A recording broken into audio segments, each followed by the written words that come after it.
Afternoon. Hello. Yes. Good afternoon. Good afternoon. So we're going to do a workshop now. That's the goal, at least. That's the goal. So things are kind of fluid. Alan and I are both pretty easygoing. My name's Scott Ripito. I'm the lead mentor for First Robotics Team 1477, Texas Torque. And I've been involved with the team since 2007 when my son joined the team. I was already involved in robotics. I've been doing robotics since about 95 or 96, different things. I even did a short stint with First Robotics from about 98 through 99, for 2 years, I guess, right there, 2 seasons. And got out because we lost our sponsor, bless you. And so we are going to talk about fundraising among many other things over the next day and a half. For me, it was fortuitous that we lost our sponsor because I kind of thought First was expensive at the time, and I really wasn't very good at it yet. And so we did a different project, and that turned out really well. So we built a guitar. It's 43.5 feet long. It's the current Guinness record holder. So that was a lot of fun. It's in the National Guitar Museum, and it's in Pennsylvania right now, part of a traveling exhibit. So it's kind of fun. Yeah, like I said, I'm Alan Gregory. Most of you know me, but I'm the head coach for Spectrum 347, the school at Texas Academy across the street. I started in First in 2003 with Team 647 at Shoemaker High School when I was a freshman in high school, and I basically never quit. So after that, I helped start Disco Bots my sophomore year of college at Rice with Andy, who's still the head coach over there, and then moved here in 2011-2012 season. Yes, I've been doing robots for a very, very long time. I've done almost every volunteer role and coach role and a little bit of everything with robots for vets and FNC and all that other stuff. So yeah, most of your questions, if the two of us can't answer them, we'll find somebody who can, but we've been doing it a lot. Well, if he can't answer it, I don't purport to be an expert of any kind. I'm just kind of a hacker and just do the best I can.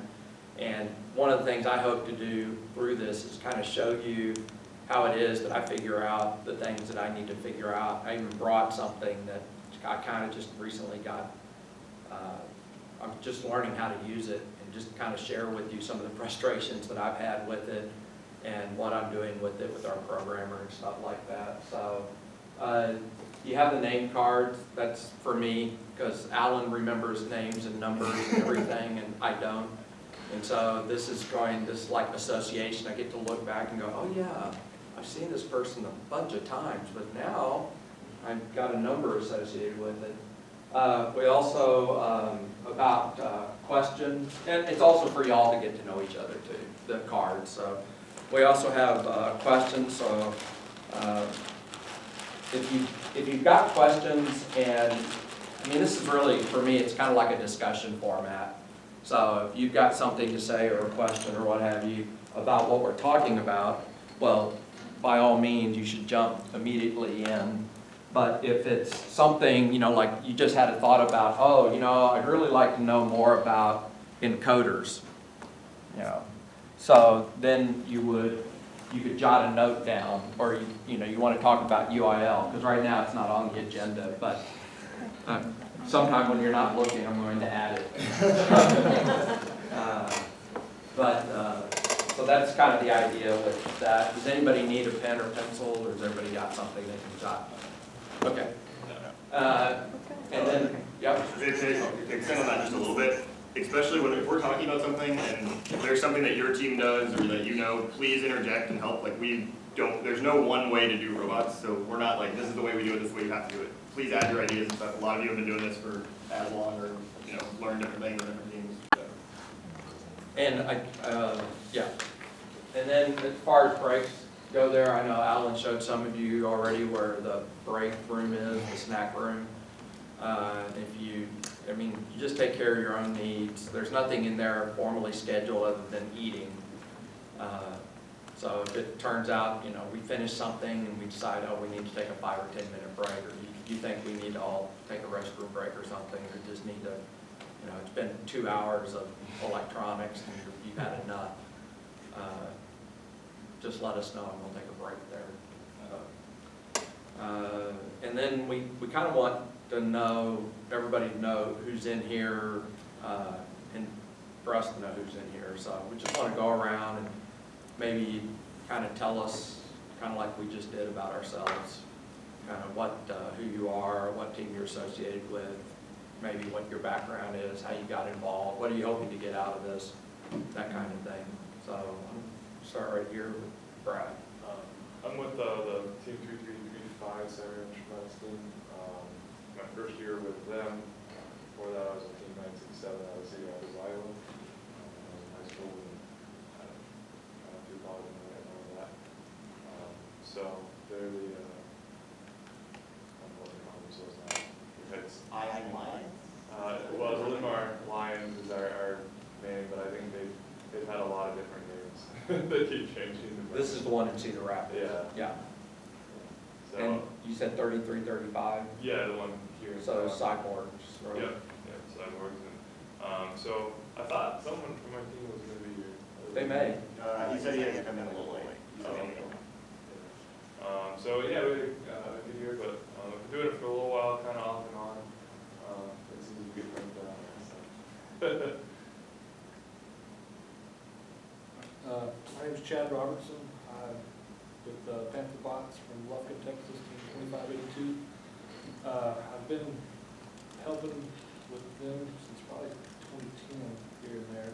My day job is I do design industrial power transmission gearboxes and things like that. And you were 2012 you came to this? Yes, probably 3 years ago, 2 years ago. Maybe longer than that. 2012. If it was 2012, that's long. Yeah, we decided every other year. We forget every other year. Or we're busy, one or the other. About back there with Darren? Yep, I'm Darren Humes. I'm actually a new sponsor. I'm not new to robotics, but I'm just a new sponsor at my high school. So you said a new sponsor, which team? Well, we're kind of Which discussing campus? it. We did FRC last year and the year before, but I couldn't even tell you the team number. I don't even know the team number. Alan could. Clements. Oh, Clements. Okay, so yeah, so that's the Sugar Rush interesting thing. Yeah, I get why there's some interesting things going on there. Yeah. 5566. Okay. Yeah, that's the track. Yeah. You could put that on your card. Alan told you what your number is. Sugar Rush? I got you. Yeah. All right, and then back there we have the Plano contingent. I'm Stephanie Burnham, and actually this is my third team to be affiliated with. I actually married this. Married into robots. I'm married into robotics. My husband was a sponsor on 1817, and so I became his female sponsor. And then we started a team at our Hold on a campus. second. Lano Estacado? Lano Estacado. I have to show off when I. Lano Robo Raiders, Estacado. yeah, okay. And then we started 4570 at Estacado High School itself. And then I moved to Dallas and started working with this lovely lady. And when I returned from maternity leave, my campus had gotten a grant to start an FRC team. And I was the only one in the building who knew what that was. And so, You're by the default. expert. Absolutely. So that school is Academy High School in Plano. Academy High School is a STEAM academy. So it is an open lottery system, so we are not a UIL campus. It has 150 kids per grade level. And really, it's the kids that got us into this whole mess because they absolutely wanted to do this and asked and asked and asked and asked and asked. And the first year the school was open, the answer was no. And by the second year, they had just worn us down. So it's been a steep learning curve that we've been on, so as I'm sure you all know. Oh, and I'm Amy Bates. I'm Howard Bates, and got involved because of our son being over there, and just here to learn whatever else I can. Oh, and my day job is growing robotics across Plano ISD. So we're starting some FLL and some FTC teams. No new FRC teams this year that we know of yet, unless those kids do that thing again, you know? So any guidance that you have amongst any of the 3 programs, I'd love to have. So you said your day job, so that means you're kind of like a robotics coordinator then? I'm Director of Special Projects for Plano ISD, Okay. so yes. Well, and what are other special projects? It depends on the year. Okay. So it's everything from helping curriculum writing at Academy High School, Health Sciences Academy. It's, you know, it just depends on the focus of the year. So I grew up in the Dallas area. I went to Lake Highlands. Very So good. So We the used to school, play Plano all the time. yeah, so it's Central Expressway between 15th and Park. So My daughter went to UT Dallas also. Oh, so yeah, for a 7 while. minutes from UTD. Yeah. And then Howard? Yeah, my day job is a counselor there in the district at a different building, but 9th and 10th grade. And Melvin back there. Hi, I'm Melvin Menezes. I'm a 2-year mentor with Team 4639. I know I met both of you over this couple of years at tournaments. You know, we were alliance partners in San Antonio a little while back. What were all the questions I have to answer? My daughter is even though she's just a sophomore about to become a junior, she's been the lead programmer on our team, the lead programmer and the only programmer, which makes it easy to become the lead programmer. Not much competition on the team. And apparently by the lack of democratic processes on our team, she's going to be the president 2 years from now. I don't know how Is this an arranged presidency? It's like the North Korean democracy. It works a little. She's still not explained how that works, but apparently, and she's always been correct. She knows all the presidents every year, well before it happens. So, Well, I pretty much could have told you who our president from this year, when she was a freshman, I probably could have told you that she was going but to maybe be for different president. reasons, not because you were following the North Korean system. But yeah, so she's 2 years back. She knew no programming at all. As a freshman, you learned Java and start getting into this. She's very enthusiastic, has kind of limited knowledge, and it's the area we struggle the most is LabVIEW and things like that. So I'm trying to be of more support to her. Now I have over 30 years of experience in software. Right now I work as an IT strategist in a number of areas. It's more like high-level business. 30 years ago in academia, I actually used to build robots and things like that. But the challenge is I was using like stepper motors on microprocessors and assembly code and, you know, soldering things together and stuff. And in those intervening 30 years, robotics has become like so smart and so advanced that I have no idea how anything works. Because I can't see the assembly code and I can't see like the physical pieces of metal and things like that. It's kind of like going from Windows to Apple. It is so easy that no one can use it. So that's kind of how I feel. So I'm trying to get a little more familiar with the underlying architecture. I actually have met with people at OTC. I went to the NI booth and they said, do you guys have architectural documentations and the innards of your system? And I'm always trying to learn more about it. I do have a strong engineering, technical, whatever background. So I'm keen on learning more. The hardest way possible, that's the easy way for you. Yes, and we are just maybe a 4-year-old team, 4 or 5, I don't remember. But he probably knows. I can do it by number. Yes, but you can probably guess from the number, right? 4639. But so in a way, we are kind of in our infancy. There's a bunch of smart kids. They're very disorganized. They can't structure their work. They can't plan.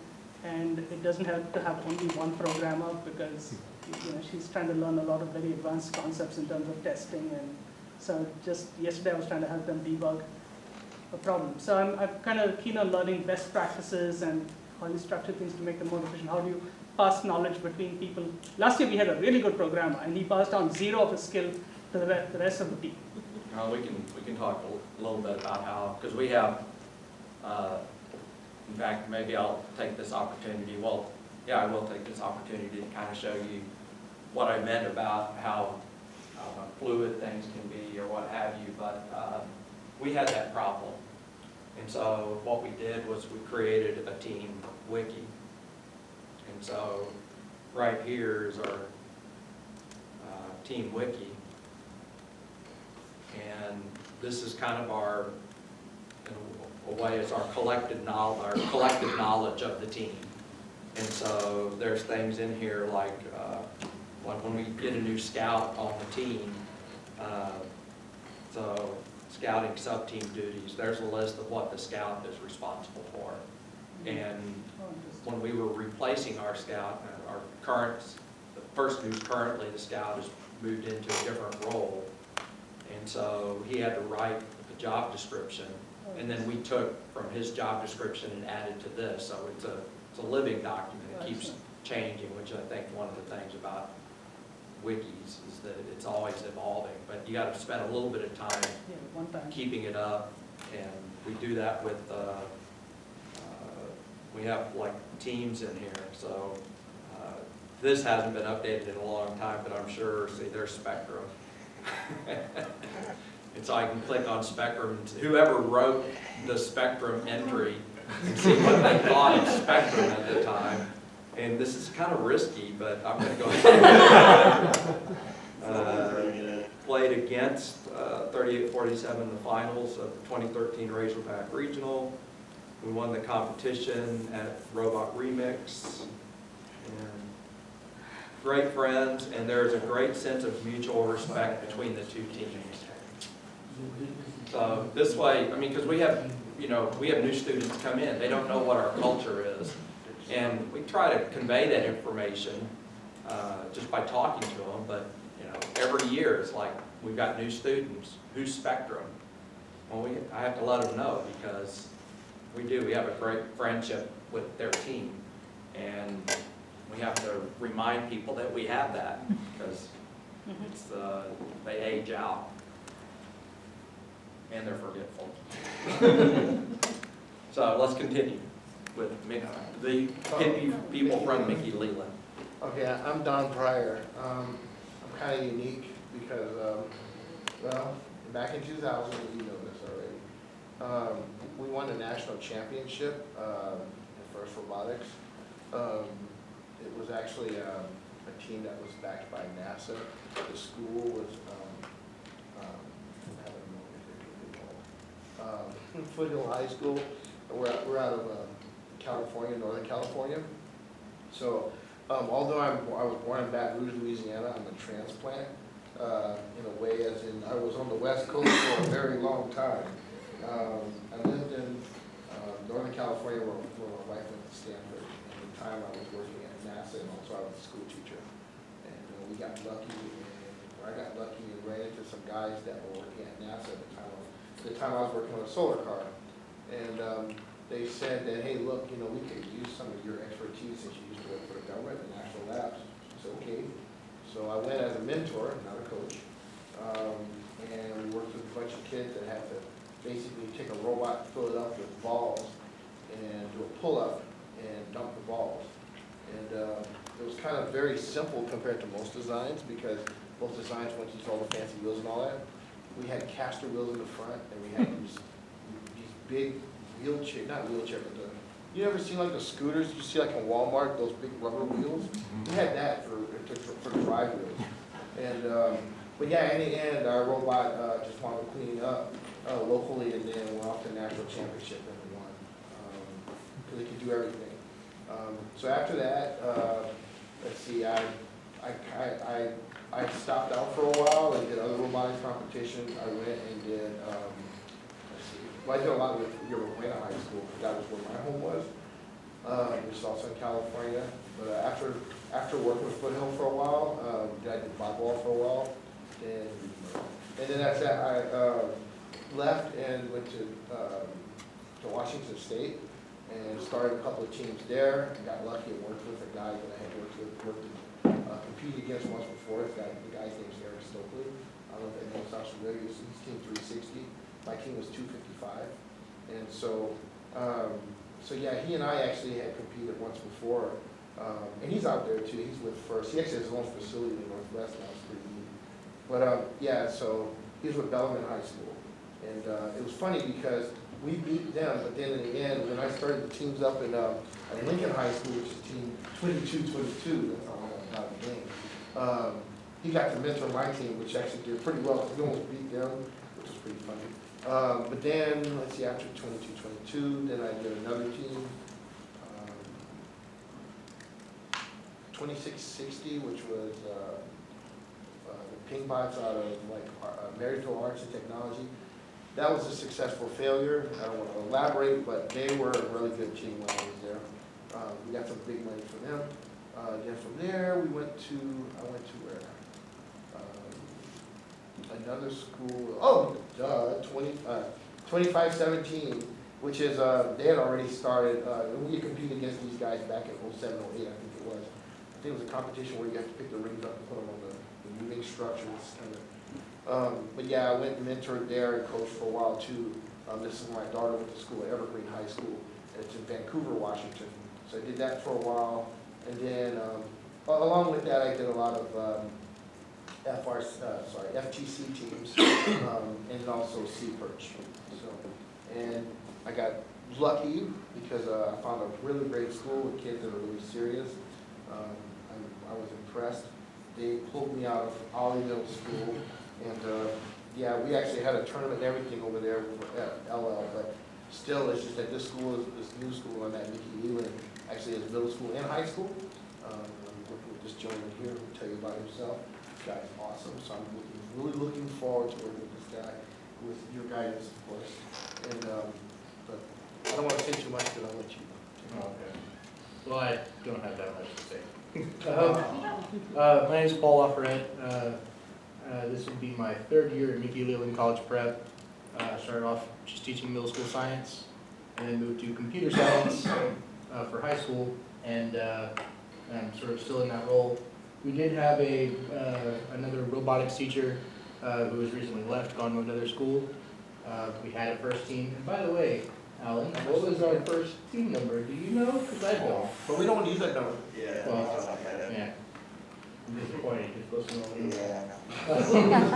Yeah. So yeah, I wasn't as involved as I wanted to be last year, and hopefully that's going to be changing.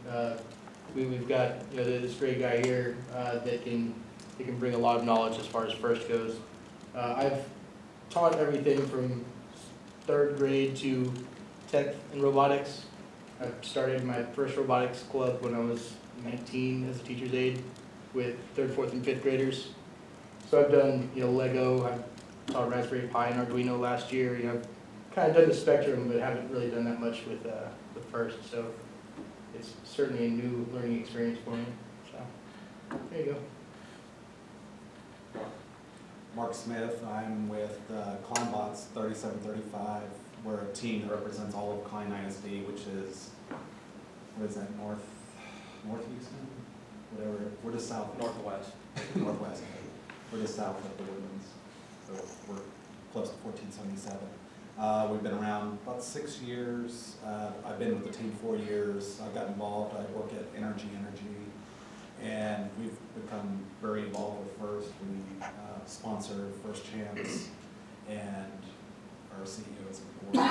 So he offered up a bunch of employees to go start teams or to help teams that needed help. Carolyn over there. they understand all about that.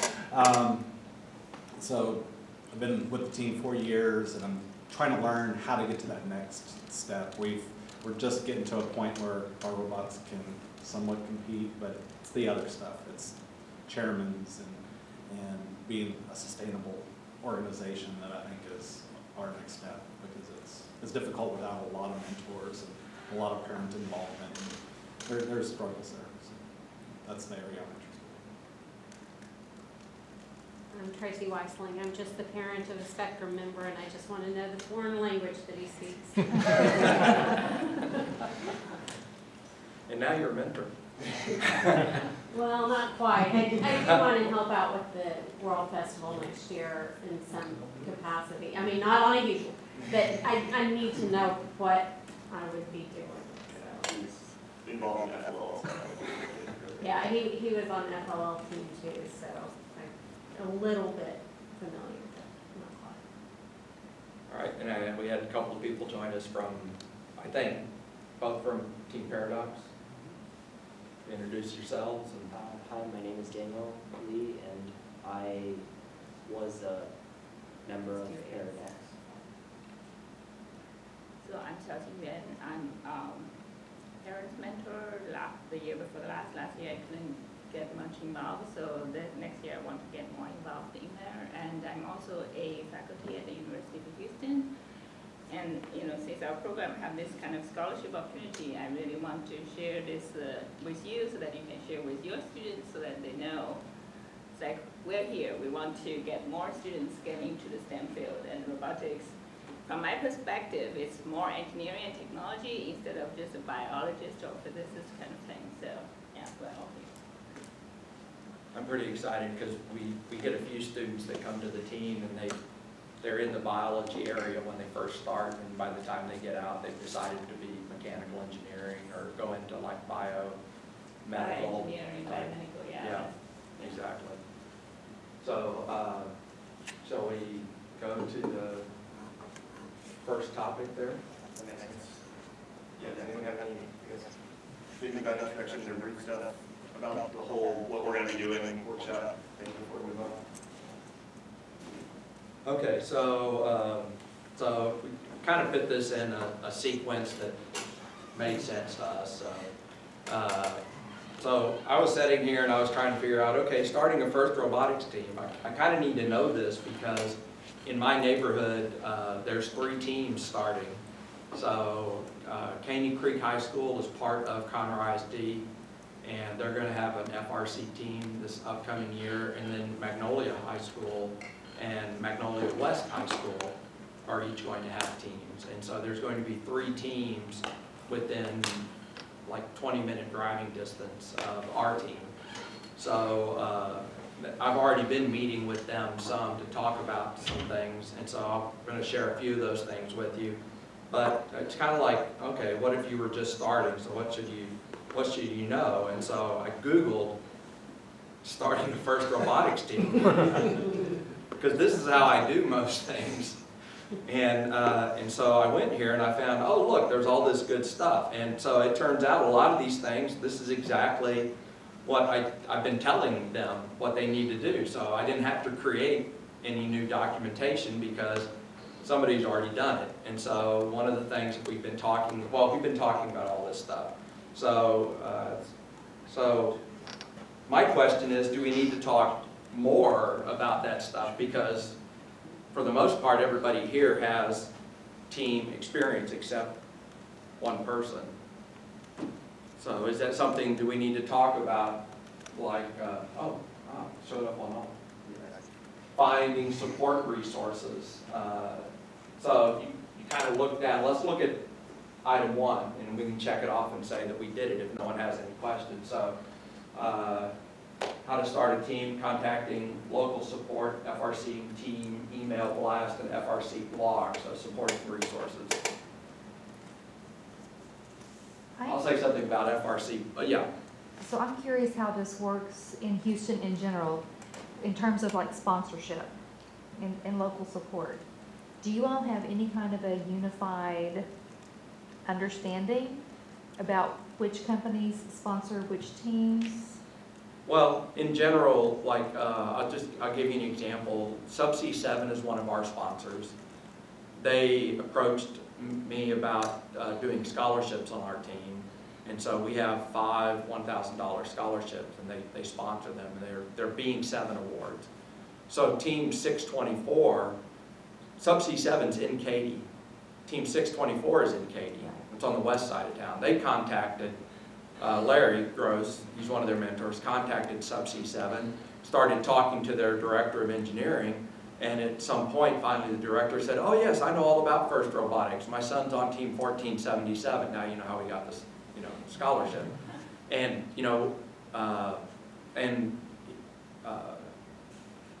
Marcel was fine with sponsoring another set of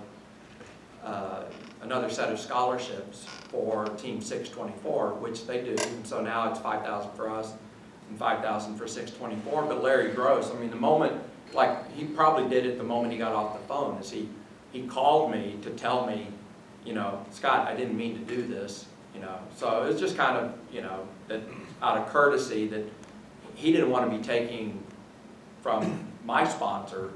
And I think it kind of worked out the way that it should have worked out. You know, if they couldn't have done it, they just would have said, no, we already sponsor a team. And if they could, and they did, and they are, and he just let me know that it had happened. Everything was great.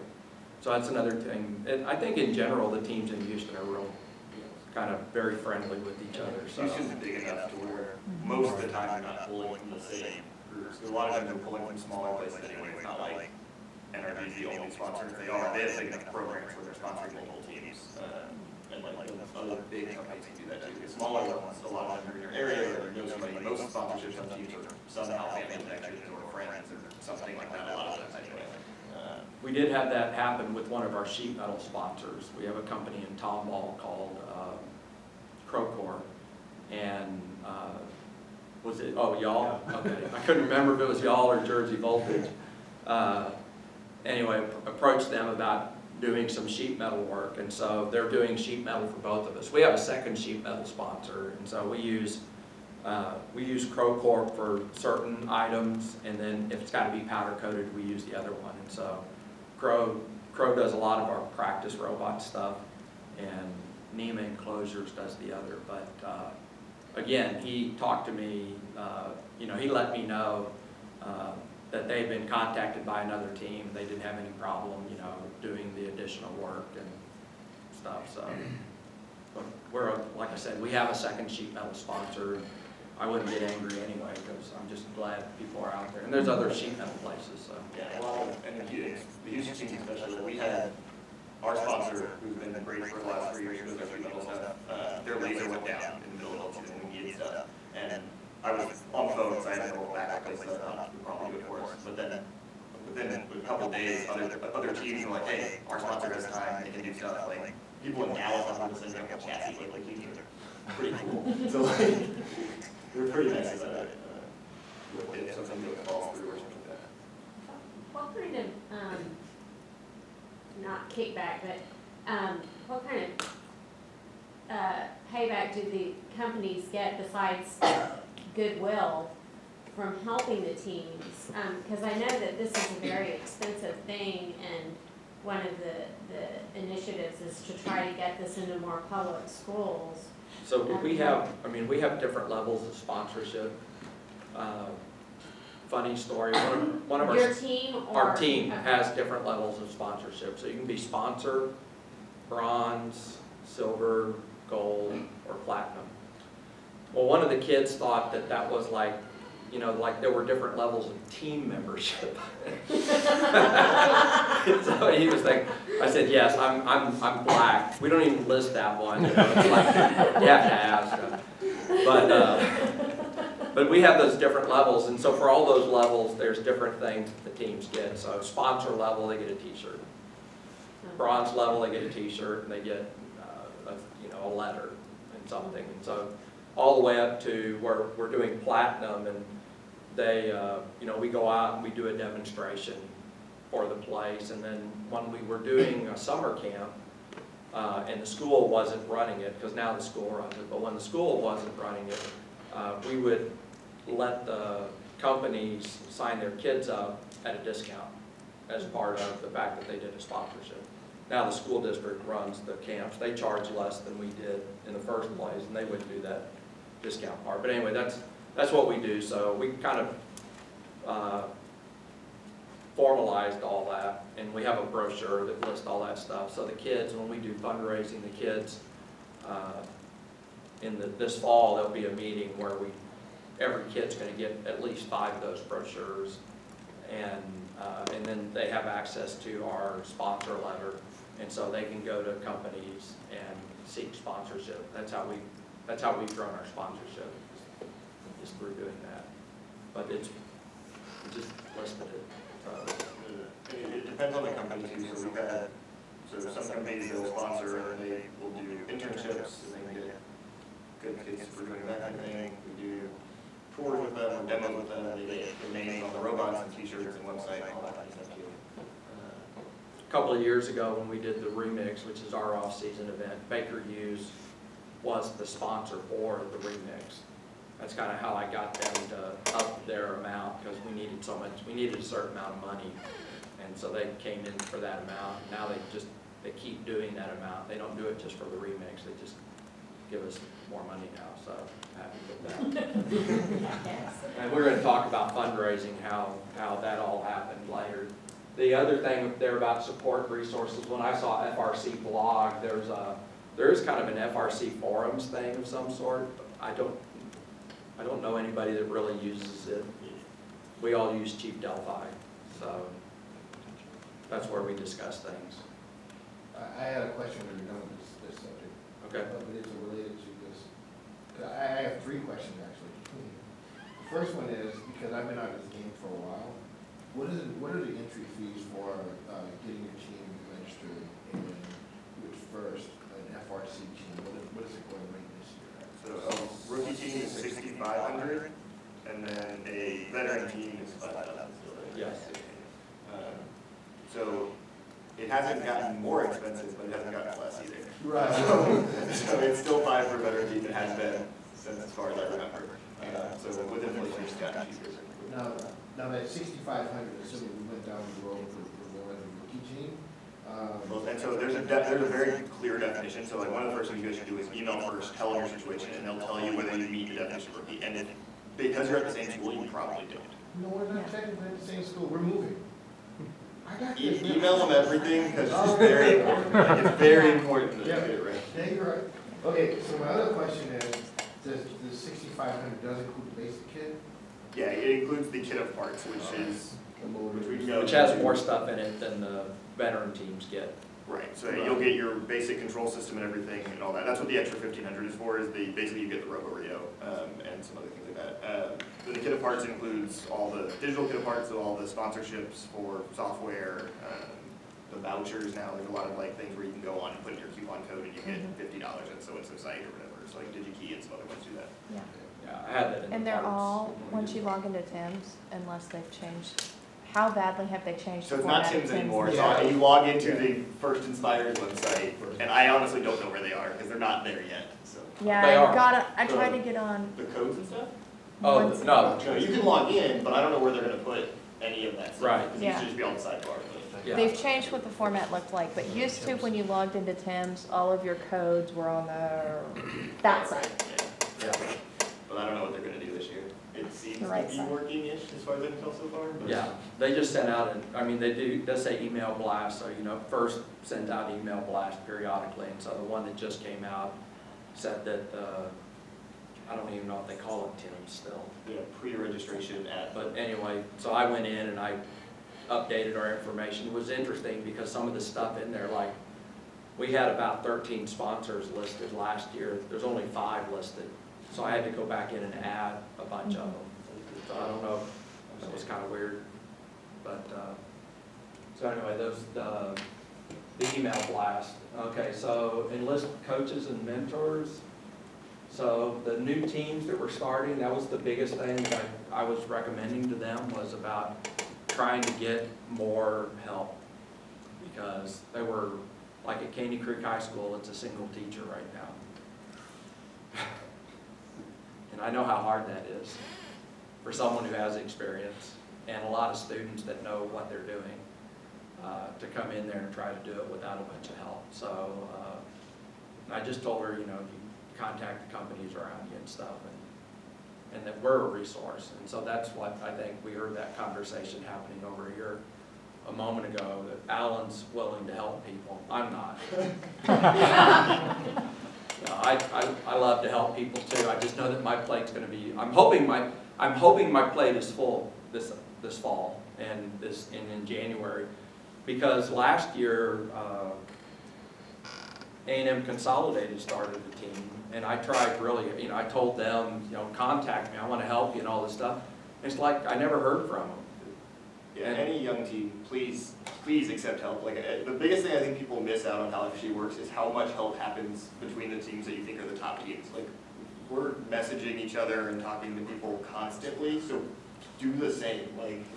We had our bumpers embroidered by 118 this year. Like, we're like, oh, we don't know how to do this, so we talk and help and do whatever we can with each other. I'm gonna talk about this later, but the only reason why I know about this is because Aaron Hill, with Team 1296, he came up and he was talking to me and he just mentioned, I don't know why he thought maybe I was talking about vision, but he said, oh, have you seen the Pixie CMU Cam 5?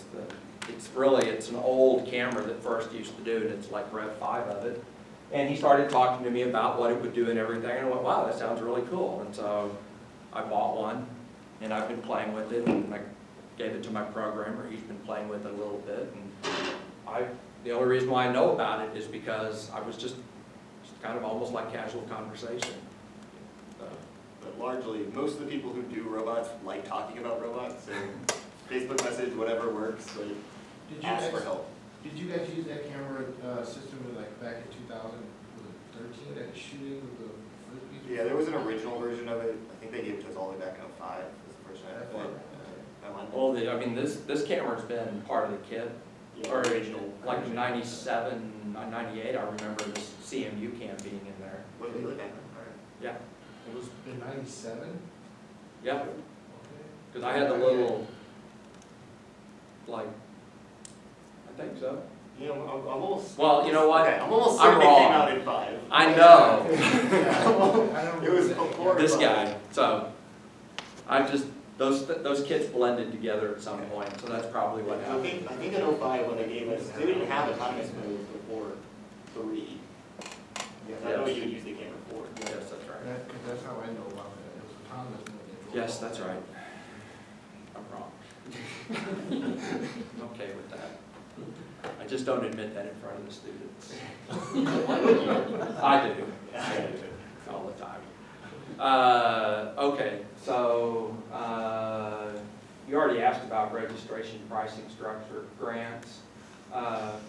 First in Texas is still giving good grant money for brand new teams, right? Yeah, they're still giving money to largely whoever applies, from what I can tell. It's still quite an interesting process, but if you're a first team in Texas, apply at least and see if they give you money. We got $1,800 last Yeah, year. that's what it was, yeah. But they're changing, as it rolls over to being first in Texas and not skill point, some things will change next year, hopefully for the better. We have regional and district events there. We should have been able to talk about that by now. Yeah, as far as I know, for something like that, that's the last thing I heard, was the proposals at headquarters for districts, and it is They're not still come back. waiting to hear. That's It's a money thing. I don't know. What I heard. But yeah, we will have events next year. They might be at high schools, they might be how they have been at regionals. Who knows? Building your team usually isn't a problem. I think more of a problem is that you get I don't know, maybe you get the kids that you want and you get the kids to continue showing up. So we have a really open membership policy. So we have a lot of kids come in and then we have some drift off and they disappear, or I encourage them to disappear. If I find they're distracting all the time, they're not working, I just give them work. And those people, they didn't want to work, that's not why they were there, so they disappeared after a while. Fundraising, we are going to talk about a little bit later, about safety. So this is something our team takes very seriously. And we've had an incident of some sort almost every year where somebody, like, not this past year, but the year before, we had a kid who he got a chipped tooth from one of the mechanisms during prototyping, and then we had a kid who basically ripped off a fingernail. Almost always happens because they're in a hurry. They're not thinking about what they're doing. It's something repetitive that they're doing over and over again, and they just run it one more time, and it's that 5th or 6th or 7th time, and they weren't thinking about what they were doing. But we have we have a safety training program and stuff that the kids have to go through and all, so. My question is about how to build your team. So like in the past, because like buddy here's new to all this, so he's trying to get into the system. Like, Tim's before, you go in there and get the background check and all that stuff. Where do you go now? Because I don't know. Yeah, it's just on firstinspires.org, so Just on they changed the URL, right? So there's like a login button up at the top, and you make your account and register. Right there. Because that's where we are. Where is it at? I'm So sorry. you just have that upper right. Top right, okay. Yeah, The login this is button, the you first can make your account. website. Yeah, you do have to go through the same The same. YPPU, Youth Protection Yeah. Program. That hasn't background check, changed. all of that is all on there. So it just looks a lot different. And it's a little, for me, it was a little bit confusing because I also have like listed for a lot of FLL teams because I'm the robotics instructional coach for our school districts. So they add me to their list. And so the first time I logged in, I could see my team, 1477, but I didn't immediately see where's all these FLL teams that I was on like 15 teams. What happened? So I found them. I'm a little bit bothered that they changed it during our season last year. Yeah, that was weird. Wasn't good timing. It's like our school district changed their grade book program. Last year, they changed it toward the end of the year. Terrible time to change the grade book program. This is last December, I think. So that's the FLL tournament? I don't remember. No, well, they changed the First Inspires things. Tim's was still available, like they Oh, were basically yeah, using I know both. we used Yeah, they were using both. They both were for a while. going. Oh, And now they okay. moved all the account stuff over finally, Okay. more of a reasonable time after the championship. But they did change the whole website. And then the last thing there is time to build robots, which that's a lot of what the workshop is about, so I don't think we have to talk about that anymore. I'm going to close this. Stuff that they don't Oh, have in there. and I saw this too. There's this one page or PDF file, so. I'll make that with Yeah. It's less simple. No, it's 5 steps. Yeah, and that's how long it Yeah, that's it. Yeah. They're funny. The things that the other stuff that I guess they don't harp on there nearly enough is the resources that you need to be able to do it. And they do talk a little bit about getting money, but also tools, space is probably the hardest thing for most teams, and things like that. So I'll show you one thing that if you are, even if you're not just starting, but if you've been out there for a little while. So I created this is our website. And so the items, there's a link here called resources. And so down here, I created a link called Mentor Resources. I just created this because of the workshop, and I'll leave it up here forever now. So, but anyway, so I've got these different folders in here, and one of them is workspace. And so the workspace folder is because right now our school district's building us a new facility, and they are they're taking an old classroom and converting it to a lab space workshop at another campus, and they're building a brand new high school which is going to have built-in a robotics facility. So CCHS, this is something that we put together for the new school. And so this is a list of items. I don't know why there wasn't a preview available for that. Yeah. So anyway, I know. So anyway, so for Caney Creek High School, and the mentor and I sat down and we created a list of things that would be good to have. And so there's this CNC router, which I'm buying one for our lab too. This is a little bit smaller lathe than the one that we use. But the school district wanted me to put this together so that when they open up other campuses and their workshops, they don't have this problem of people going, well, how come they got that piece of equipment? Everybody basically is looking at the same list. I guess they'd have to have a good reason. But as you go scroll down the list, you can see all these different tools and stuff. And that's highlighted yellow because I added it after the list was originally sent in. But there's just a bunch of different things on here. These are some workstations for furniture, some tools. This Craftsman Field Technicians Mechanics tool set is pretty much everything that's in our toolbox right now. When I looked at it, I couldn't believe, because normally if you look and you see a mechanic's toolkit, it's really made for cars. Well, this one isn't. This one's more like people working on robots. A lot of the tools that we use, DeWalt stuff and so forth. other things we added, CAD workstations and so forth. So anyway, at least it's a place to start, and then we have a longer list for, I'm not gonna open it because I already had that, yeah, don't need to download it, but this is the one for the lab that they're making for us. And so it's got more items on it, like it's got a large Tormach mill is on the list. So do you have anything more specific when you get the competitions for the pit area? I don't have anything right now. My kids do, because they have a chart of what the pit layout is like. We're a little bit different in that we don't take we have a little brown toolbox we take with us.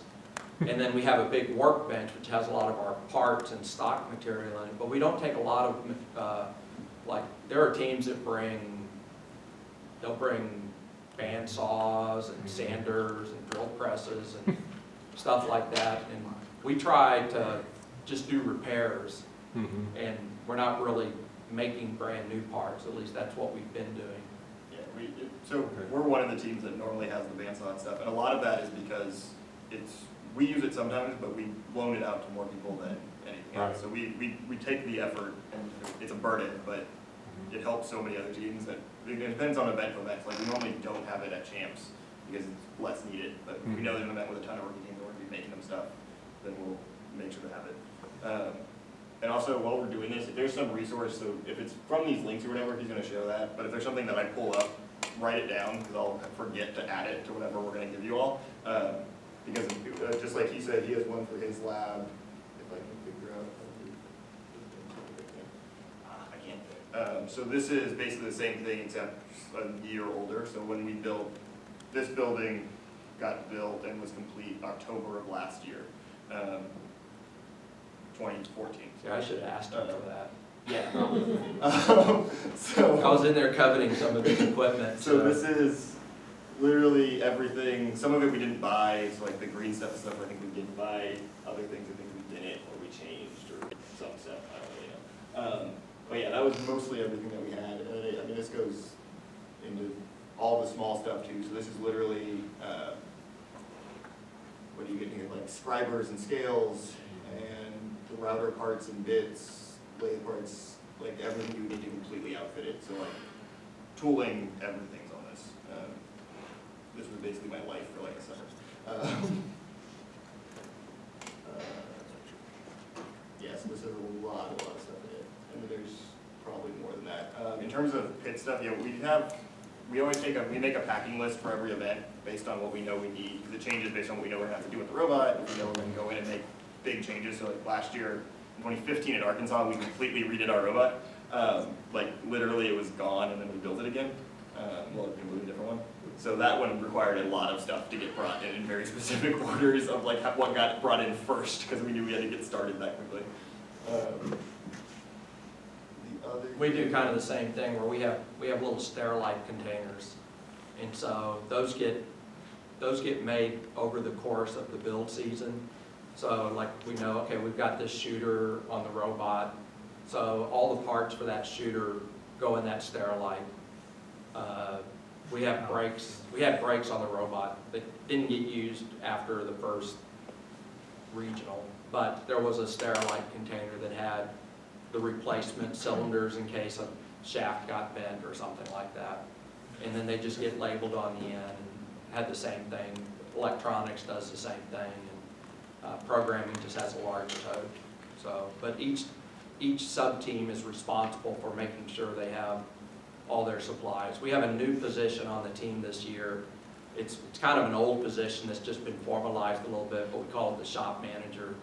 And part of his role is making sure that we're ready to go to competition, that all the stuff that's supposed to go with us, especially tools, because like I said, the equipment, parts, that's pretty much taken care of along the way.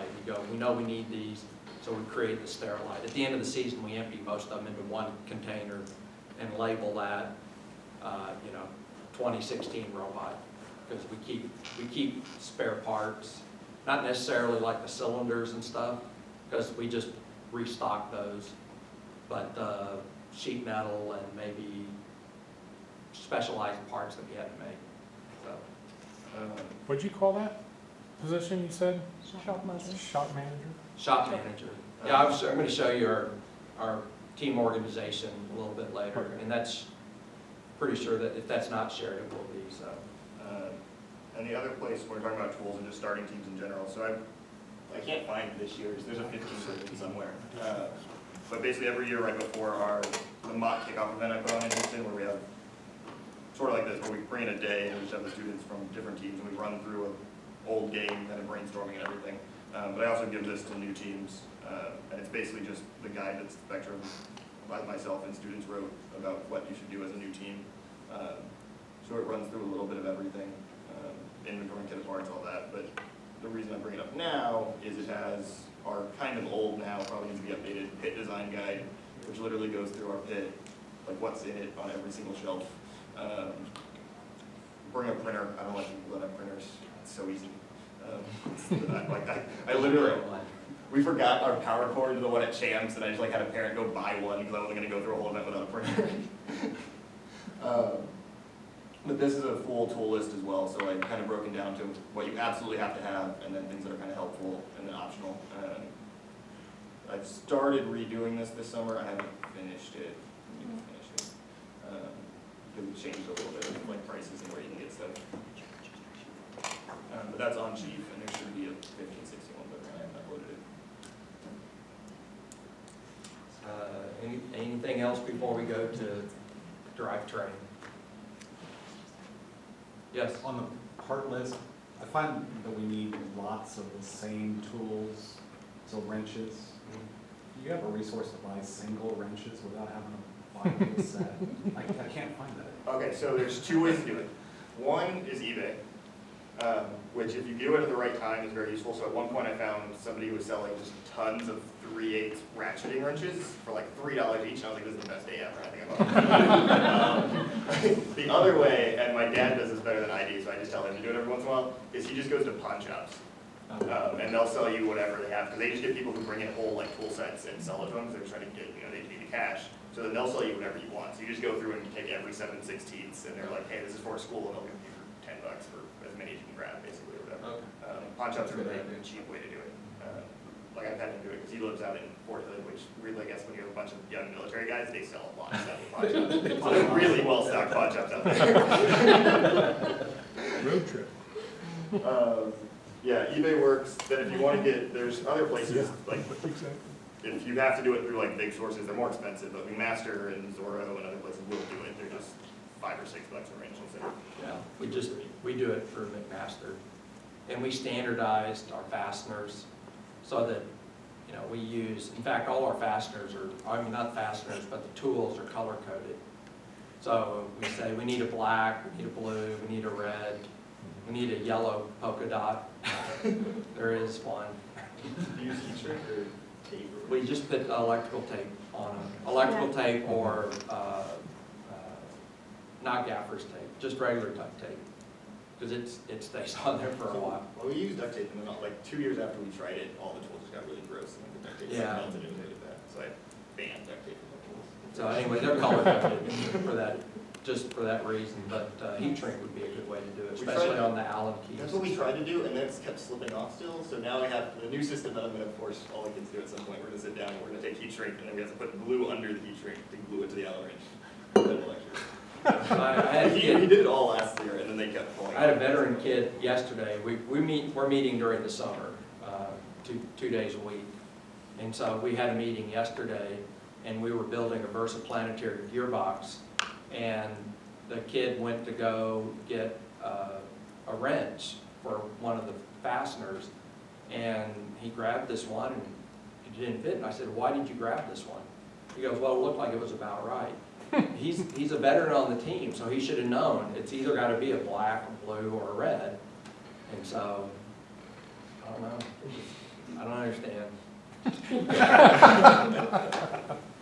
A 16-year-old? Come on. Yeah, in some ways to organize. Organization and labeling stuff is probably one of the biggest things that I think separates the teams that can do the repairs quickly and do stuff fast than the teams who can't. Yeah, we have a very small toolbox on our cart that has the parts. That's another nice thing about having standardized fasteners and everything is that there's just a small set of tools that are on the cart. With those set of tools, we can do everything because all the fasteners are the same. Yeah, we keep a little tool bag essentially down here. This is our normal cart / demo or wherever we're going tool bag that just goes on whatever. Okay, now do we get to go on to robot drivetrain? Okay, I think this is your part. Yeah, well, actually, we're early, so we're gonna find it. We're early. Yeah, it's 2:17. Oh, is it? Okay, can we take 5 Oh. minutes break or something? Well, we can take it, we don't, yeah? Yeah, there's no reason not to. Yeah, if you want to be back in here at 2:30, I can show you people where water and stuff. Yeah, it'll take you to where water is. And ice cream. If you really want, you know, like some blue I bells. saw there's Blue Bunny. Yeah, there was like a churro something, like, I was just in Fiesta and it was nice. Hey, good to see you. You had a little more hair Oh, on your yeah, face the last time I saw you. I did a complete shave and lost some weight. No, I said Mark and you said. Oh, yeah, there's Plan several was we said, robots NRG. Aside from, all of this. And you know, Sir Consuls, you know where I'm working right now? Where? You know EVgo? Uh-huh. Oh, you've been working with DVGos? I'm part of the spin-off team. Oh, okay. I did not. Same with the higher management consulting.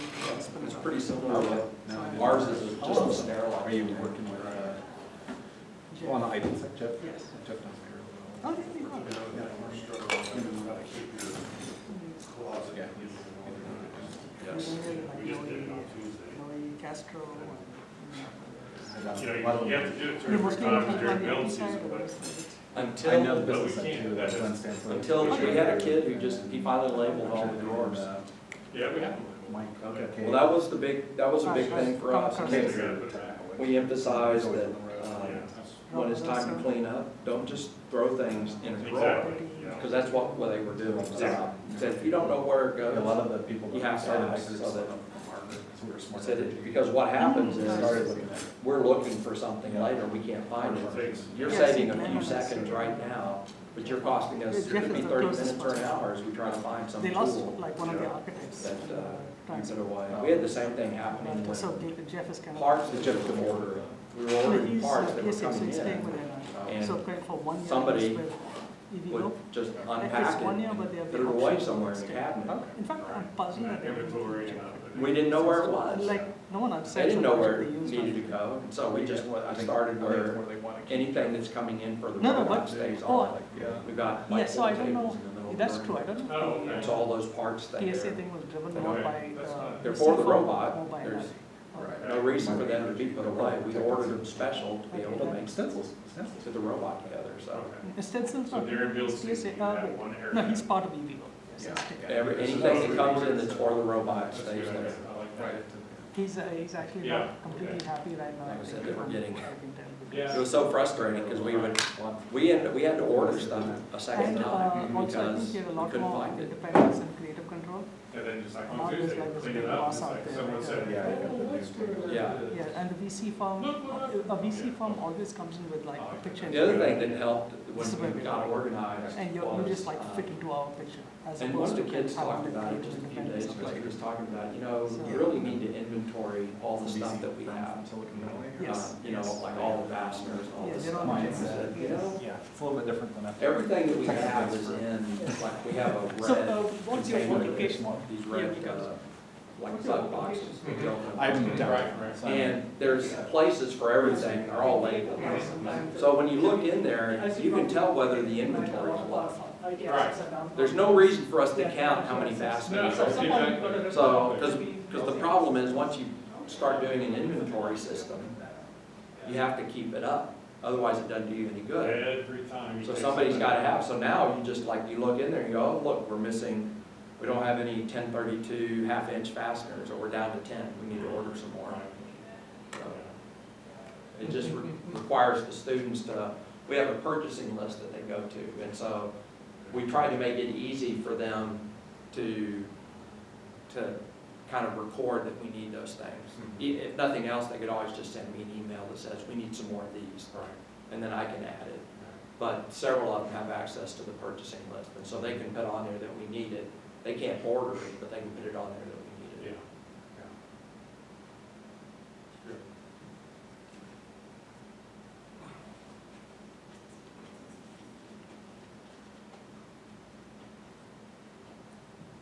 So did you just graduate high school?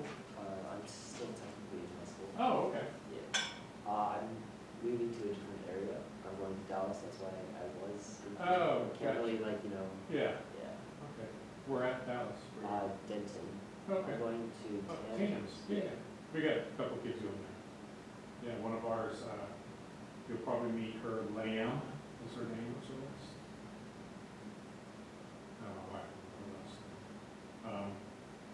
And then Snipta, so look out for her. She's a smart one. She came from my school, and she's going up there. They have a robotics team, Yeah, it's like 50 Um, tubes. but I don't think they went to any competitions.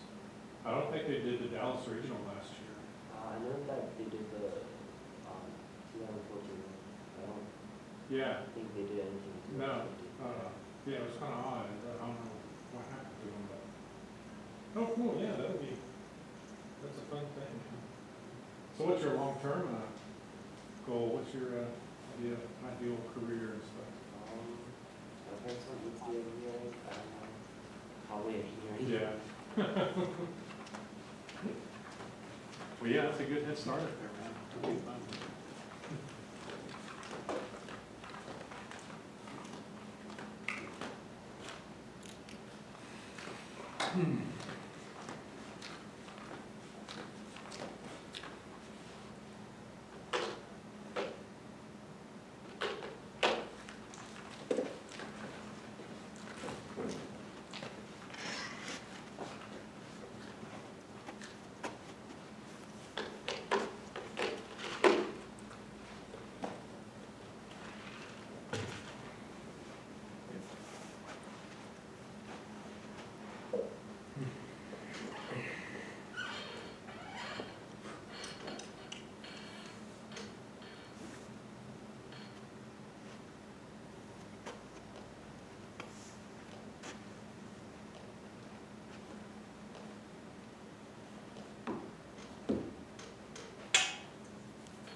How long have you been there? Just a year? Oh, okay. I was just curious. We are out in Cypress, even though my kid goes here, we live out there. One of the reasons we decided to come here is because Woods didn't have a team, and he wasn't going to end up going over to Ranch or wherever. Jersey Voltage was really the only real Ranch too competitive far? team. What? Is Ranch too far? No. Ranch is actually closest, but Jersey Voltage had a more established team, and Ranch was just kind of getting going. And we wanted a team that, I mean, his older brother was already coming here too, but we picked this school because of the, part of the reason was because of the robotics program. So you're at this one here? Yeah. But it's different.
feel that they need to get trained, you know, some of them have experience with the robotics, but most of them don't. I don't think so. So I'm trying to figure out a way how to get them started, you know, and get them involved with the whole school, you know, robotics team kind of thing. The good thing is they live everywhere. It's not like, even though they go to school at UH campus, you know, so it's not like you have to limit them into the one UH. So where, first of all, where can I get, find all the teams? Well, Something that can show me where. theoretically, And they give me all their information, but they also give me their parents' information, so I mentioned like parents' with the company. FRC team. And one of them just happened to say solar You craft. go to the website. I was like, what is and this then place? zip And then I Googled it, and I was like, oh, they have the largest laser in Houston. Okay, then. I like literally like ran circles around my apartment, and like, You didn't get I was very excited. a very good list. I mean, I knew there were teams. And I like our stuff They're close. because they do our stuff. They're not gonna, they can't do it for a bunch of people because they I don't know why. they're not a machine shop. They just happen to have the stuff to build the thing. So they build solar enclosures for like sensor stuff, like sensor on pipeline. And I was doing it. They just build it all in house. So they have the laser and the brake. So they only have like one or two guys who does it. Like it's not like they have tons of them. So I wanted to know But it works out well. what They're teams were close. totally willing to do severe and stuff. And they're like, yeah, we enjoyed it. It's fun. So I was building boxes. Here in Goat season, they have shelf, desk, or table, whatever. For every part that's ordered, it stays right there. So that it's not moved, it's not categorized, you know, it's not lost. If you're ordering it for the robot, then you can, I mean, you just go to. Oh, the luxury to have that much space. yeah. I don't know if Or have a tool crib that you can lock up and We have our yeah, Go to our ours sitting in website. boxes. They didn't update it. Yeah, right, Boxes that were right. inspected, perhaps torn open. Oh, but we do have a procedure where only one person opens the box and it goes immediately, you know, they check it off on the Inventory. spreadsheet and. Okay, Inventory. before I And start, I inventory just want to and, let you know that I leave some information here about the scholarship. So this is from, you know, typically in the spring semester, students send in the application. It's a $5,000 per year kind of scholarship for this program. So if you're interested. Is it only for incoming freshmen or is it? No, it's actually for sophomore, junior, and senior. So, because typically freshmen have a lot of funding, you know, either from family or other sources, but when they go to sophomore and junior, we realized UH did the study like 2006, 2007, and we realized, you know, that at that time, many of our students actually had to go and work part-time in order to, you know, support their study. So we were like, we need to get this fund from the National Science Foundation to help them persist and then graduate faster. So that should be 4 years. Is it an advantage to be a former first student or is it just current grades? And what is the evaluation criteria? After a while, Their potential, their GPA. So, yeah, that's how they did their freshman year. Yeah. Okay. So it is, you know, you need to show that you were able to deal with that. We're trying to help you reduce your financial burden. All right, so we're going to start talking about drivetrains a little bit. For some of you, this will be old hat. You've been doing this for a long time. Others will be brand new. Please let me know when you have questions. They'll probably at some point, and Scott and I both will use random jargon that we know, but not everybody does, so please interrupt. So I have two different presentations. I have one that's on drivetrain and kind of the kitbot chassis and just kind of general drivetrain configuration stuff. And then one that's on just general power transmission. So basically, how do you take from a motor to wheel, mechanism, thing, whatever your some stuff. I don't really know. But yeah, that was mostly everything that we had. I mean, this goes into all the small stuff too. So this is literally, what do you get here? Like scribers and scales and the router parts and bits, lathe parts, like everything you need to completely outfit it. So like tooling, everything's on this. This was basically my life for like a summer. Yes, this is a lot of stuff in it. And there's probably more than that. In terms of pit stuff, yeah, we have we always make a packing list for every event based on what we know we need, because it changes based on what we know we're gonna have to do with the robot, if we know we're gonna go in and make big changes. So like last year, in 2015 at Arkansas, we completely redid our robot. Like literally it was gone and then we built it again. Well, we moved a different one. So that one required a lot of stuff to get brought in very specific orders of like what got brought in first, because we knew we had to get started that quickly. We do kind of the same thing where we have little Sterilite containers. And so those get made over the course of the build season. So like we know, okay, we've got this shooter on the robot. So all the parts for that shooter go in that Sterilite.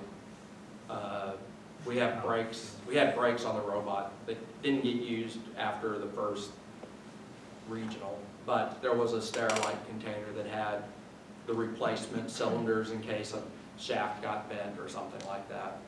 And then they just get labeled on the end and had the same thing. Electronics does the same thing, and programming just has a large tote. So, but each sub-team is responsible for making sure they have all their supplies. We have a new position on the team this year. It's kind of an old position that's just been formalized a little bit, but we call it the shop manager. And part of his role is making sure that we're ready to go to competition, that all the stuff that's supposed to go with us, especially tools, because like I said, the equipment, parts, that's pretty much taken care of along the way. We know we need these, so we create the Sterilite. At the end of the season, we empty most of them into one container and label that, 2016 robot, because we keep spare parts, not necessarily like the cylinders and stuff, because we just restock those, but sheet metal and maybe specialized parts that we had to make. So, What'd you call that position you said? Shop manager. Shop manager? shop manager. Yeah, I'm going to show you our team organization a little bit later, and that's pretty sure that if that's not shared, it will be. So. And the other place we're talking about tools and just starting teams in general. So I can't find this year's. There's a 15 version somewhere. But basically every year right before the mock kickoff event I put on in Houston, where we have sort of like this, where we bring in a day and we just have the students from different teams and we run through an old game, kind of brainstorming and everything. But I also give this to new teams, and it's basically just the guide that Spectrum, myself and students wrote about what you should do as a new team. So it runs through a little bit of everything, inventory, kit parts, all that. But the reason I bring it up now is it has our kind of old now, probably needs to be updated, pit design guide, which literally goes through our pit, like what's in it on every single shelf. Bring a printer. I don't like people that have printers. It's so easy. I literally, we forgot our power cord to the one at Champs, and I just like had a parent go buy one because I wasn't going to go through a whole event without a printer. But this is a full tool list as well, so I kind of broken down to what you absolutely have to have, and then things that are kind of helpful and then optional. I've started redoing this summer. I haven't finished it. Because we changed a little bit of like prices and where you can get stuff. But that's on Chief, and there should be a 1561, but I haven't uploaded it. Anything else before we go to drivetrain? Yes. On the part list, I find that we need lots of the same tools, so wrenches. Do you have a resource to buy single wrenches without having to buy a whole set? I can't find that. Okay, so there's two ways to do it. One is eBay, which if you do it at the right time is very useful. So at one point I found somebody who was selling just tons of 3/8 ratcheting wrenches for like $3 each, and I was like, this is the best day ever. I think about it. The other way, and my dad does this better than I do, so I just tell him to do it every once in a while, is he just goes to pawn shops. And they'll sell you whatever they have, because they just get people who bring in whole like tool sets and sell it to them, because they're trying to get, they need the cash. So then they'll sell you whatever you want. So you just go through and you take every 7/16, and they're like, hey, this is for a school, and they'll give you for $10 for as many as you can grab, basically, or whatever. Pawn shops are a really cheap way to do it. Like I've had him do it because he lives out in Fort Hood, which really, I guess, when you have a bunch of young military guys, they sell a lot of stuff at pawn shops. So they're really well stocked pawn shops out there. Road trip. Yeah, eBay works. Then if you want to get, there's other places like if you have to do it through like big sources, they're more expensive. But Master and Zorro and other places will do it. They're just 5 or 6 bucks a wrench instead of. Yeah, we do it for McMaster. And we standardized our fasteners so that, you know, we use, in fact, all our fasteners are, I mean, not fasteners, but the tools are color coded. So we say we need a black, we need a blue, we need a red, we need a yellow polka dot. There is one. Do you use heat shrink or tape? We just put electrical tape on them. Electrical tape or not gaffer's tape, just regular duct tape. Because it stays on there for a while. Well, we used duct tape, and then like 2 years after we tried it, all the tools just got really gross, and the duct tape melted into that. So I banned duct tape from the tools. So anyway, they're color coded for that, just for that reason. But heat shrink would be a good way to do it, especially on the Allen keys. That's what we tried to do, and then it's kept slipping off still. So now I have the new system that I'm going to force all the kids to do at some point. We're going to sit down, and we're going to take heat shrink, and then we have to put glue under the heat shrink to glue it to the Allen wrench. He did it all last year, and then they kept falling. I had a veteran kid yesterday. We're meeting during the summer, 2 days a week. And so we had a meeting yesterday, and we were building a versaplanetary gearbox. And the kid went to go get a wrench for one of the fasteners, and he grabbed this one, and it didn't fit. And I said, "Why did you grab this one?" He goes, "Well, it looked like it was about right." He's a veteran on the team, so he should have known it's either got to be a black, a blue, or a red. And so, I don't know. I don't understand. A 16-year-old? Come on. Yeah, in some ways, organization and labeling stuff is probably one of the biggest things that I think separates the teams that can do the repairs quickly and do stuff fast than the teams who can't. Yeah, we have a very small toolbox on our cart that has the parts. That's another nice thing about having standardized fasteners and everything is that there's just a small set of tools that are on the cart. With those set of tools, we can do everything because all the fasteners are the same. Yeah, we keep a little tool bag essentially down here. This is our normal cart / demo or wherever we're going tool bag that just goes on whatever. Okay, now do we get to go on to robot drivetrain? Okay, I think this is your part. Yeah, no, actually, we're early, so we're fun. We're early. Yeah, it's 2:17. Oh, is it? Okay, can we take 5 minutes break or something? Well, we can take it. We don't. Yeah. Yeah, there's no reason not to. Yeah, if you want to be back in here at 2:30, I can show you people where water and stuff. Yeah, it'll take you to where water is. And ice cream. If you really want, you know, like some blue I velvet. saw there's Blue Bunny. Yeah, there was like a churro something, like, I was in Fiesta and it was one ice cream. Hey, good to see you. You had a little more hair Oh, on your yeah, face the last time I saw you. I did a complete shave and awesome ones. No, I said Mark and you said. Oh, yeah. Flannel, you said Aside from, you know, all of this, we're still. And you know, San Francisco, you know where I'm working right now? Where? You know, EVgo? Uh-huh. Oh, you've been working with DVOs? I'm part of the spin-off team. Oh, okay. I did not. Same with the higher management consulting. It's spin-off. pretty similar. No, I didn't. Ours is just a sterile. Are you working with, well, no, I didn't say Jeff. Yes. Jeff does care. Oh, there you go. Yeah. Yes. Castro. You know, you have to do it You're 2 or 3 mostly times working during on the build inside season, or but I know Until, the business But we side too, can't. that's Glenn stands for. until we had a kid who he finally labeled all the drawers. yeah, we have them. Mike, okay. Well, that was a big thing for us. Yeah, We emphasized that yeah.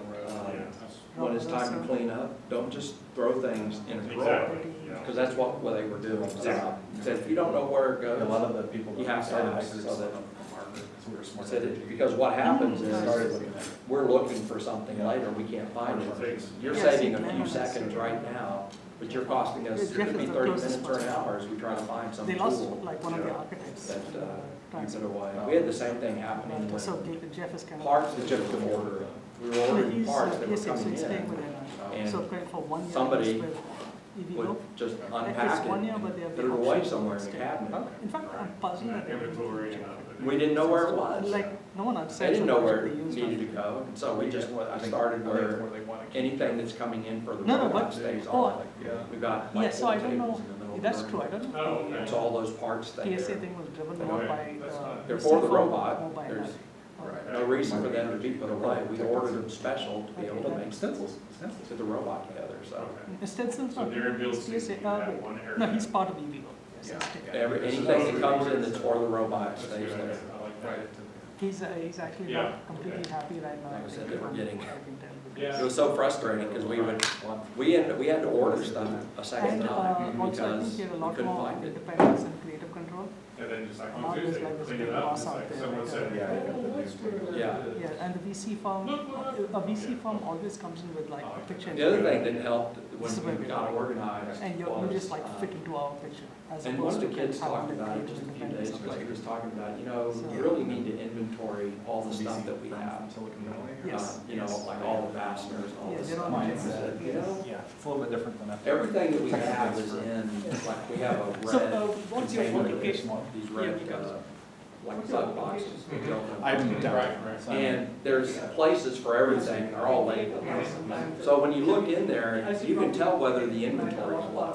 Right. There's no reason for us to count how many fasteners. No, are exactly. So, because the problem is, once you start doing an inventory system, you have to keep it up, otherwise it doesn't do you any good. Every time. you So take somebody's something- gotta have, so now you just like, you look in there and you go, oh, look, we're missing, we don't have any 1032 half-inch fasteners, or we're down to 10, we need to order some more.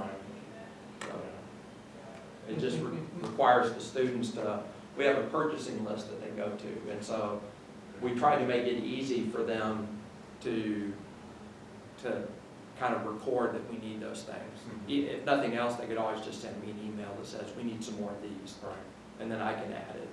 But several of them have access to the purchasing list, and so they can put on there that we need it. They can't order it, but they can put it on there that we need Yeah. it. Good.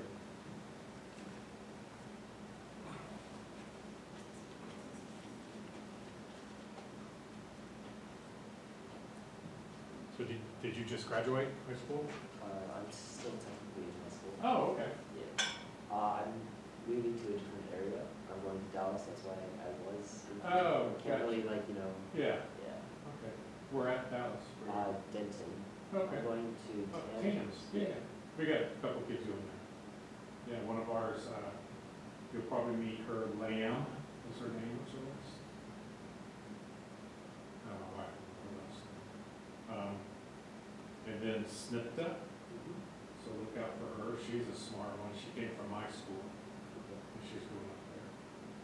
They have a robotics team, Yeah, it's like. but I don't think they went to any competitions. I don't think they did the Dallas Regional last year. I know that they did the 2014 one. I don't Yeah, think they did anything. in No, 2015. yeah, it was kind of odd, I don't know what happened to them, but. Oh, cool, yeah, that's a fun thing. So what's your long-term, goal, what's your, ideal career and stuff?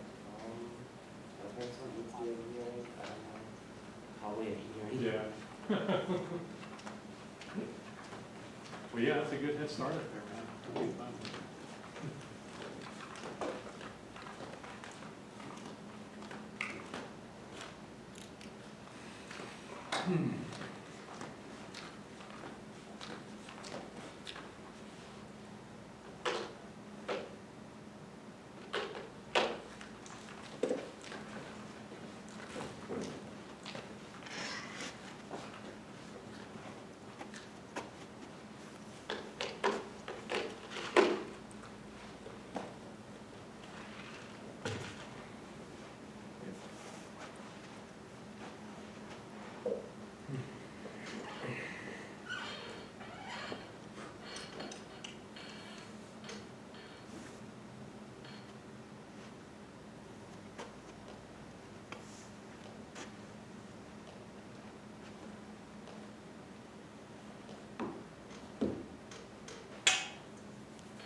place. We are out in Cypress. Even though my kid goes here, we live out there. One of the reasons we decided to come here is because Woods didn't have a team, and he wasn't going to end up going over to Ranch or wherever. Jersey Voltage was really the only real Is Ranch too competitive far? team. What? Is Ranch too far? No. Ranch is actually closest, but Jersey Voltage had a more established team, and Ranch was just kind of getting going, and we wanted a team that, I mean, his older brother was already coming here too, but we picked this school because of the, part of the reason was because of the robotics program. Good, so you're at this one here? Yeah. But it's good.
Hello. So like I said, I have this group of students who's willing to come, but I feel that they need to get trained. Some of them have experience with the robotics, but most of them don't. I don't think so. So I'm trying to figure out a way how to get them started, and get them involved with the whole school, robotics team kind of thing. The good thing is they live everywhere. It's not like even though they go to school here. So it's not like you have to limit them into the one unit. So where, first of all, where can I get, find all the teams? Well, I think that can show me where. theoretically, Give me all their information, but they also give me their parents' information, so I have like parents' with the company. FRC team. And one of them just happened to say, solar If you craft. go to the website. What is and this then place? go- And then I Googled it, and I was like, oh, they have the largest laser in Houston. Okay, then. I literally ran circles around my apartment, and You didn't get I was very excited. a very good list. I mean, I knew there were teams. And I like our stuff, because they do our stuff, they're not gonna, they can't do it for a bunch of people, because they, I don't know why. they're not a machine shop. They just happen to have the stuff to build the things. So they build solar enclosures, like sensor stuff, like sensor pipeline. And I was doing it. They just build it all in-house, so they have the laser and the brake. So they only have like one or two guys who does it, like, not like they have tons of them. Yeah, and so I wanted to know But it works out well. They're totally willing to do some beer and stuff. And they're like, yeah, we enjoy it, it's fun. We're out of building boxes. During build season, they have shelf, desk, or table, whatever, for every part that's ordered, it stays right there. So that it's not moved, it's not categorized, it's not lost. If you're ordering it for the robot to use it. I mean, you just go to. Oh, the luxury to have that much space. Yeah. I don't know if Or has a tool crib that works cribs that you can walk up and We have check our it out. website. Yeah, Go ours to are our still website. sitting in boxes. They didn't update it. Yeah, right, Boxes everywhere. right. Inspected perhaps one open and Uh-huh, exactly. Oh, but we do have a procedure where only one person opens the box and if there's immediately, they check it off on the Inventory. spreadsheet. and- Okay, And before for I our start, I just inventory, want to let you know that I leave some information here about the scholarship. So this is from, typically in the spring semester, students send in the application. It's a $5,000 per year kind of scholarship for this program. So if you're interested. Is it only for incoming freshmen or is it? No, it's actually for sophomore, junior, and senior. So, because typically freshmen have a lot of funding, either from family or other sources, but when they go to sophomore and junior, we realized UH did the study like 2006, 2007, and we realized, that at that time, many of our students actually had to go and work part-time in order to, support their studies. So we were like, we need to get this fund from the National Science Foundation to help them persist and then graduate faster. So it should be 4 years. Is it an advantage to be a former first student or is it just current grades? And what is the evaluation criteria? after a while, I just kind of say, all right. Their potential, their GPAs. So, yeah, that's how they did their freshman year. and- Yeah. Okay. So it is, you need to show that you were able to deal with that. We're trying to help you reduce your financial burden. All right, so we're going to start talking about drivetrains a little bit. For some of you, this is the old hat. You've been doing this for a long time. Others will be brand new. Please let me know when you have questions. I'll probably at some point, and Scott and I both will use random jargon that we know, but not everybody does, so please interrupt. So I have two different presentations. I have one that's on drivetrain and kind of the kitbot chassis and just kind of general drivetrain configuration stuff. And then one that's on just general power transmission. So basically how do you take from a motor to wheel, mechanism, thing, whatever you're trying to actually power. So we're going to start with drivetrain to kind of get an idea of the bigger picture and then delve a little bit deeper. All right, so what is a drivetrain? It's the thing that gets you from point A to point B. Nearly every first robot has one. There's been a few that didn't move. Largely, it's a terrible idea not to move. I don't know if anyone's ever had that plan work well for them. You've tried it. 2013 comes to mind. Please drive. Please drive. Always drive. Did you have a partner that was a non-moving robot in 2013? Yeah, Wasn't that against us? Yeah, it was a backup bot. There was a big ordeal. It was a big ordeal. But yes, we were finalists at Arkansas against you with our non-moving partner. They were really cool about it, but they didn't move. They were great to work with, but they couldn't. We had 2 non-moving robots as alliance partners in one game. No. They didn't have wheels. Oh wow, okay. They designed it not to drive. Oh, it was wrong. All it did was shoot frisbees and climb, and it didn't climb very well. Good, one job. Yeah, so again, great team, liked them a lot, but they'd only shot the ones that preloaded, and then it climbed. Yeah, bad idea. Always climb, always drive, please.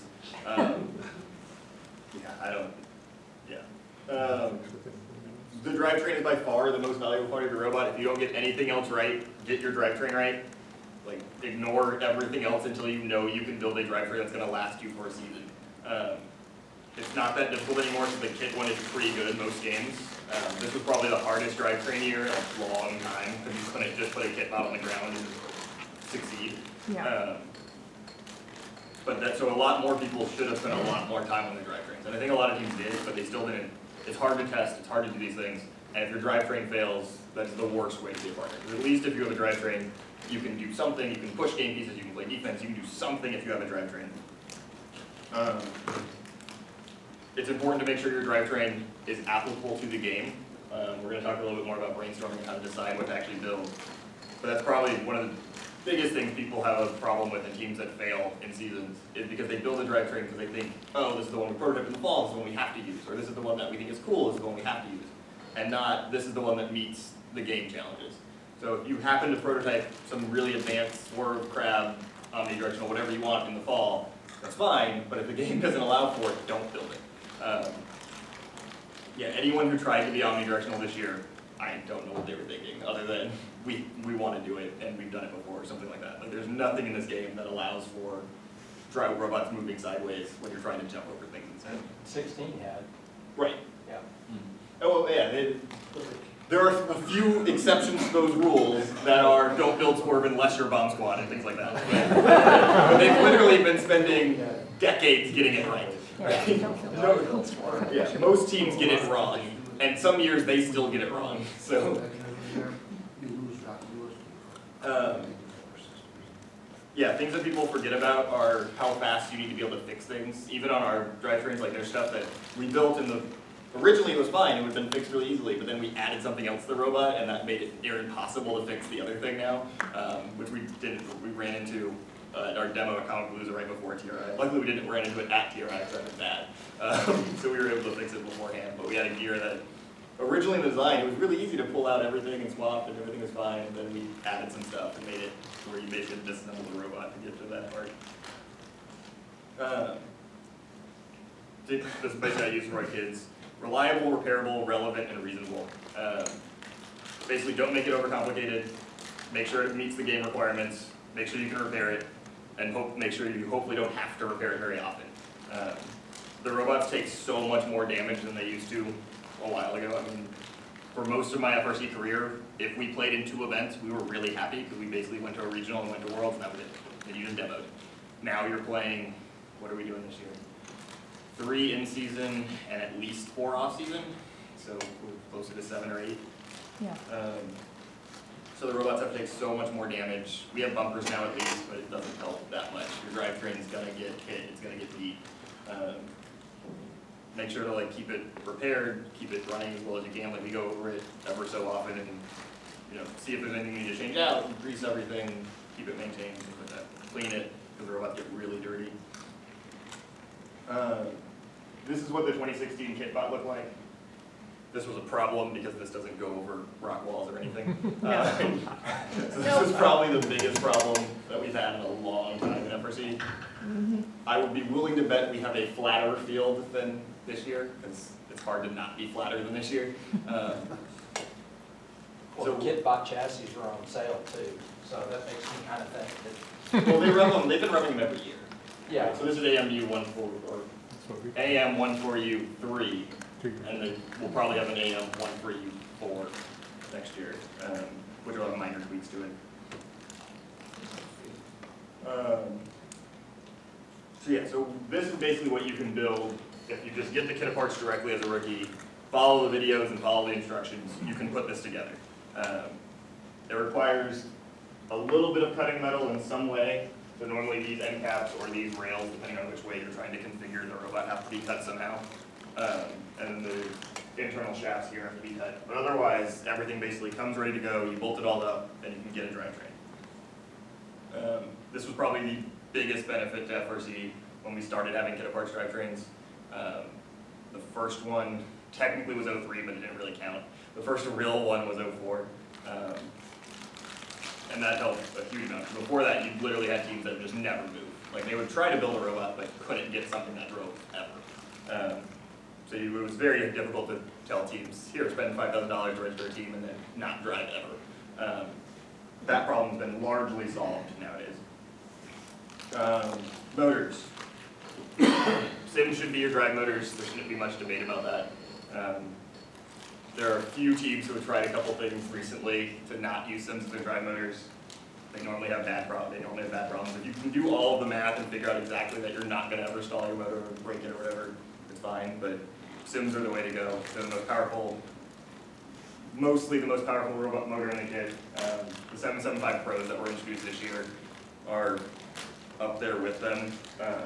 depending on how you calculate things and stuff, but they can just give more power, they're bigger, they have more mass, so the energy that it takes to move the robot doesn't cause them to light on fire, which you would do if you use smaller motors too often. You know, the 775 Pros, they rely on fan cooling instead of thermal mass, and so if you stall your motor out, 775 Pros burn up a lot quicker, and the Sims are like almost impossible to burn They're out. really hard to kill. I think I've seen 2 dead ones in the 13 or 14 years I've been doing this. Like, it happens, and like if you have a really old one, they don't work as well, but normally if you still give it battery voltage, it's gonna spin somehow.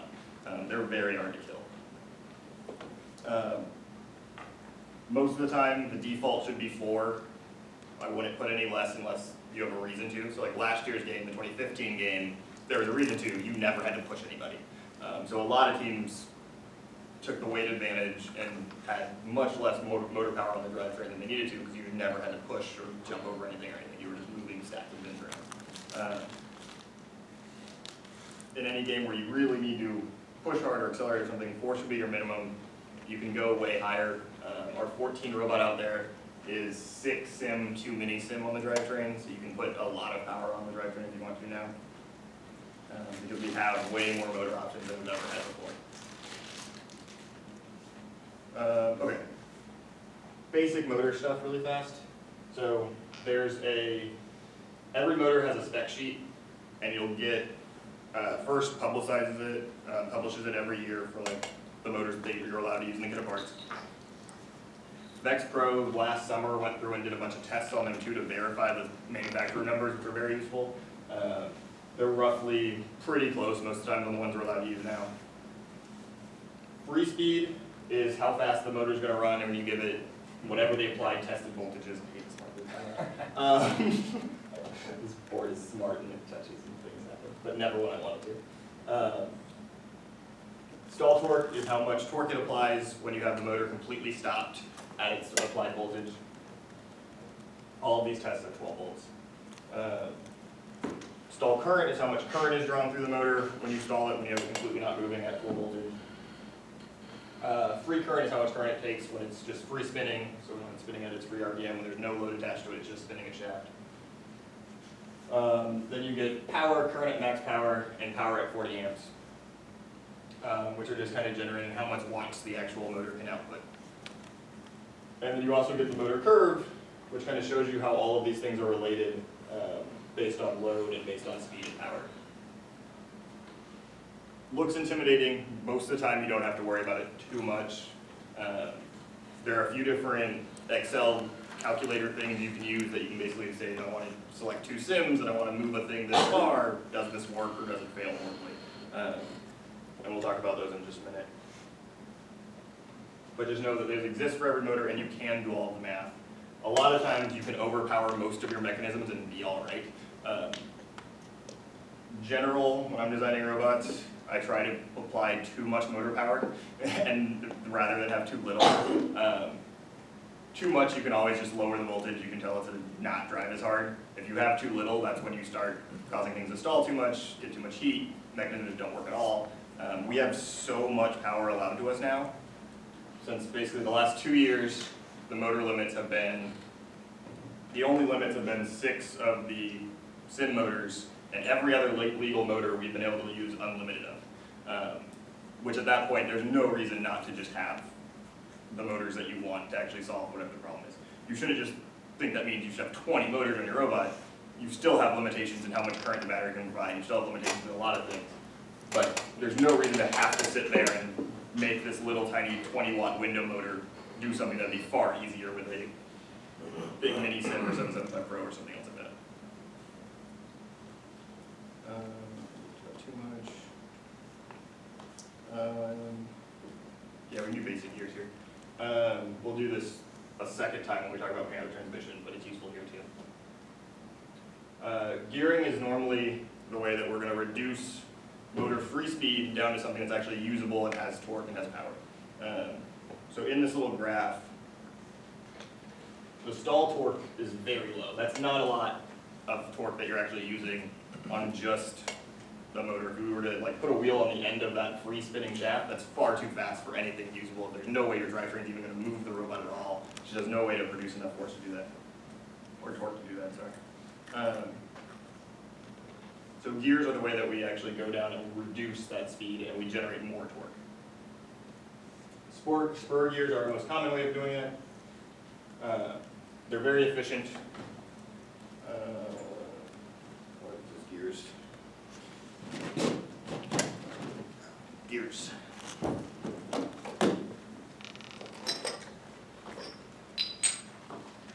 Quite a few of these are broken. I don't know why they're still in here. Kids don't throw away stuff.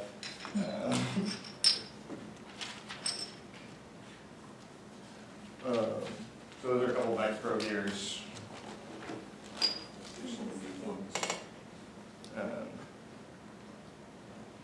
So these, based on the ratio, which is how many teeth, 1 or 2 gears when they actually engage, how that ratio compares to each other.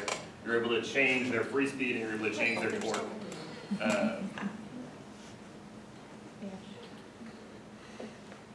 And be able to provide the right amount of actual speed or torque depending on what your application is for that job. So the ones that come in the kit of parts, so for rookie teams, if you're not going to try to do anything advanced, you would be building what's called a Tough Box Mini. This picture shows it not attached to the whole chassis, but now they actually build it into the chassis. So this is the same gearbox, and instead of this plate at the front, instead of this plate at the front, it just attaches to the whole rail. But you have these 4 gears inside of it that do the reduction that allows us to actually have enough torque to drive the robot and actually move the robot forward. This is the actual details of what's in a Tough Box Mini. Not important to know right now. But you know there's a starting gear that's attached to the motor, which is normally called the pinion. The sim gear on this case is 14 tooth. When we're designing our own stuff, or we're using Vex Pro stuff, we normally use 12 or 11 tooth, just so you get a larger first reduction. Because again, it's whatever the ratio is at your first reduction that is good, or at any of the reductions, it's going to help you lower that output to the speed that you actually need to be at. So in this case, it's 14 to 50, and then 16 to 42. And then they have this is slightly old, they now have a 1/2 inch hex output shaft. So it's a hexagon here, so you can actually interface with anything that has been, that has the opposite hex on the inside of it. Welcome. No, you're fine. We want to go ahead and sign in. Okay, so really quick gear math. We're not going to do tons of math or technical details. If people have questions about that stuff, we can help. But I may have some. Okay. I've got my notes out. When the student taught me last year, what he's going over right now. Okay, so basically this is just the breakdown of the formula for how you take the input sim gear going into the large cluster gear, and then this photo, that's the best way to show what's happening. Okay, so where's back photo? I don't know, but you can imagine this back gear here is being driven by the actual motor.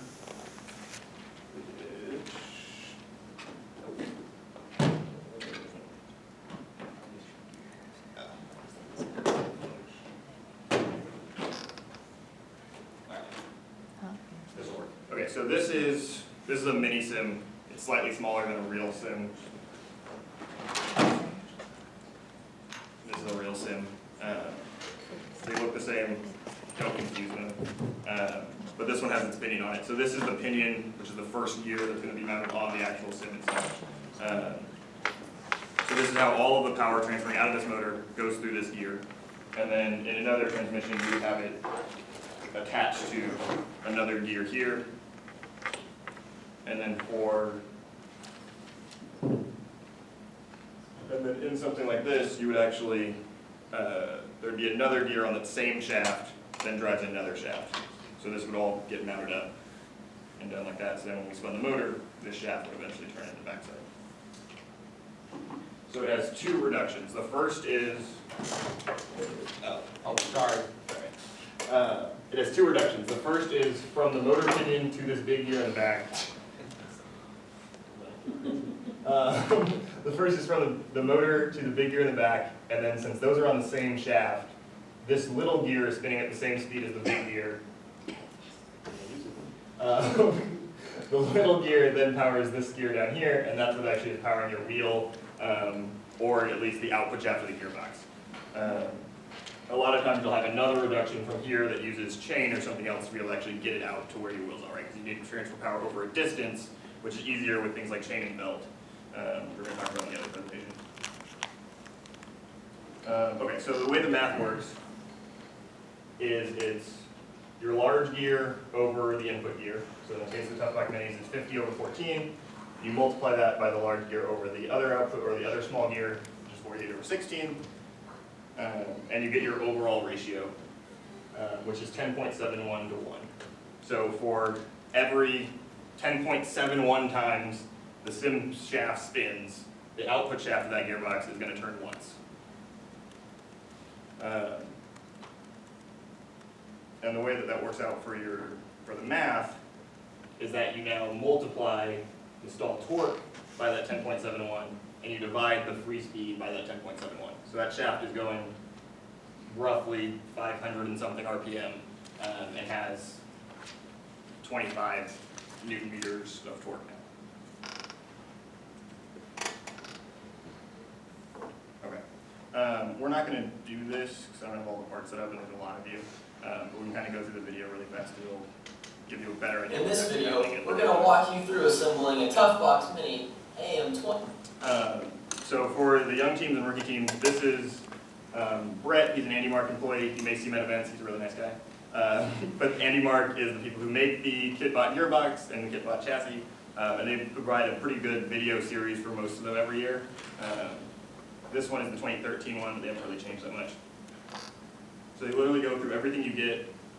They tell you all the parts you're going to need, the different gears, down to the single bolt, so you don't have to miss anything. All of it's there. There's also an instruction manual, so you can do it on paper too. Okay,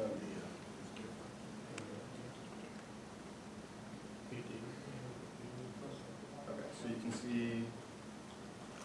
Really show you. Yeah, so you can see in here that these are the pinions for the motors.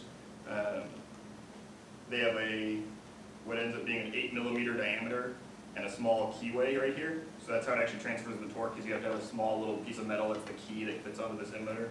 And there's the opposite side actually in the motor shaft itself. A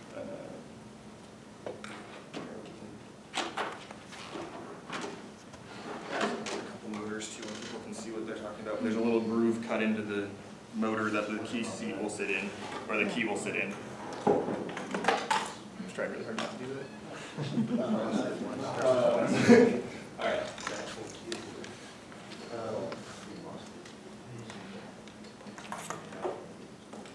Hey, Alan? Yeah. So when did they start putting these box things on the gearbox? When did they add that? That's like within the last 2 years? When they start, what do you mean adding the gearbox? To the kit part. Yeah, to the gearbox. Like the simple gearbox and stuff.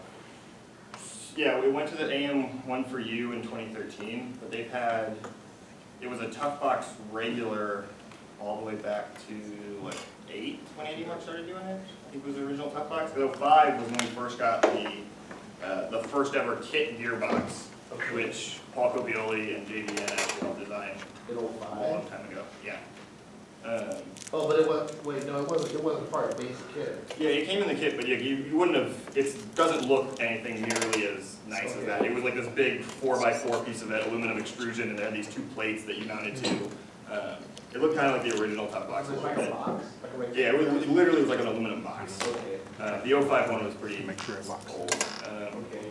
I just don't remember, because like in, the last kit I bought was probably like in maybe 07 or 08. Because after that, I used to inherit teams. And so, that's not true.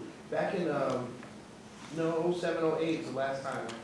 I just don't remember seeing anything like that. So that's Yeah, they look a little bit different, but yeah, they were some form of a gearbox always, in some way that you could do it. Yeah. Because otherwise, we would just bolt the motor directly to the frame. And then you have all your gears and all that stuff. Right, yeah, you had some way that you got a gearbox Yeah. mounted to it somehow, yeah. They started integrating into the chassis, I think, with the AM1 for you.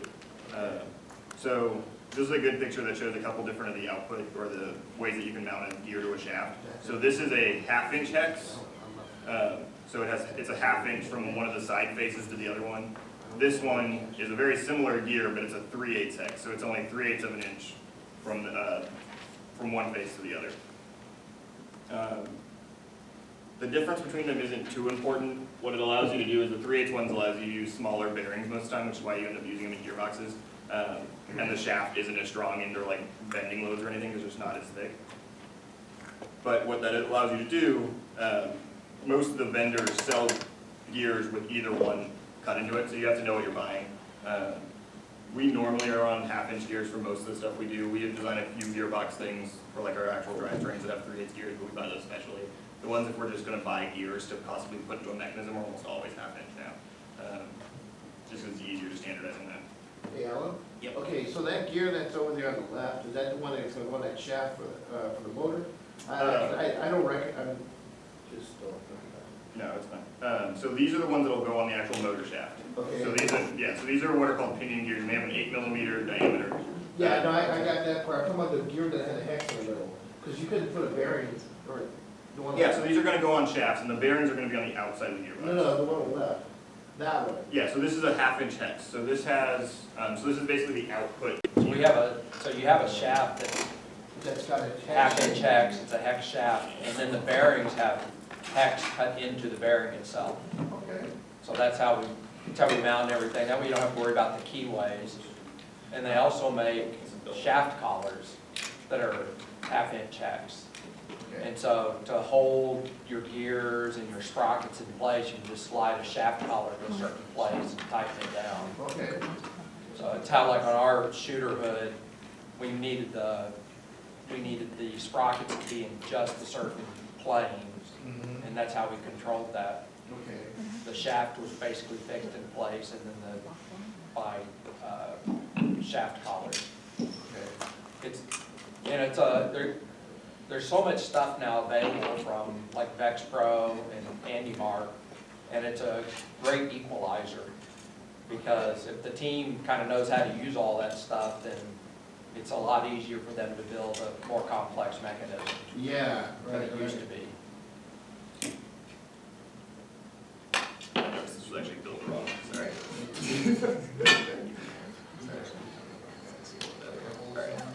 So, My advice to rookie teams with the gearbox is to make sure you get grease in it. All the grease, All of not it. just a little bit out of that little package. Lots of All of grease. it. Lots of it. Agreed. yeah, also, their bearings have a landed on them, and make sure they're in the right way. So they just have it on this one. This is just gonna be awkward.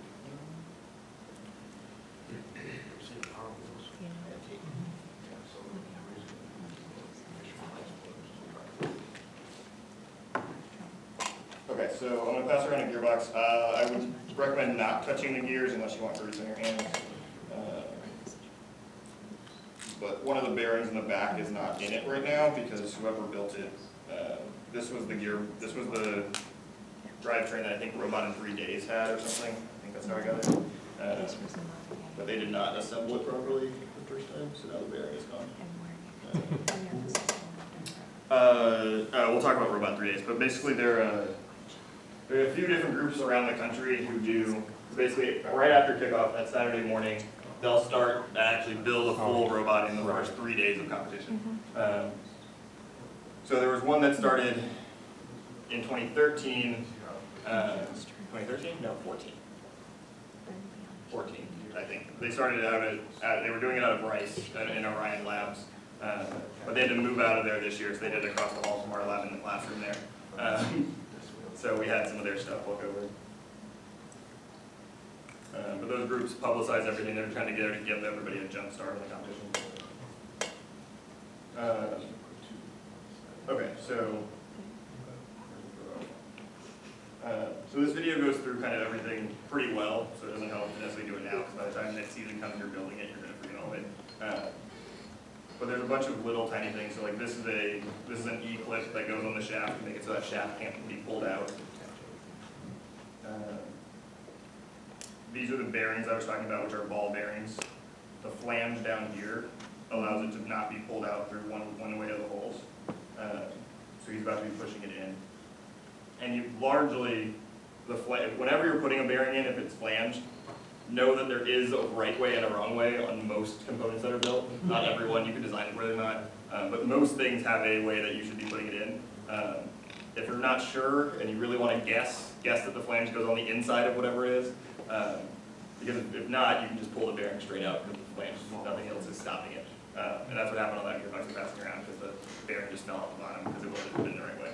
If it was put in from the inside, then there's no way it can fall out, so the flange stops it.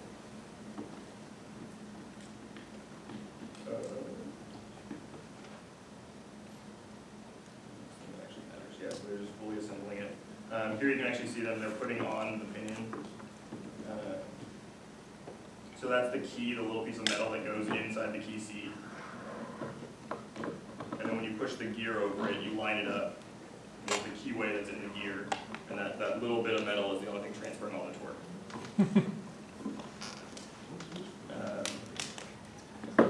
So yeah, for some reason, if one of your kids builds a gearbox and you apply power to it and nothing really happens, it like kind of sputters, but as soon as you grab it, it stops spinning. A lot of times they've forgotten to put that little key inside there, so then the shaft is just spinning inside the gear and not actually turning the gear at all.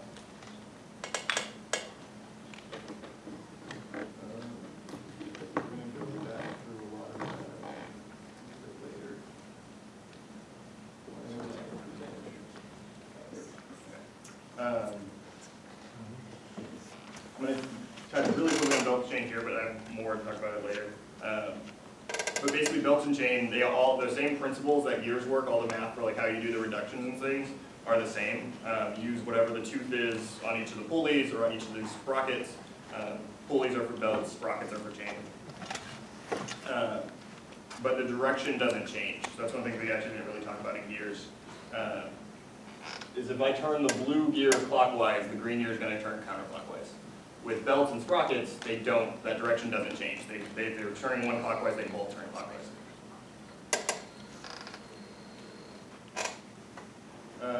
The kit of parts has moved to belts for the last few years. I think the pulleys still look largely like this in the kit of parts. So one of them has to have this hub, which is the aluminum piece here. Now I know that they have it's a hex input on the new ones. I saw the picture from the old one. This was for a 1/2-inch shaft for the key, so it just has a bigger round shaft that had a key slot in it. Now it's a hexagon hole. The hexagons are just a lot easier because you don't lose the key ever. And that was a giant pain until Vex and Andy Mart started selling stuff with hexagon broached holes. Broaching is the process of putting some shape through a hole. So you can have a square broach or a hex broach, and it'll make, instead of a round hole that you drill, you have it now actually be that shape. Yeah, so then stock up in the fall, figure out what you need, call around to friends. Like my people who know, my dad has a team out in Khalid, and most of the time before events, either he gives me a call or I give them a call and go, hey, what do you need? And then I make sure to bring whatever the part that he's missing, because they're like out of a garage and don't have nearly the stockpile hole and stuff. Okay, so refresher, that overall ratio of the gearbox is 10.71 to 1. So in the basic kitbot chassis that was released, I think this is the one in 2013 that we're doing the math for, it's driving a 39-tooth pulley going to a 42-tooth pulley. So that little bit doesn't seem like much, but it helps quite a bit when you're talking about what the end result free speed of the robot's going to be when you're actually driving it on the ground. So we do the same division again, driven gear over driving gear, and we get that 1.076. And then we multiply both of those together. So 10.71 times 1.076 to 1, and you get the final reduction of 11.52 to 1. So I'm not going to tell everyone to actually do the math, but if we know the sim speed is roughly 5,300 RPM, we know that's our reduction. How fast are the wheels turning? What would be the math for it? I don't want you to actually do it. Just 5,300 divided by 11. Yeah, right. So 5,300 divided by 11.52 will give us that RPM. All right. So yeah, so 460 or 0.9 RPM. That's roughly what the wheels are spinning at, assuming there's no losses for lots of things, right? Like that's a very theoretical speed. You're not actually doing that. Friction is a thing, it exists. All the bearings, all the shafts, all the gears, they're gonna take away from that speed a little bit.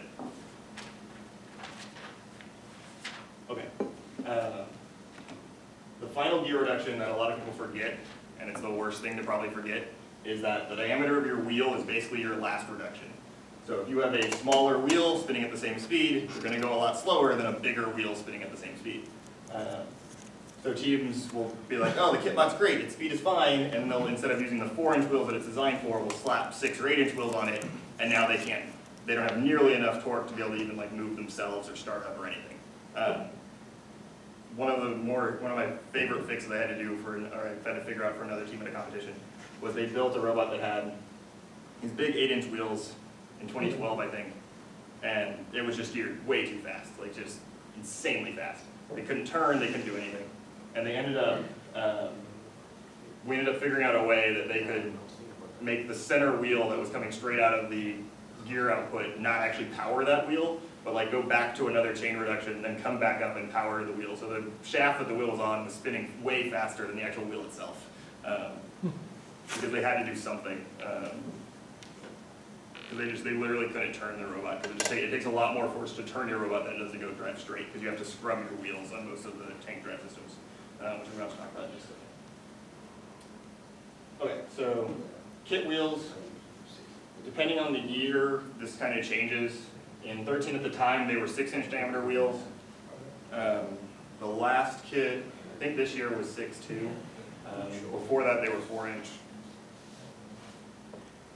So your max speed with the kitbot, if you have 460.9 RPM, is you figure out the circumference of the wheel, pi 6, not that math, roughly 12 feet per second.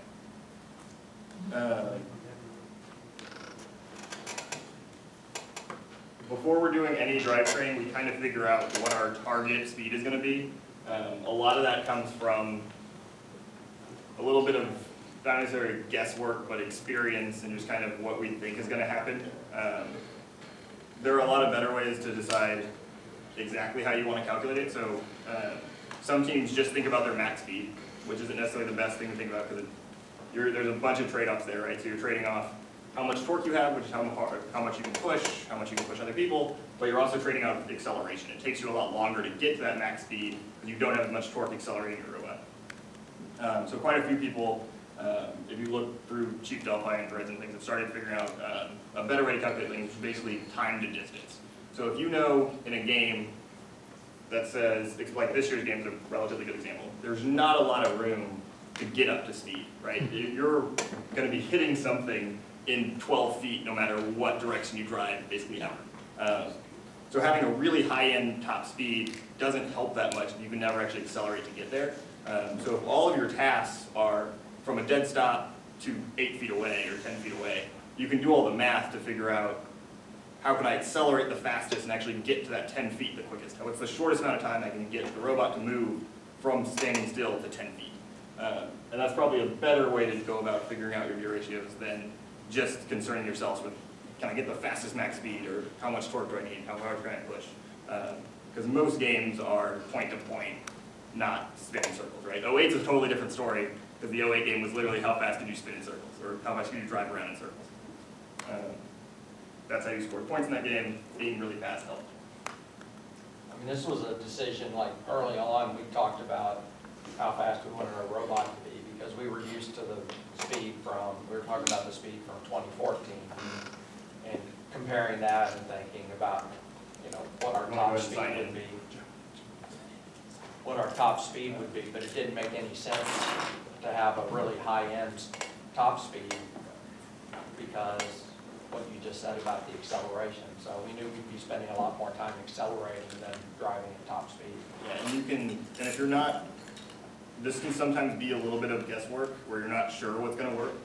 So sometimes in different gearboxes and different ways you can design things, you can change something as simple as changing the pinion that's on the sim motor.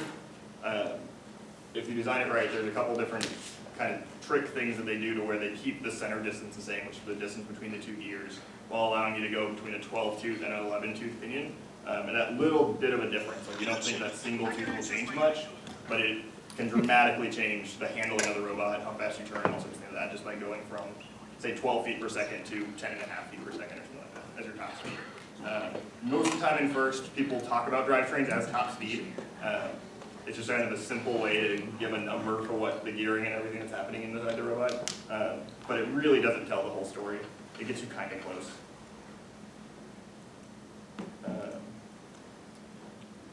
Okay. This is probably more important in drivetrains than people ever give it credit for, which is how much traction you have. And it actually allows the robot to move. So anybody who was around in 08, sorry, 09, which was Lunacy, which was the game that before the 2015 game was the game we don't talk about. Lunacy was a game where instead of on carpet, which is a very nice robot platform and you can get a lot of friction on carpet, they decided to put down this stuff called regolith, which is basically the slipperiest white substance you can think of, and then also force everyone to use the same wheels, which were made out of some sort of plastic that was also had an extremely low coefficient of friction. 0.04. Yeah. 0.04 is very, very low. On most robot games, we're trying to put into the 1.4, 1.3 with our wheels or whatever we're trying to do. 0.04 is very low. So basically, if you had 4 motors on your gearbox that year and you tried to accelerate, you were just going to spin your tires. You couldn't generate traction. It was very, very difficult. To the point where teams were having to write traction control code like you have in your SUV. Teams were literally putting fans, like giant swamp boat fans on the back of their robot to be able to propel themselves. It was just a mess. It was so much harder than just driving on carpet. And that one was called Lunacy? Yeah.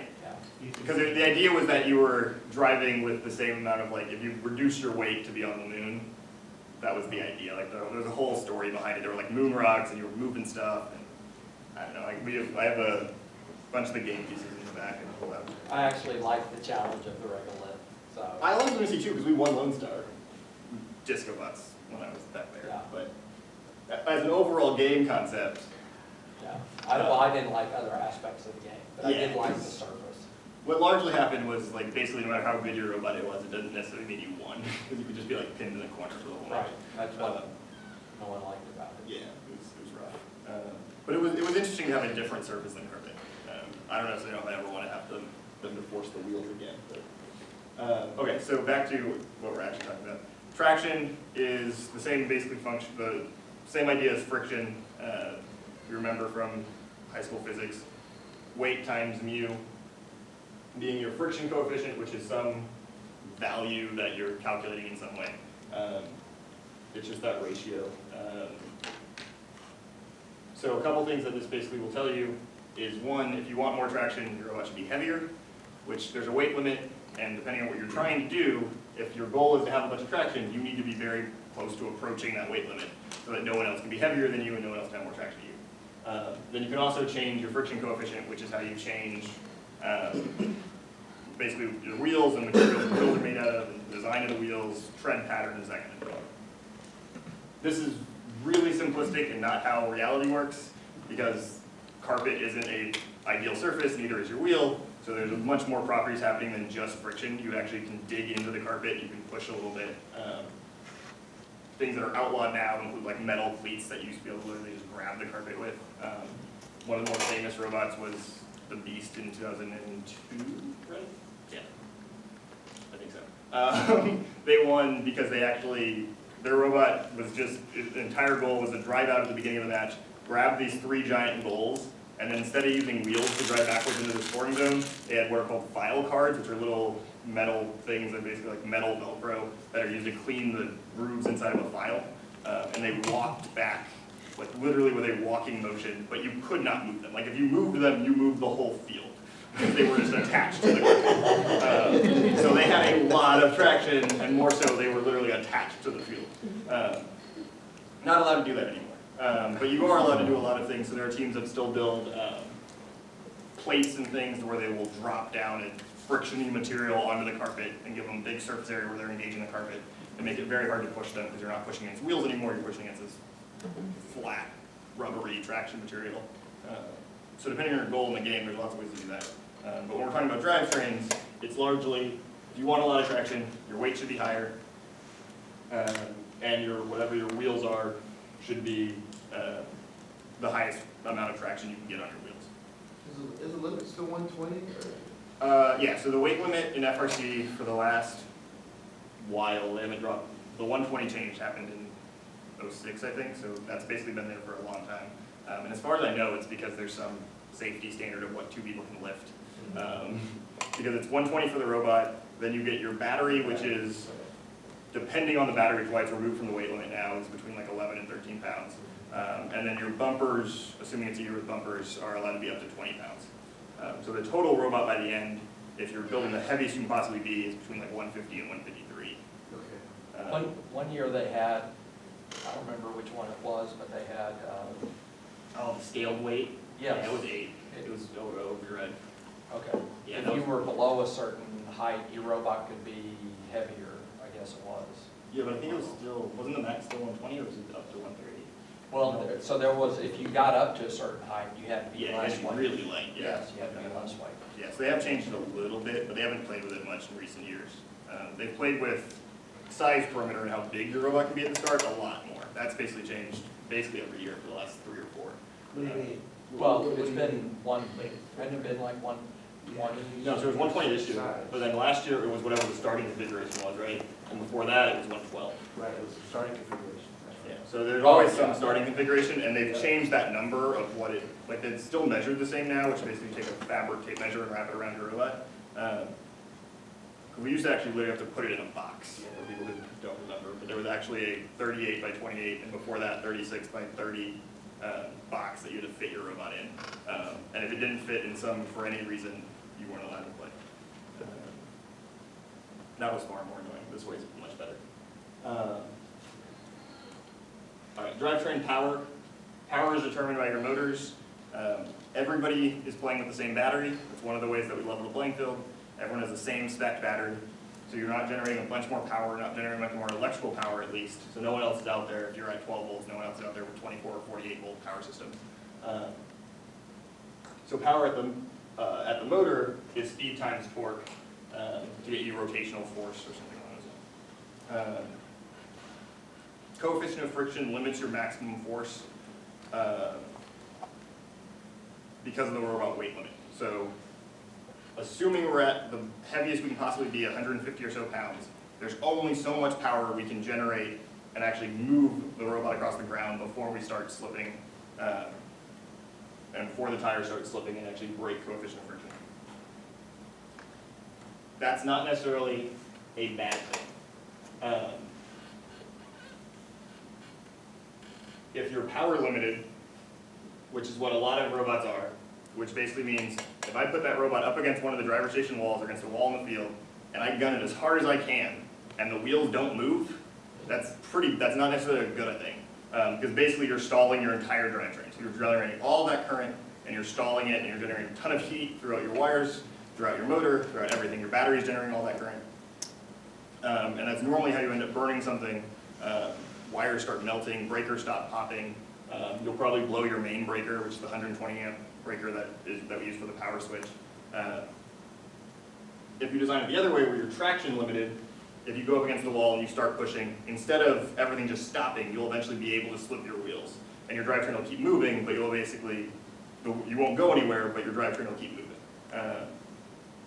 And you'll break limit, and you'll break traction, and you'll be traction limited. So that basically is you're geared down lower, so you have more torque, and you're able to actually become traction limited. So if you have a very light robot, that's much easier to do.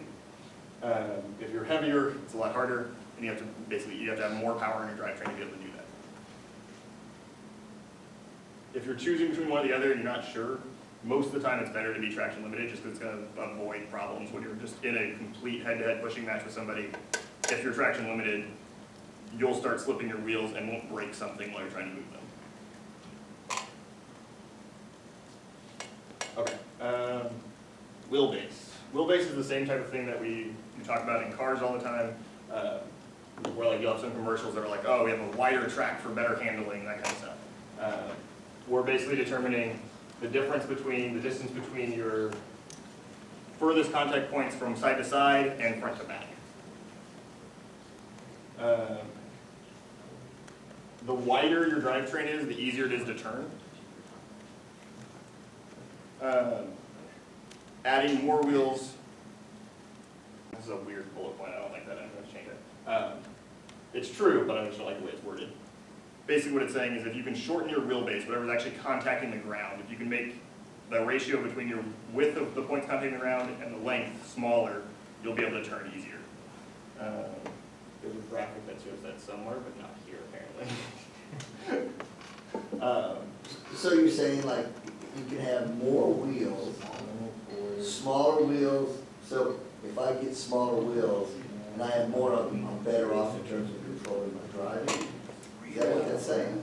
Yeah, I can't find the graphic now, I'm really confused. Okay. I mean, so for us to be really competitive, we want really small wheels. Why did I make the box like I made for you? I did that. That one, yeah, you're right, it was that one, yeah, now you do it.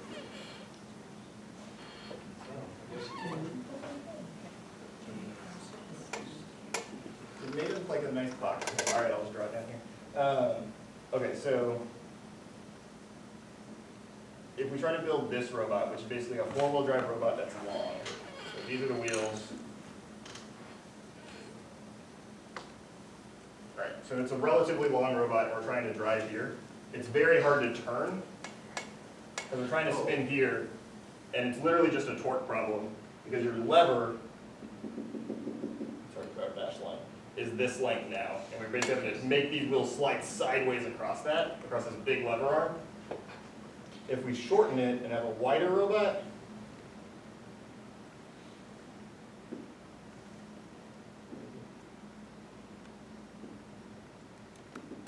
so we're still moving that way. Now this lever arm here is smaller, so it's easier to pull those wheels sideways, and it's easier to make this whole thing turn, right? And we also have a bigger lever arm here for the force to actually force it to So turn. you're still the same number of wheels, but. In this case, yeah, so this bottom one, well, whatever, preferred bottom. So there's adding, like, So on this on adding the one to the one, right, the one to the right, if I added 2 more wheels. so what we talk about here is if we were to add center wheels, which a lot of robots in FRC do, right? So you end up at 6 or 8 wheels. Yeah. The reason we do this is those middle wheels, even if they look flat, with all of them, they're not. We drop them somehow. So if you look at any of the robots that are multiple wheels, these center ones are slightly lower than these. Yeah, I was the going to outer ask you center. about that because I've seen when I looked at some robots, they did really well. I don't know if they were lower, but they looked like they were slightly bigger than the other wheels. Bigger And can maybe work. they weren't. Yeah, bigger can work. Either way, you just want that contact back to change. So because you get this weird shape here, you're only ever on 4 of them. See, exactly, and it wasn't clear to me how that was an advantage. If your CG is close to the center, then there's very little friction on the front or the back wheel. Right. So when you're turning, that configuration is much, much easier to turn. Oh, so you said the fact that it's in the middle, it allows me to pivot. Right, very, and yeah, very if you don't, easily. yeah. And then my front and back wheels are basically helping me balance, and then when I need them, they help me out. One, Because so I when know this one going is, over terrain, they really seem to, at least here. go back. Yeah, I don't know what. Draw. I don't know what you do. I'm not good with that. There you go. Okay. Okay, so when this is turning, this wheel's, it doesn't matter. This wheel's trying to go that way. If this robot's turning this way, this wheel's trying to go that way, and it's just friction because it's not rolling that way. Okay? But this center wheel, the center wheel is going that way as you turn left. No, this center wheel's going that way as you turn left.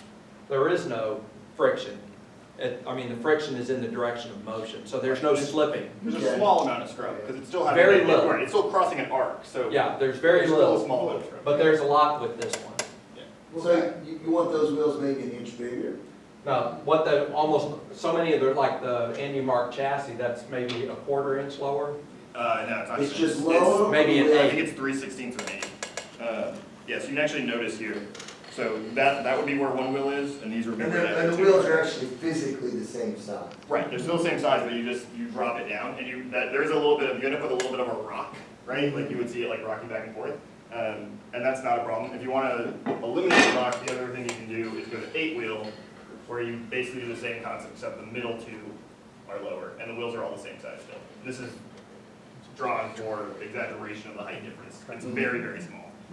It's close to 1/8 or 3/16 of an inch. Now, I have to disagree with something there. I understand what you're saying about basically what you're describing is kind of like I don't want to say a cantilever, but basically with the 2 wheels in the front and you have the drive wheels in the rear. No, all the wheels are powered. No, I'm talking about when you had the 4-wheel configuration at first.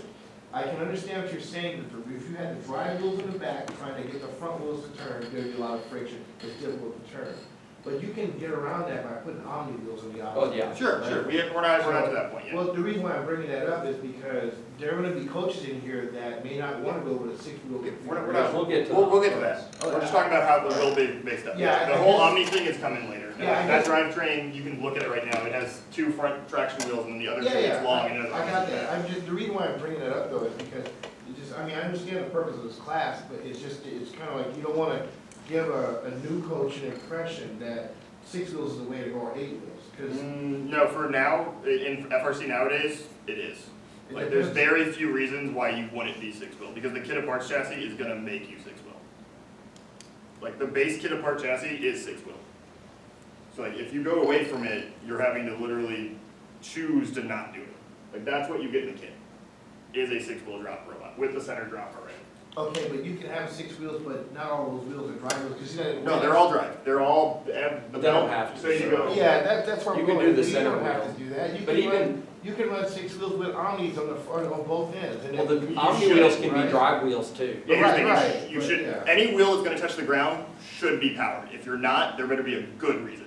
Like, you should power every single wheel that's touching the ground, because if you don't, you're losing that traction, right? Any amount of force that's on, if you have down force going to the ground, and it's not powered, that's not helping you push anybody, it's not helping you move, it's not doing anything except taking traction away from your powered wheels. Keep in mind that everything that's said, there's exceptions. Correct. Yeah. Yeah, there's totally exceptions. We won regionals and we darn near won nationals with a 2-wheel drive robot with caster and front wheels. So We had go-kart wheels on the backside with a massive amount of drivetrain and an incredible traction system. What year? Yeah. Electronic traction system. That would have been probably 2002 or 3. Right, and back then, made total sense. You do it now, you're not getting drafted. But there was, Yeah. There's not. actually, in 2008 also, I think it was 2007, 2008, the one with the big balls that are on the rail across the top, where you had to have the super fast robots. Man, we had to do a robot with caster wheels, man, and we only shot down to the robot caught on fire. I mean, we had gone all the way to the whole thing. I mean, so all I'm saying is that it's just, Sure. you made a point there that I hope no one walks away with saying, oh, well, that we have to do it a certain way, because that's. Again, you don't have to listen to anything I'm saying, but if you ask me for my advice, I'm gonna tell you immediately that you should have a 6-wheel or 8-wheel robot unless you know very certain what you're doing, right? You have to make a lot of choices to go away from that, and it's gonna be much harder to convince teams to draft you come Saturday afternoon if you're not at what we consider like the standard. If you're not better than a kitbot, there's no reason to pick you to play on our alliance if we know a kitbot can do it, because there's gonna be kitbots. Like, we can always draft a kitbot. I think you missed my point, but I understand where you're coming from. I just, Right, and there's a lot of game decisions that take away from all of this, right? 2015 was one of those years where you didn't have to do anything. Like, you can do whatever you want on your drivetrain, you didn't care, because all you had to do was move totes, right? You never had to push anybody, you never had to play defense. We didn't really care, as long as you moved. The third pick sometimes didn't have to move in 2015. There are lots of reasons that 2015 can be an example of some game where you don't have to do that. But in 14 or something like that, where we need you to play defense and we need you to be able to accurately drive and turn and push people, that's the foundation and that's kind of the minimum, because that's what you get at a kitbot. If you go away from that, if you have caster on your front end, I'm not gonna have you play defense because I know anybody can just turn you, right? Because you have no powered wheels up front. I can just run into your front end and turn you out of the way and go score. No. yeah, it depends on it really comes down to the actual tournament. I mean, Right, it always depends on the game. But these are the basics of where we are now in FRC. So one thing that we did with our drivetrain this year were a lot of robots had pneumatic wheels this year because of the rough terrain or the different obstacles. So So not only did we have a center drive, drop drive, where the center wheel was down 1/8 of an inch, but then we ran our center wheels fully inflated or nearly fully inflated, and the front and back wheels at reduced pressure. And part of that was to take away some of the impact when we were hitting the obstacles, but the other part was because we found that the pneumatic wheels they sagged just a little bit, and so if the middle ones weren't fully inflated, we were getting a lot of that friction when we were trying And to. so this year we increased our drop by quite a bit. So I think we went all the way to quarter, which normally we do 1/8 or. And I was helping a team at Lone Star, Cybers something. They were near us anyway.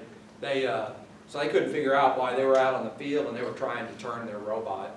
They were driving around and they were getting very frustrated because they'd get through maybe 30 seconds of the match, and then after that they just didn't have any power left.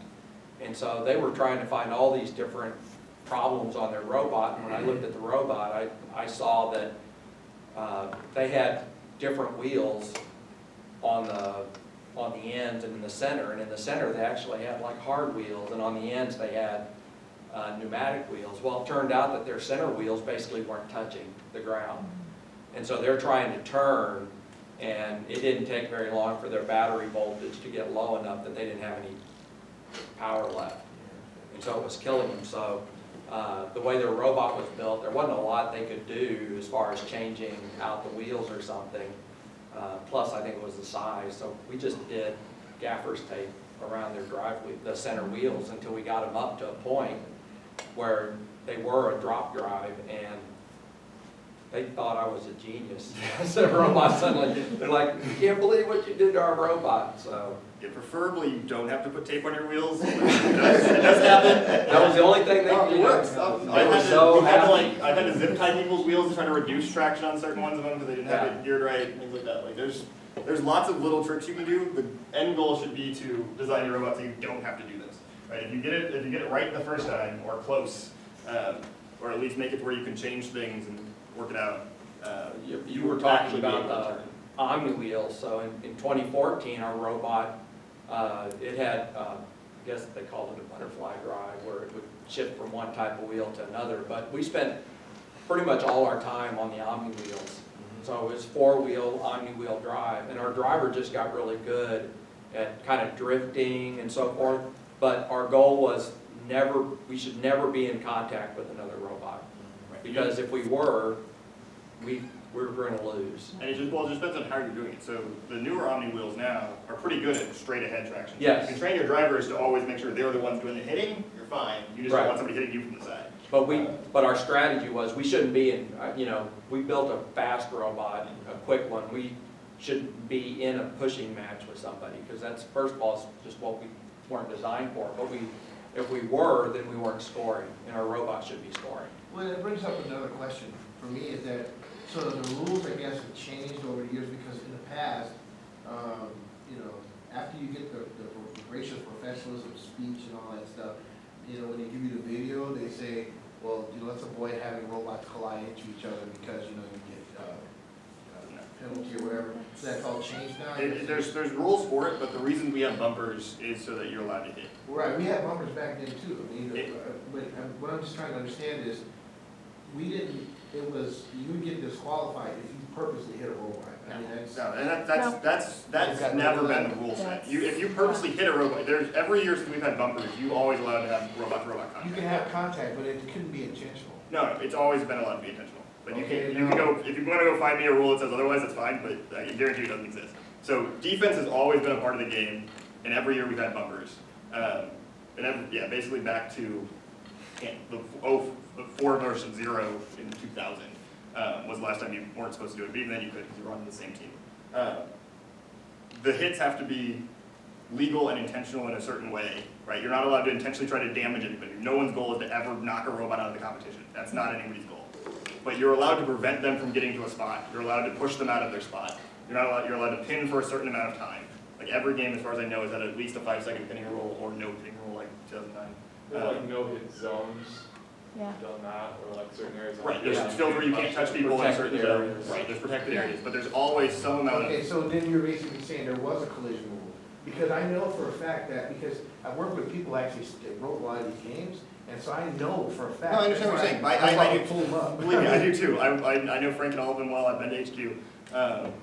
So Okay. there's never been a specific rule that in any game where you weren't allowed to hit at all. There's always been some spots where, yeah, if they're loading the frisbee, you can't touch them. Like even no matter what, intentional or unintentional, you can't touch them. But during other parts of the game, there's always been some way you've been allowed to run into them intentionally. Defense has always been a part of the game, except for 4v0, which was a terrible game. Everyone was on the same side. Or last year where there was no defense either, in 2015. It's awesome, not a good game. But yeah, it's coming from a team who has built robots very specifically for defense. The 2013 one out there with the giant lift got all the way to IRI specifically to play defense. We know a lot about hitting people and stopping people from doing their goal. Defense is a part of most sports, and it's part of FRC. Some people don't like defense. It works out well most of the time. They try to make it to where it's a very reasonable thing to do. The refs have to make calls on whether things are intentional or not, but it kind of goes from ref to ref. It's a few times this year where there'd be a high center of gravity robot that would get hit, or look like a harmless hit, flip the robot over again. Right, well, there was a big problem this year where the refs couldn't even, or drivers couldn't see behind sally ports and drawbridges and obstacles on the field, and they would run into somebody, tip them over, or do something illegal, and that was a big problem. But reasonable bumper-to-bumper contact, since we've had bumpers, has been allowed. Yeah, and we try to be as good as we can when we're playing D, but like Torque Steam at Alamo or at Lone Star. When we played D against you in the quarterfinals, there's a photo at one point where we were very, very much on accident because we couldn't tell what we were doing. We literally couldn't see our robot. We were almost on top of them. We got off immediately when I was yelling again, "Why are you on top of Torque?" We were trying to avoid that. Oh no, there's a photo, and I was like, "That's not good. We should not be up there." Because the bumper hit, but you were on the batter, so we went up you. And I was just screaming at our driver to get off of you. The ones we meant to climb this year. Yeah, it was weird. Okay. Right, we talked about wheels being the last gear ratio a little while ago. On most flat field games where you're not trying to go over an obstacle, most teams will try to use smaller wheels, so they have to have less gear reduction. So 4 inch has become a much more standard. For a long time, no one ever drove on 4 inch. You basically had 6 or 8 and that was it. So that's what you were getting from like Skyway and wheel companies like that. Most teams nowadays, you can get 4 is your basic standard. There are some people going all the way to like 3.5 or 3 inch drive wheels to get even more, have to give you in less reduction from the motor to be able to get a more efficient drive system. Again, this only works on very flat fields. 2014 was a good example of that. There was nothing you ever had to go over, basically other than tape lines. That was it. Tread material and shape is very critical to design. There's a bunch of different wheel options now. Andy Mark and Vex Pro, when we talk about suppliers, have made dozens and dozens of different types of wheels for first. There's wheels that have removable treads, so you can change all sorts of different conveyor treads and different things onto it. You can test them for different ways, and pretty much any team will tell you their favorite. There are teams that only use specific ones, so they're like, oh, it's the best. There are teams who still use 8-inch giant beadlock things, and they cut their own tread into it on a table saw. There are a lot of different ways you can get traction on the first field. Most of the time, it doesn't change all that much, and you can find one that you can buy at Vex Pro or Andy Mark and make it work. And it's just easier to do replacements and everything, but if you want to go down that road, a lot of teams do it, and they're pretty successful at it. Okay, so talking about drivetrains, this is how a lot of robots used to be built. We talked about this earlier, where basically you only powered the back 2 motors and you had some form of caster up front. This pretty much doesn't work anymore in FRC. I haven't seen a robot do this and be successful in a very, very long time. Except last year, there were some robots that had. It largely ignored all drivetrain stuff from 2015. It was bad. It's not how robots are built, and everyone just was able to like do a bunch of cheating stuff to get a bunch of weight for other things. I mean, you had huge sections of the robot that just sat at the feeder and stacked totes and things. Last year was a fun creativity challenge. It was not a normal FRC game by any means. It was kind of a reboot game. Okay, so yeah, this doesn't happen very often. It is very light, it's very easy to build, it's very easy to design, but it has way too many drawbacks for most FRC games nowadays. One of the bigger problems with a drivetrain like this is if you're trying to move somebody out of the way, and my robot, if you're pushing this way, and another robot comes in and hits here, as soon as we hit, what ends up happening is your two front ends are going to come off the ground a little bit, because you hit and you basically almost try to TP each other. As soon as that happens, these two front wheels are now off the ground. You no longer have any traction and nothing powering you on bound, and I'm pushing you wherever I want to go. So this doesn't work. So and that's the same problem with any wheels that are on the ground that aren't powered. If you have wheels on the ground that aren't powered, if I can find a way that when I push you to get those wheels that are on the ground, I now have complete control of your robot because your powered wheels are off the ground. So don't build it. Much more reasonable, especially if these are omnis or some other way that these have less traction than these ones. You can get away with building this robot. Again, it's simple to build, it works well. If all four of them are omnis, depending on the game, you can get away with it. That's kind of what Scott was talking about with his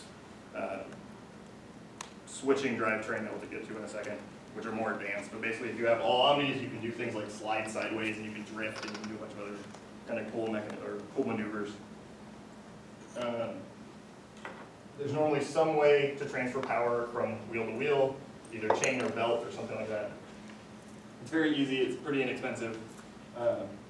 Is there a reason to pick chain or belt? Is there a reason to put Chain versus belt? We'll get to that in a second. Okay. Yeah, we'll come across that. It just depends on a lot of things.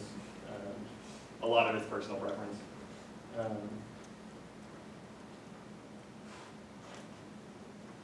Yeah, but again, if they're all traction wheels though, and you build a long robot, it's going to be hard for you to turn. That's probably the number one reason people have turning problems is because they don't have enough torque for how big their wheelbase is. This is an option. I would not choose it. If you don't have your wheels connected together, you run into that same problem. When you get into a pushing match or somehow two of your wheels get off the ground, all of the power from those motors that are attached to the wheels not connected to each other is now wasted. Right? So if these wheels are off the ground, you get stuck on an obstacle or something like that, only the power from these ones are being attached. If you run chain or belt, now you have all four motors, or however many motors you have, actually driving all the wheels. This was our 2014 robot. Yeah, ours too. But again, on a flat ground, you can get away with it. We also put, you as well, had way more than just 4 sims on that drivetrain, right? I don't remember. Oh, actually, maybe you did. I don't think so. No, yeah, you guys did. We did as 4 sims. Yeah, we had. But we also weren't trying to be in contact with people. So we did the same thing, except we had 2 motors on every one of these wheels. So even if we had wheels off the ground, we still had as much motor power as most people did. And we could accelerate crazy fast. We're basically like a bowling ball.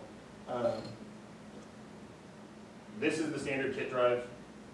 You have the gearboxes somewhere in the middle, and you're powering out with chain or belt to the outer wheels. The center wheel, like we said before, has a lower contact point, so you're getting that kind of rock motion a little bit. Or you could have omni wheels on the front and back. Some way to reduce the friction so you're reducing the scrub and you can still turn it. There are teams that think that they're doing this somehow without doing that drop, but most of the time it's because they're using much larger wheels. And if you have a really large wheel, you still shrink this contact point, just because if this is the front of the wheel, and now the back of the wheel is back here somewhere, your center's here, so this distance has already gotten way shorter. So just by having bigger wheels, you're shrinking your wheelbase.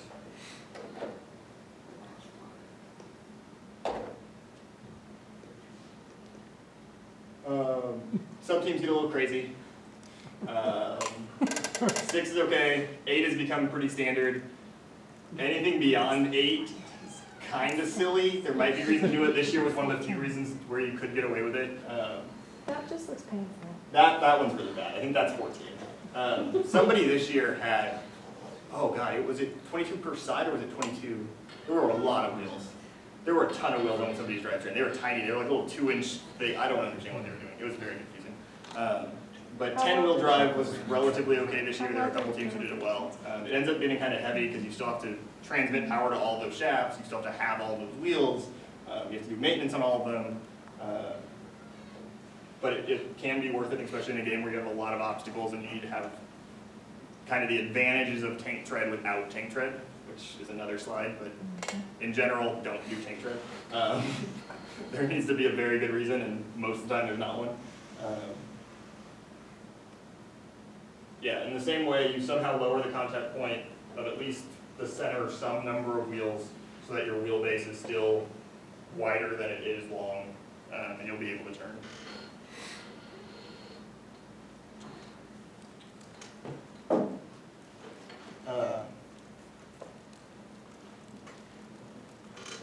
Friction in a drivetrain is a very bad thing before you get to the wheels and the carpet. That's where we want all of the force to go.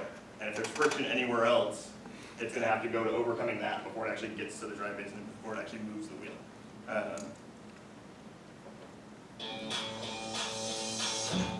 This is definitely The center part of the wheel on a car is called a hub. The wheel spins smoothly because the hub has bearings inside it.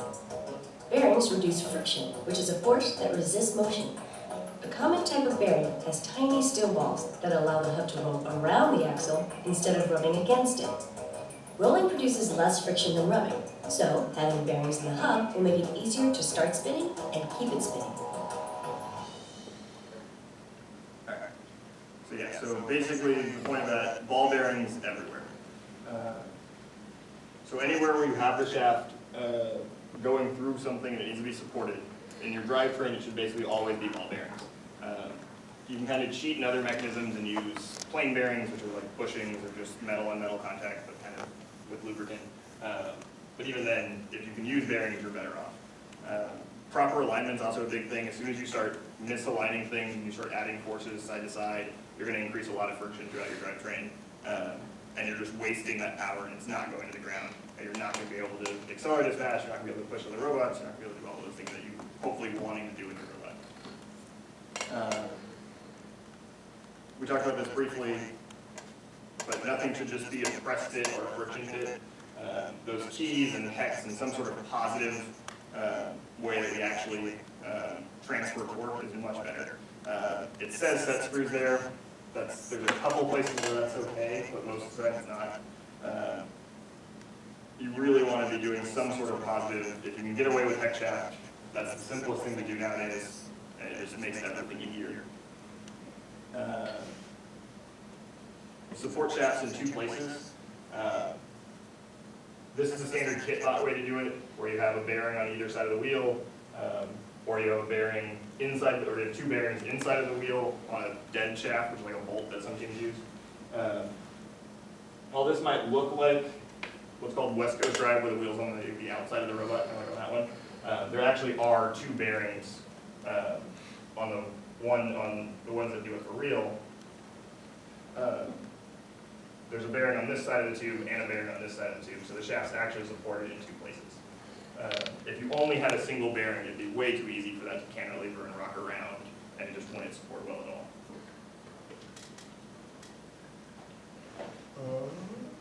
So this is what those really look like, just in a much smaller form. Like they're done inside of a single 2x1, but they have 2 places for the wheel to be attached to.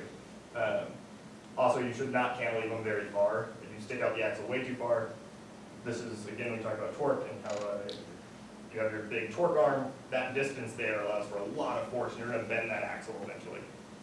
Hey, Alan? Yep. Okay, so another question. The wheel itself, because I'm not familiar with the new wheel designs, so does the bearing that slides on that hex axle is, I'm assuming it's got a hex shape in it also? Yeah. Yeah, so they have hex bearings nowadays, which are already broached. There's 2 different kinds. The one with the bigger race is what you can buy nowadays from Vex Pro. They got rid of the smaller race ones. You could blow them up. Like literally, they would just kind of explode in your robot, and little ball bearings and pieces of bearings be everywhere. Didn't that happen to you guys at Kalamazoo? I think it did, yeah, twice. Oh, really? Well, it happened once at Comic Palooza, and then it happened shortly afterwards in our shop. Okay. Yeah, those old ones are, once they wear down enough, they get a little weak. The new ones are much better at doing that. Yeah, the kit of parts is pretty good about going through all these things. So if you build the kit of parts drivetrain the way it's supposed to be built, you avoid a lot of these problems. This one you'll still see sometimes on kit of parts, which I'm not entirely sure how they do. But you'll see wheels out of alignment in different ways and twisted and wonky, and it's just going to make it less efficient.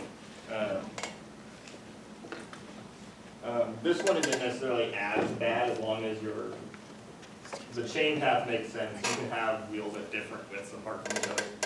A lot of teams actually design their drivetrains that way. Like 118 this year was done that way. Their two middle wheels on both sides were farther out than their outside wheels, so their whole robot was basically a big octagon. Okay, so this is a slide basically talking about adding more motors and what it does for you. The more motors on your drivetrain, the less load each of them is taking. So you can have cooler motors that are having to drive less of the robot's weight. Decreased current draw per motor, but more often than not, an increased overall current draw. So basically, each motor is taking less power, but you still are going to be taking more out of your battery to be able to do it. Redundancy, which is a big part of drivetrains. Again, we want them to last for a very long time. If you have 2 or 3 motors per side, you end up, if one of them goes out, you can still drive your robot. Lower center of gravity is basically just saying, most of the time our drivetrains are very low. Motor weight there is a good thing. You want low weight on your robots so you're not tipping over very often. The biggest drawbacks are heavier, and certain potentially useful motors are being used on your drivetrain instead of somewhere else. So in that case, basically the big sims that we're only allowed 6 of on a robot, if they're all on your drivetrain, you can't put them somewhere else. Okay, so we're going to run through this kind of quickly because they're not super important, but you should have some idea of kind of what we're talking about. We've already mentioned a few of them. There's a lot of teams who want to get creative in their drivetrains and not build the standard, what's considered a tank drive, where you have that left and right side, and that's how you turn is by changing the direction of each one of those 2 sets of wheels. This was the CAT of Discobot's 2011 drivetrain, and it has Omni wheels, which are the wheels with the little rollers on them. I can go grab a wheel box in a second. And basically when they're all at the X, you're able to completely have it do omnidirectional motion. So it can drive forward while turning. It can drive in all 3 degrees of freedom at any one time. So we move X, Y, and rotation all at the same time. The problem with this is it's very easy to push a robot like this around. It's not too bad, but it doesn't work for a lot of games if you're trying to avoid being pushed around. If all your goal is offense and you're on a very flat field, something like this could work. It worked out pretty well for them in 2011. They were finalists to you guys at Lone Star. Wait, were you with them too? Yeah, I helped build that quite a bit. Yeah. H-Drive, which I don't have a picture of. I don't know how this thing like Google instead of PowerPoint. H-Drive is basically, it again uses Omni wheels. So you'd have 4 at the corners, and then you'd have 1 in the middle that is the one that drives you sideways. My wheels are really weird rectangles. So if the robot normally is driving in this direction, this wheel would allow you to drive sideways. Because all of these wheels have little rollers on their side that basically remove the friction from it going sideways. Okay, I'm not going to finish this. I didn't even touch it, that's okay, I actually didn't touch it, that's not a problem. Back to Mechanism, or Mecanum, or however else you want to say the name of the guy who invented these wheels. I think he's Swedish. There's a long history about him. Some teams really love them. I don't. Instead of being 90-degree rollers like the Omni wheels are, they're 45 degrees. and we're not gonna go into this here, but basically it'll allow each of the wheels to have a slight vector in a different direction. So to be able to move this robot sideways, you have this wheel driving in this direction, this wheel driving in this direction, this wheel driving in this direction, and this wheel driving in this direction. And when you drive those two against each other, you end up with a vector that points this way, I think, but it could also be that way. I don't remember. Either way, that gets you going sideways in one of the two directions. So if you see robots moving along a field going in different directions and moving sideways, they're doing it with something either like this, or the last one we're going to talk about, which is crab/swerve, where you actually literally rotate the wheel. So this whole wheel module is built on an axle, so you're able to spin the wheel in different directions. And if you have all four of your wheels able to do that, you can have it do all sorts of cool maneuvers where you're driving at angles, you're driving backwards, forward, sideways, rotating while you do it. They're by far the most complex drivetrains in FRC. Basically, if you're not Bomb Squad, Ponage now, a couple other teams who are pretty good at it, but they've been doing it for years and years and years, you pretty much shouldn't. 118 was the team locally who used to do it a lot, but they haven't built one since 2009. But they were known for it for quite a few years. So do all four wheels pivot? Yeah, all four wheels pivot, and there's either, some people determine the difference between these two as crab being all four wheels pivot together, so like you only can drive at angles and you can never actually rotate. Swerve is normally considered some form of independent wheel, so each wheel will have two motors, one that turns it and one that drives it forward and backwards. Again, they're very complicated. Most people should avoid them. We will never build a competition robot that has one. I can very confidently say that. It's way too much time and effort. If you're going to build one, absolutely prototype it in the summer and fall. Do not try to build one mid-build season. There's no way that's going to come out well for you. There are a few kit parts nowadays that you can kind of buy and just sort of make work. But one of the harder parts about this is actually the programming of not only do you have to tell the robot which direction to go, you have to steer each wheel while doing it. It's much more complicated to get right. You also need a lot more sensor feedback because you have to know which direction every wheel is pointing. All right. Tank treads, which they should probably be updated after this year. They were reasonable this year. There were teams who used the Andy Mark tank tread kits and did pretty well. However, they were very heavy. They ended up having some issues with their pulley design. They had issues with a lot of things, and largely teams who were wheel designs were just as good as getting over all the obstacles, if not better. Most of the time they could do it a lot faster because they could just jump over the rock wall and things like that, where the tank tread one had to actually like kind of crawl over and go a little bit slower. This was just maybe an easier solution to buy. Correct. Yeah, it worked, and you were proficient at it. This is the first game where it's ever really been reasonable. Most other games, it's better to do something with wheels. This is also the first time it's been available in a nice, neat package for FRC where it was very easy. Before this year, before Andy Mark released that product, you were getting your own conveyor belt, and you were going to, you were calling conveyor belt companies and figuring out how to make the pulleys and figuring out how to do it all. It was way more complicated. It's gotten a little bit easier because of the tank tread kit, but still not the best solution for most teams at least. I don't think any of the teams who made Einstein had tank tread as far as I know, but I could be wrong on that. I assume these won't turn very well, right? What? I assume these won't turn very well? So if you actually look at the Andy Mark one, it's designed to have a shorter wheelbase, so it's okay. So it has this whole front end that comes up. So only this part of it's actually on the ground.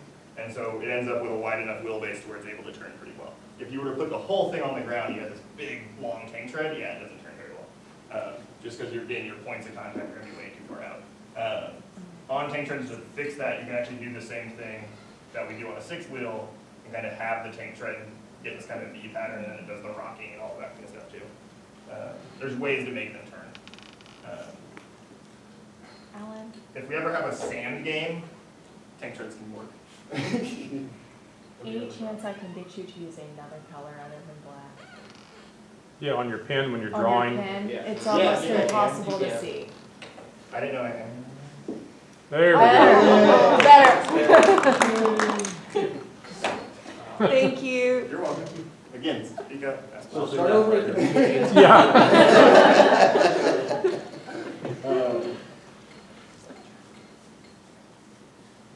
Nine wheels? This is an old slide again.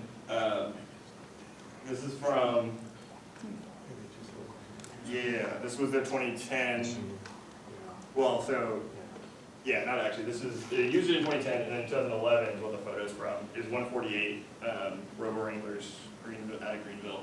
And this is kind of the start of what Scott was talking about, where we have 4 Omni wheels, but you also have traction wheels at each corner, and we use pneumatics to actually switch between those 2 drive sets. So you're either on all 4 traction wheels or on all 4 Omni wheels.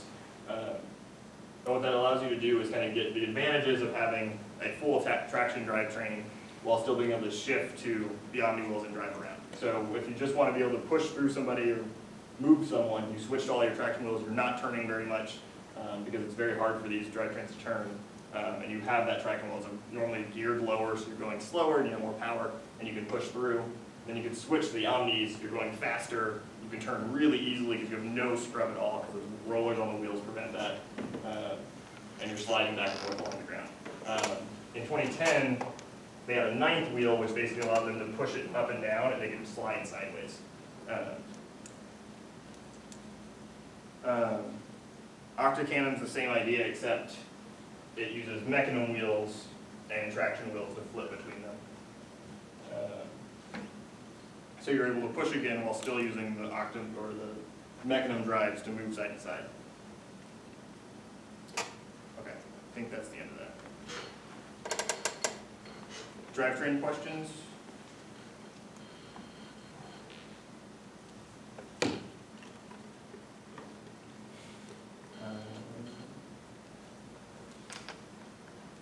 Nothing? If you're thinking of a question, someone else is probably too. Please ask. I really like questions. I don't think I mentioned that. I love questions. Like, a lot.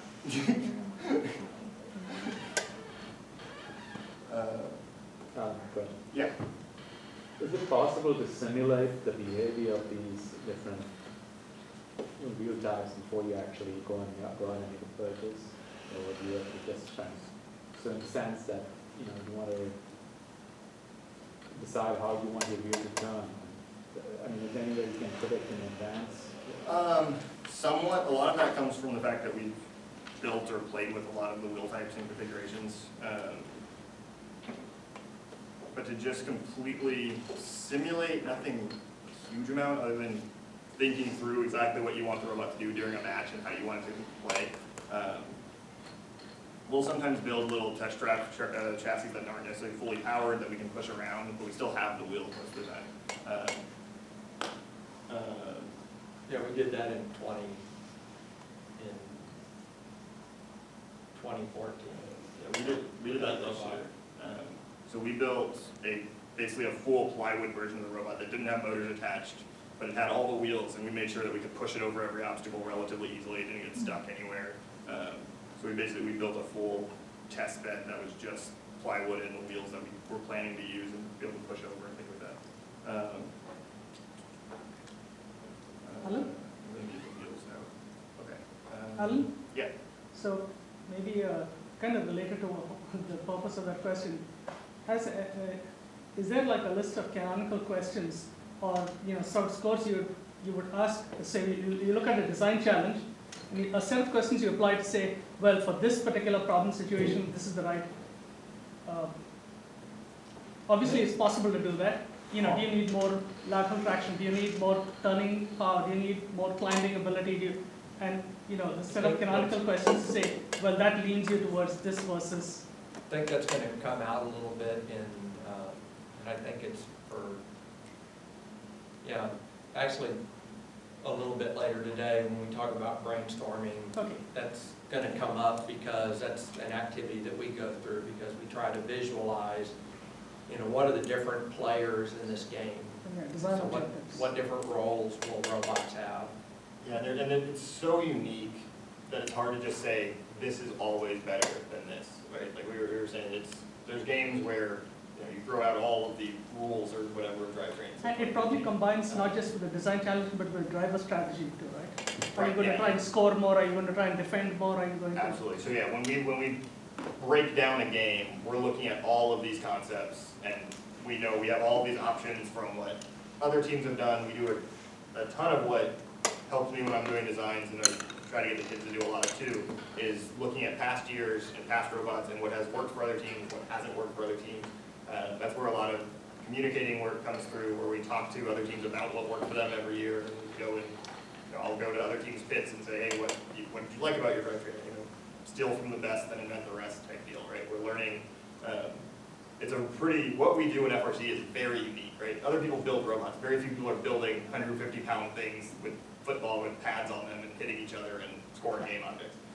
So the people we're learning from are Scott and Texas Torque and his kids and 118 and people around us, and going to World Championship, we get to talk to all of those teams from around the world. Chief Delphi, again, that big community where you can ask questions, you can get information, and then you kind of gather as much of that as you can, along with new and creative ideas from people who may not have ever seen a robot before, but say, hey, what about this thing that happened on a go-kart or something? And then hopefully you can whittle it down to your final idea.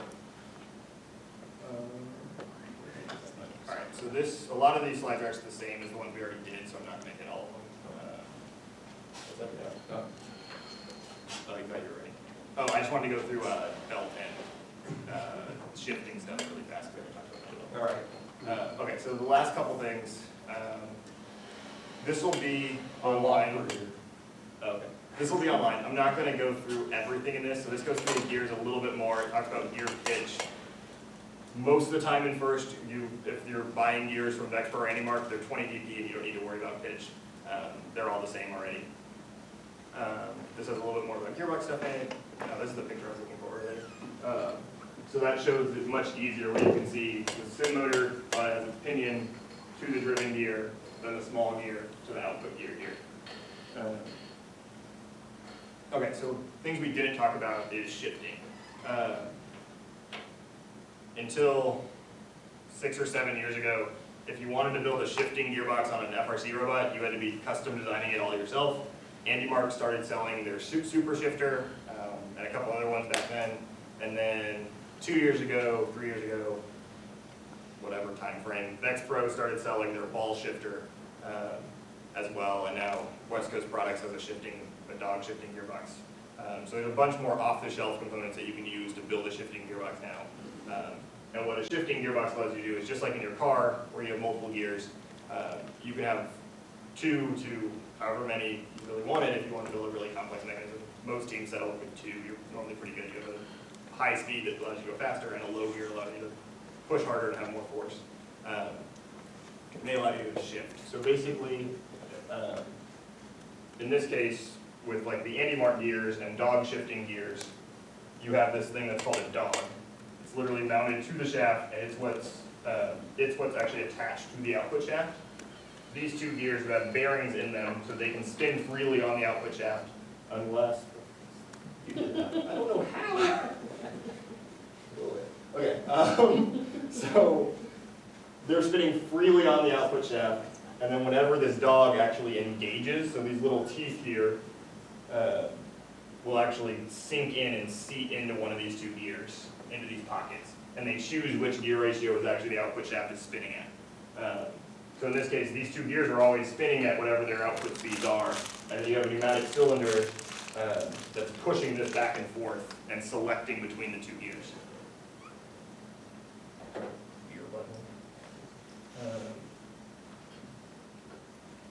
The other option that Vexpro now sells is ball shifting gears.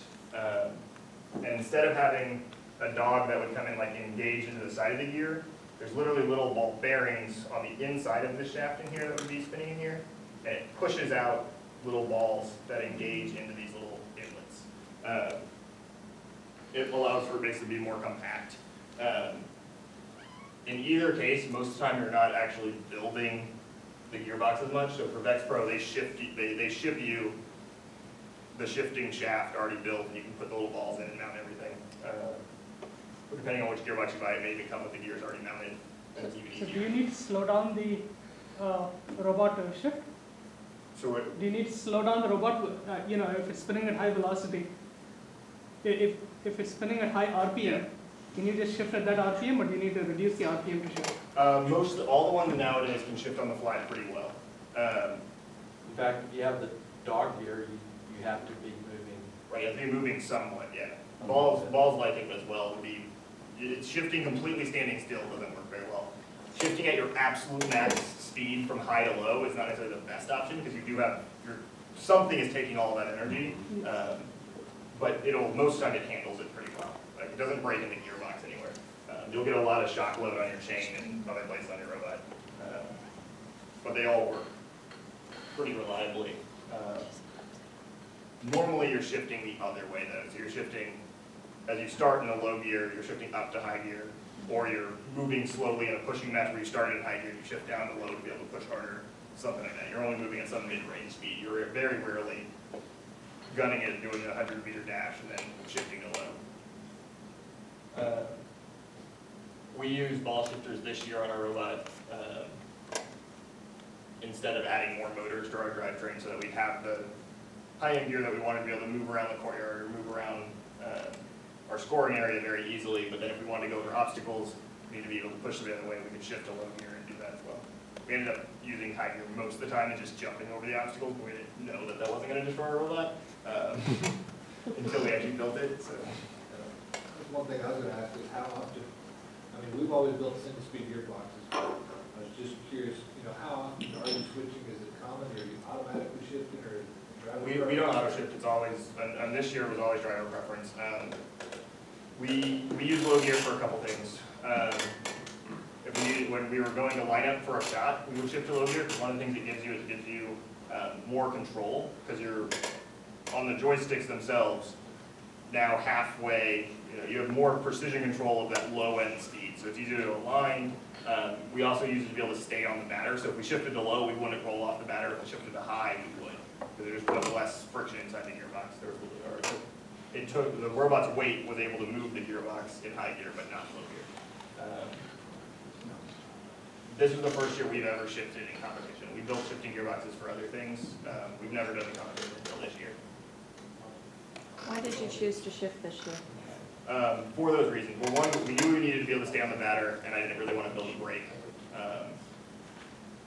And then we also weren't sure how much force it was going to take to be able to go over some of the obstacles. So we weren't sure if we were going to have to kind of crawl over every obstacle or not.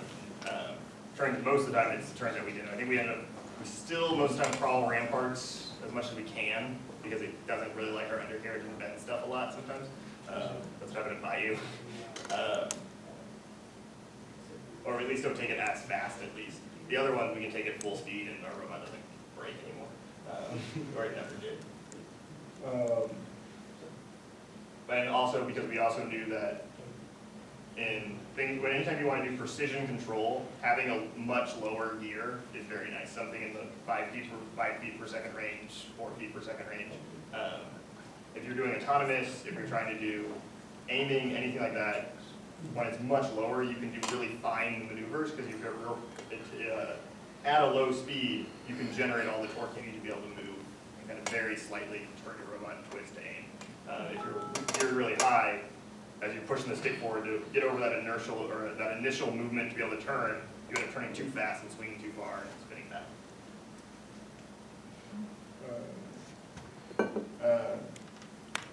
Power transmission, the thing I wanted to talk about before we exit drivetrains and make it do that. So just talking about chain first. This was the standard for a really long time. Most teams, all the kit parts came with 35 chain and sprocket. I have chain around, I don't have sprocket. There are two different types. There's 35, which are the black ones I'm going to pass around, and 25, which are the silver ones. It's basically just the pitch of the chain. So you have smaller chain with number 25, the quarter inch between each chain link, and 35 is 3/8. you transmit power over a greater distance than gears, right? Like if you wanted to go 6 inches, having gears would be much harder. Chain makes it very easy. On drivetrains, they're normally the last stage before the wheel. It would be kind of weird to have chain reductions inside your gearbox, but it's not always the case. There's some teams who use belt or chain inside the gearbox and then out somewhere else. Sprocket teeth work like gear teeth, except they're interacting with chain and not each other. Very efficient as well. Proper tension is necessary, so if you use way too big of a chain or something and it's going to slip off or break if it's too tight, you have to get it, the tension pretty close to right. Very similar to bicycle chain. In fact, a few teams use bicycle chain. Hawaiian kids used to for quite a while. I don't think they do anymore, but they did. Because they could probably get parts now. Yeah. They used to not be able to get robot parts, they just use what they had on the island. Belt has become way more useful inside of FIRST robots because the providers have just made it so. Before VexPro came out in 2013, you were basically going to actual belt and pulley like providers for big industrial applications, getting the raw pulleys that had a small little hole in them, you had to broach them yourself, or get them to some way you could actually mount them on the robot. VexPro now sells aluminum pulleys with hex already in them, or other pulleys that you can mount it up to very easily, in all sorts of sizes and shapes and everything else you can need. And when that menu's open and it's much easier to get, everyone can source them, you can start using them on a lot more applications. Pulley teeth are counted the same way as gear teeth or sprockets. They're very efficient again. They're really quiet, which is a weird advantage, but it's nice sometimes. Would have to be noisy. Yeah, unless you're Torque and you want to build whatever's in their shooter, which I don't know how they fit like a PB Mustang in a shooter or whatever. You've never heard it. It's the loudest thing I've ever seen built this year by far.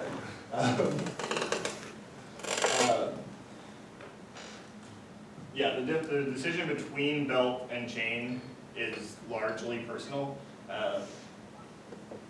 I normally prefer chain just because you can be more wrong, especially with 35 chain. If things bend or if you don't design something as well, you have a lot of room for error in how off you can be on how far the two sprockets are apart, how off their alignment are. You can be wrong a lot and it'll still just work.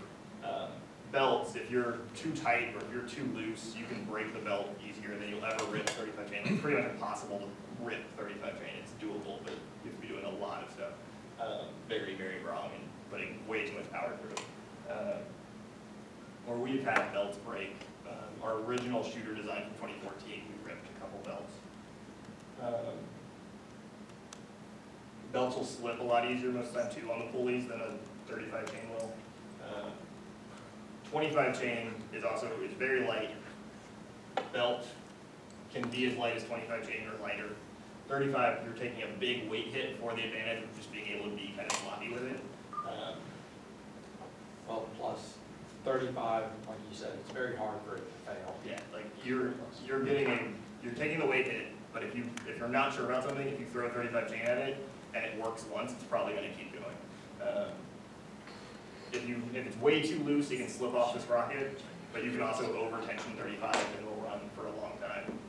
It's tricky to do. We break a bunch of chain tensioners whenever we screw up and get the center distances wrong, but they will work. Worm gears are another type of power transmission solution.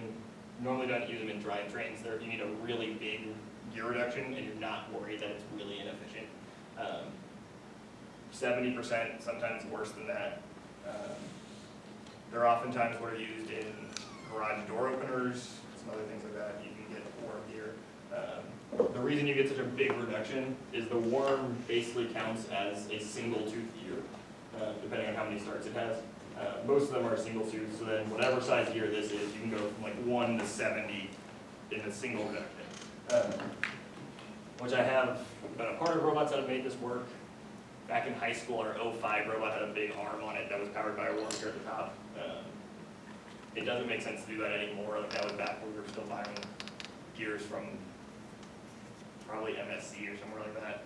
There was a big bronze gear that we had to figure out how to broach and deal with everything with. where now you can get enough hex gears and build gearboxes and stuff to still give that reduction in probably the same amount of weight and far easier in terms of time. We're going to go into this more later when we talk about mechanism design. This is probably the biggest thing for new people to think about. If you haven't been building robots in the last 3 years, this has changed everything. Versaplanetaries are the biggest game changer since, I don't know when, like, we got Sims, like in like 03. Pretty much every robot, or Versaplanet, let's back up before I start just on VPs. Let's talk about the planetaries in general. The nice thing about planetary gearboxes is they, instead of getting wider like other gearboxes, they just get deeper. So you can have multiple stages of them stacked up on top of each other, and they're pretty linear. So the output shaft of the motor, is in line with the output shaft of the actual gearbox. So it's very compact. It's very easy to just kind of put it in some mechanism and have it work. This is the sun gear, and most of the ones that we use is the thing that's being powered. Then you have the planet gears that go on the outside, and the ring gear is the final gear on the farthest outside. The planets are on the planet carrier, and they spin around, and that's actually what's getting powered is this planet carrier, and that's the output. So the other side of the planet carrier either has another stage that has a sun in it, or it has your actual output shaft. Gear ratio, you very rarely need to calculate this because you're not really building planetary gearboxes, at least most teams aren't. You're normally just buying them. So they'll tell you what the gear ratio is. So our VP box, or we have a whole box dedicated for planetary, just has a bunch of little bags with them already labeled. But if you need to do the math, it's sun gear divided by ring gear plus, what does that say sun gear? Is that right? I'm not sure that's right. I don't make quote that. I don't think I would do that wrong. Maybe because it's in the middle. That might be right. I'm not 100% sure. I need to look it up again. But again, it doesn't really matter because you don't ever build your own. And Bex, they've got basically a printout that you can do that you can actually lay your gear on top of it and see Correct. which reduction you have. That's Yeah. the one that one. Yeah, absolutely. We only identify based on pictures or on an already labeled gear set. Because yeah, we don't count that we choose. That would take too long. They're really tiny. Versaplanetary gearboxes are by far the most versatile thing on the market. You can use them with basically every motor that's in the kit parts nowadays. There are a few that you can't down at the bottom end. Like you can still use snowblower motors and those weird things, but for most of the motors, the Sims, the 775s, the 550s, you can put them into a Versaplanetary, and you can get a very easy way to get a large reduction on them to be able to use them on a mechanism.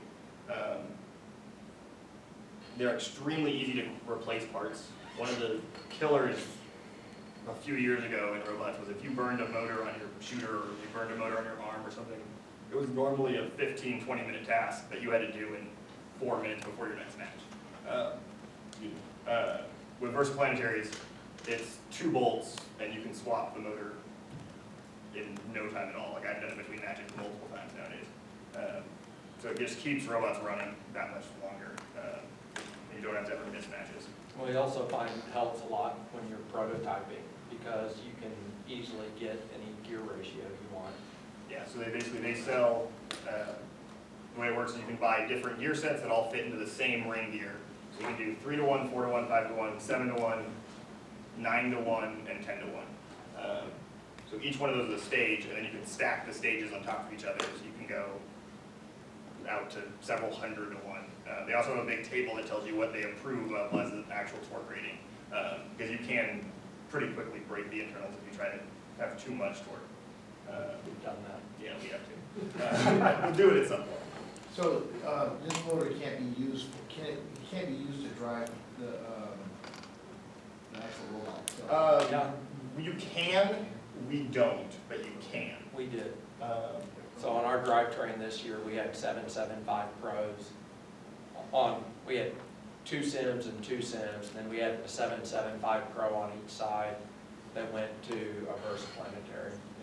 Yeah, so if it's your last reduction, it's a little scary. So 1296 this year and last year, used only verse planetary gearboxes. They had no other gearbox on their robot. They had just tons of these. And it did work last year. Again, you could do a lot of things last year. This year they ended up having a problem where they didn't have sims on their drivetrain. They used just 775 Pros. They didn't have enough cooling. They stalled them during autonomous at one point, and then blew out their whole drivetrain basically. By the way, that formula is right. Oh, Cassidy is correct. Okay. Yeah, but for the most part, you can do any problem can be solved in some way with a verse planetary. It's not always the best solution, but just having a bunch in one hand is very useful. Prototyping, figuring stuff out, shooter builds, like our entire shooter this year is just 2 motors with verse planetaries and wheels mounted directly to them, and then some plywood. Like, it's very, very simple. That was just fast competition. Yeah, that was for Stronghold. You can see it in our lab. It's plywood and 2x4s screwed to 2 verse planetaries. I don't think we've had, I think our climber this year that we had on briefly, no, there were verse planetaries in it, it just wasn't the final stage. It was 2 775 Pros into verse planetaries into another gearbox. So basically everything that's not our drivetrain has had a verse planetary involved in some way over the last 3 years, probably, since they've been released. I think we haven't had a motor on there that hasn't. Yeah, I'm probably one of the bigger fans of them than anybody else, but almost every competitive robot has one on there somewhere. Yeah. It's really rare to see a competitive robot that doesn't use one somewhere. They're just that ubiquitous now. I think we've already talked about this stuff. Okay. Now I'm done with drivetrain and powertrain.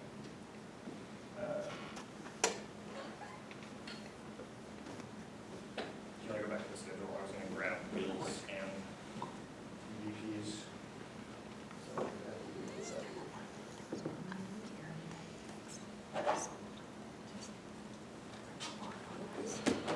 Okay, so I'm going to show you a couple of things while Alan is grabbing some wheels and stuff to show you, but and I don't know why this makes sense to do this way. I mean, it seems a little bit backwards to do. If you look on the schedule, whoops, how do I change this? So you hit laptop and then you hit today's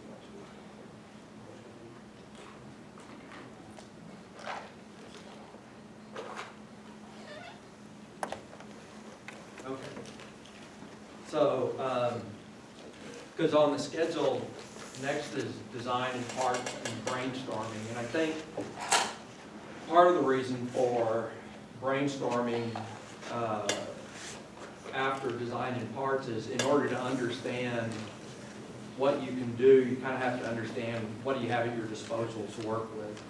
And so for me, especially when I started doing actual design of parts of the robot, it helped a lot to know what all the resources were. So I want to show you some things that mostly I've just shared with you. So, so one thing that I did was I went to, I go back to Texas Torque website. Hopefully these are all there. To mentor resources. So in here in design, one thing that I've got are just some different items that are helpful. So these are all things I've learned how to use in the last year and a half, 2 years, and I've learned them from my students for the most part. So this set here is and this is a bunch of useful equations. So one of them has to do with the gear distancing. So we're talking about using these different gears and chain or belt also. And so when you're trying to do a design, and Alan just mentioned a moment ago about not having the chain distances right. So how do you figure out what the chain distances are? Well, here's the formula for chain distance. Whether you're using chain or belt, it works the same way, and how to do link count and everything. So I've crunched these numbers by hand, but it's easier to just go to if I use a design calculator, so, let's see, yep, this one has it. So if I open this file up and it says useful design calculations. There we go. So if I'm doing chain distance here, so we have a little design exercise I'm doing with my students right now, because one of the problems I have is I design probably 85%, 80% of the robot this past year. Okay, I don't really want to do that. I want them to do it.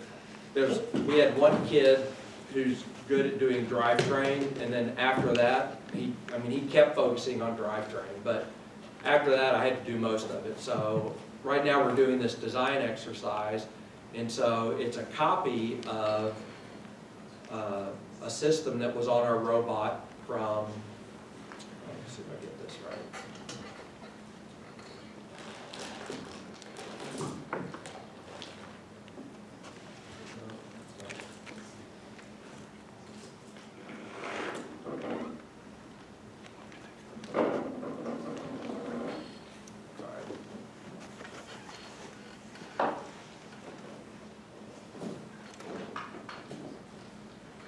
So I sent a file to the kids. Oh, I know what that was with it. Sorry.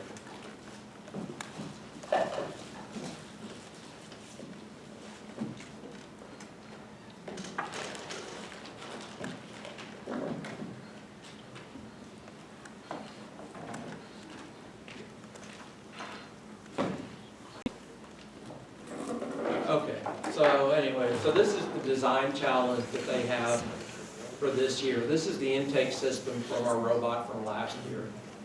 And this is just another view of it. And they can actually go and look at the system itself that's on the robot. And so their challenge is to take this right here and basically redesign it. They can make it exactly the same if they want. They just don't get any of the dimensions to do it. So they have to go through and figure out where do all these dimensions come from, so that I don't have to do it all. And so I wanted to pick something that's super simple for them to do. And so this has a bag motor. This is the versaplanetary. You can't quite see inside of here, but there's a chain that connects the versaplanetary to this hex shaft here. And then this is an intake wheel for a tote. And then this wheel here was to bring in a recycling can, okay, for this robot design. This is a robot that we built in the summertime. So we built one robot during competition, and then we copied 118's robot, basically. We tried to build a robot like theirs based on, I took a few pictures, I saw how it worked and everything. And that was just, for me, it was a design challenge, just to learn how to do design better and to get good at doing assemblies in SolidWorks, because our robot is 100% designed in SolidWorks. So anyway, so the first thing that we had to do is they had to design this plate right here. I mean, that's the heart of this part. And so in order to design this plate, they had to know what their distances were for the chain. So in order to do that, went to, let's see if I have this in the right place.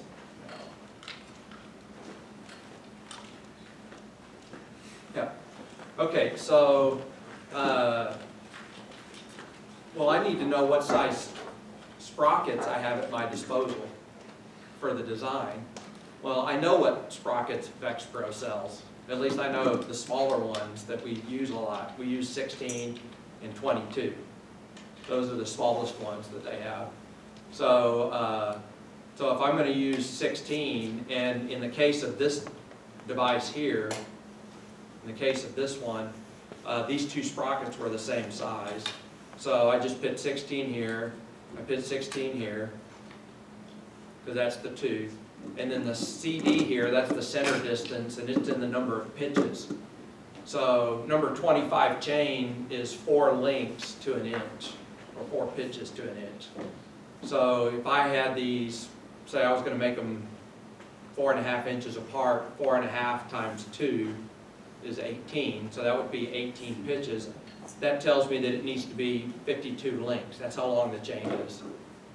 And if I wanted to do it the old-fashioned way, I could go back to that equation sheet that I had a moment ago, wherever that, there it is. This is from the equation sheet. So, and it makes sense once somebody explains it to you. It kind of makes sense where it all comes from. So there's my pitch entered because I'm using number 25 chain. There's the number of links that it's telling me that I have to make my chain. I'll show you why these numbers don't have to be the same here, and I'll show you why in a minute. It tells me my center distance is 4.5. However, if I'm using number 35 chain, then the distance from center to center should be 4.512 inches.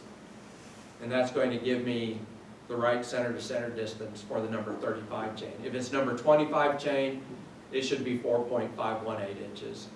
And this works really well for small space lengths. If it gets longer, one of the things that happens with 25 chain is it stretches. And so like on our intake system this year, at the beginning, the chain was really, well, it was right, okay? Over time, it's gotten loose, and so it sags.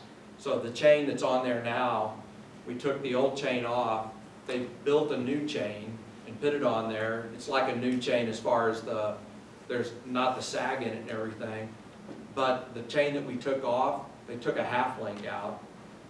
So the chain now, if it goes back on, it's really, really tight. It's too tight, but it's a backup. So we have that chain, we can slip it on when we're at Texas Robot Roundup. That system fails. So, the reason why this distance here, you're looking at those numbers being the same, if, let's say it was a 16 tooth to a 22 tooth. Well, what happens with 16 and 22 is when you have two different size sprockets, that chain that goes from one sprocket to the next is not, I guess, I'm going to draw a picture. So if I have a small sprocket, a large sprocket and a smaller sprocket, if they're both the same size, it's really easy.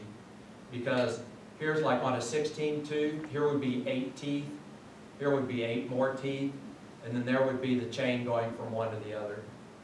Okay, it's very simple, and that's why the numbers come out even. If I do a large sprocket and a small sprocket, well now the chain that goes from one to the other, it's not such a neat little formula, the Pythagorean theorem and stuff like that. So this calculator takes care of that, and it tells me what the distance needs to be from center to center so this works out right. So if I did decide to have a reduction in my intake system that wasn't in the versaplanetary, I could do it with the sprockets. But design-wise, it was easier just to make them the same number, because I could do that in my head. So that's one tool. So, Scott, real fast on that calculator, so what you just did, when you did 2216, Yeah. is that telling you, like if you put that on there, that means really loose, right? Is that what it's telling you? It's, let's see. Because that length is 55, like, and a fifth or whatever in 500. So is that, I don't know how you're, I don't know, I've never seen this exact spreadsheet, so I don't know if that's how you're calculating that. I'm pretty sure it's telling me the chain has to be 56 links, because I can't do a 55.01. Right. And for 56 links, this is what the distance would That's have what to the be. center distance is. Okay, I got it. Okay, You're it's not, calculating in concept what you want, and then it's telling what you should really do. it's telling me what I should really do. Well, not only that, I mean, because that allowance is because of whether it's 35 or 25. But if I did 55.051 links, this distance wouldn't be the same number. Right, yeah, that makes sense. I got you. And you could go through here maybe and see where the calculation comes in. There's the square root and doing the distance. I know pi fit in there somewhere too if I go back and look at it. I've done it for the two different sizes. So this one is the correct distance for 16 and 22 so that there's no slack in the chain.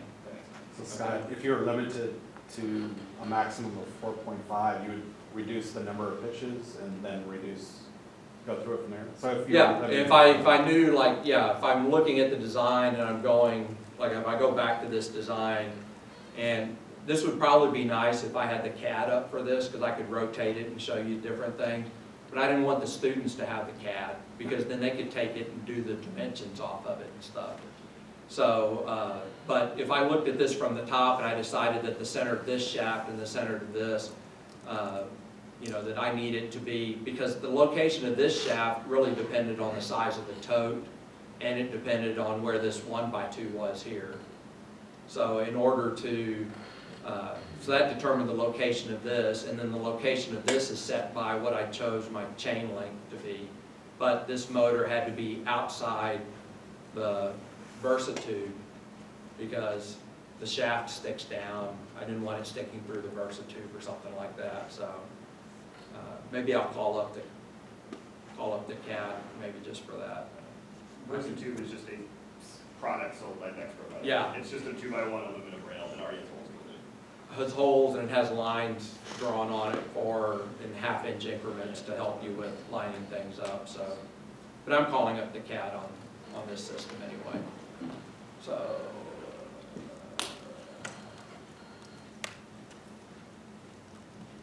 Oh, that's not what I wanted to open. This is the part I made with the kids, because we talked through it the other day, sorry.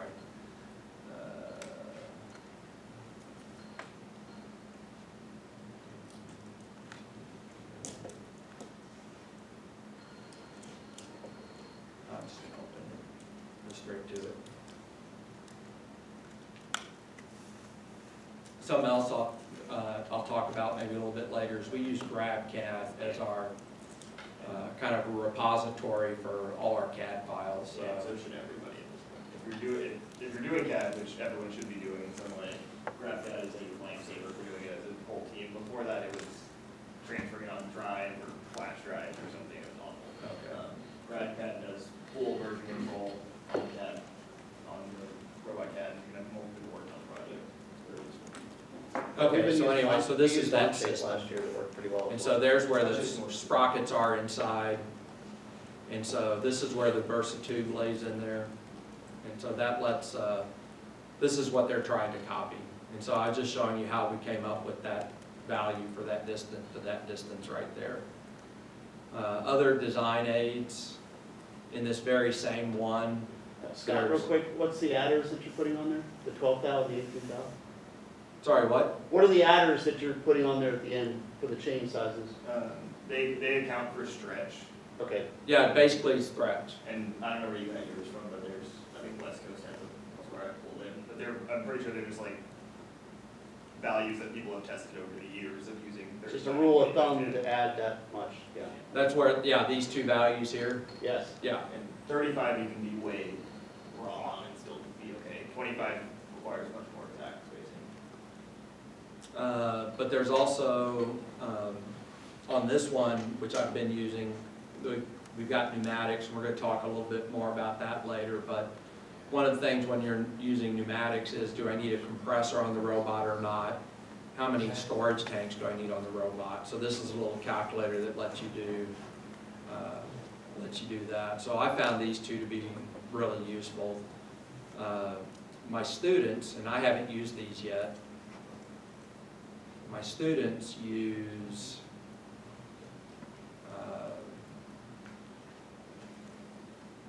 this design. So I have JVN design calculator, and yeah. Yeah, so JVN has been releasing this. JVN is John D. Dune. He is Vice President of Product Development at Vectromotics. That's his right title.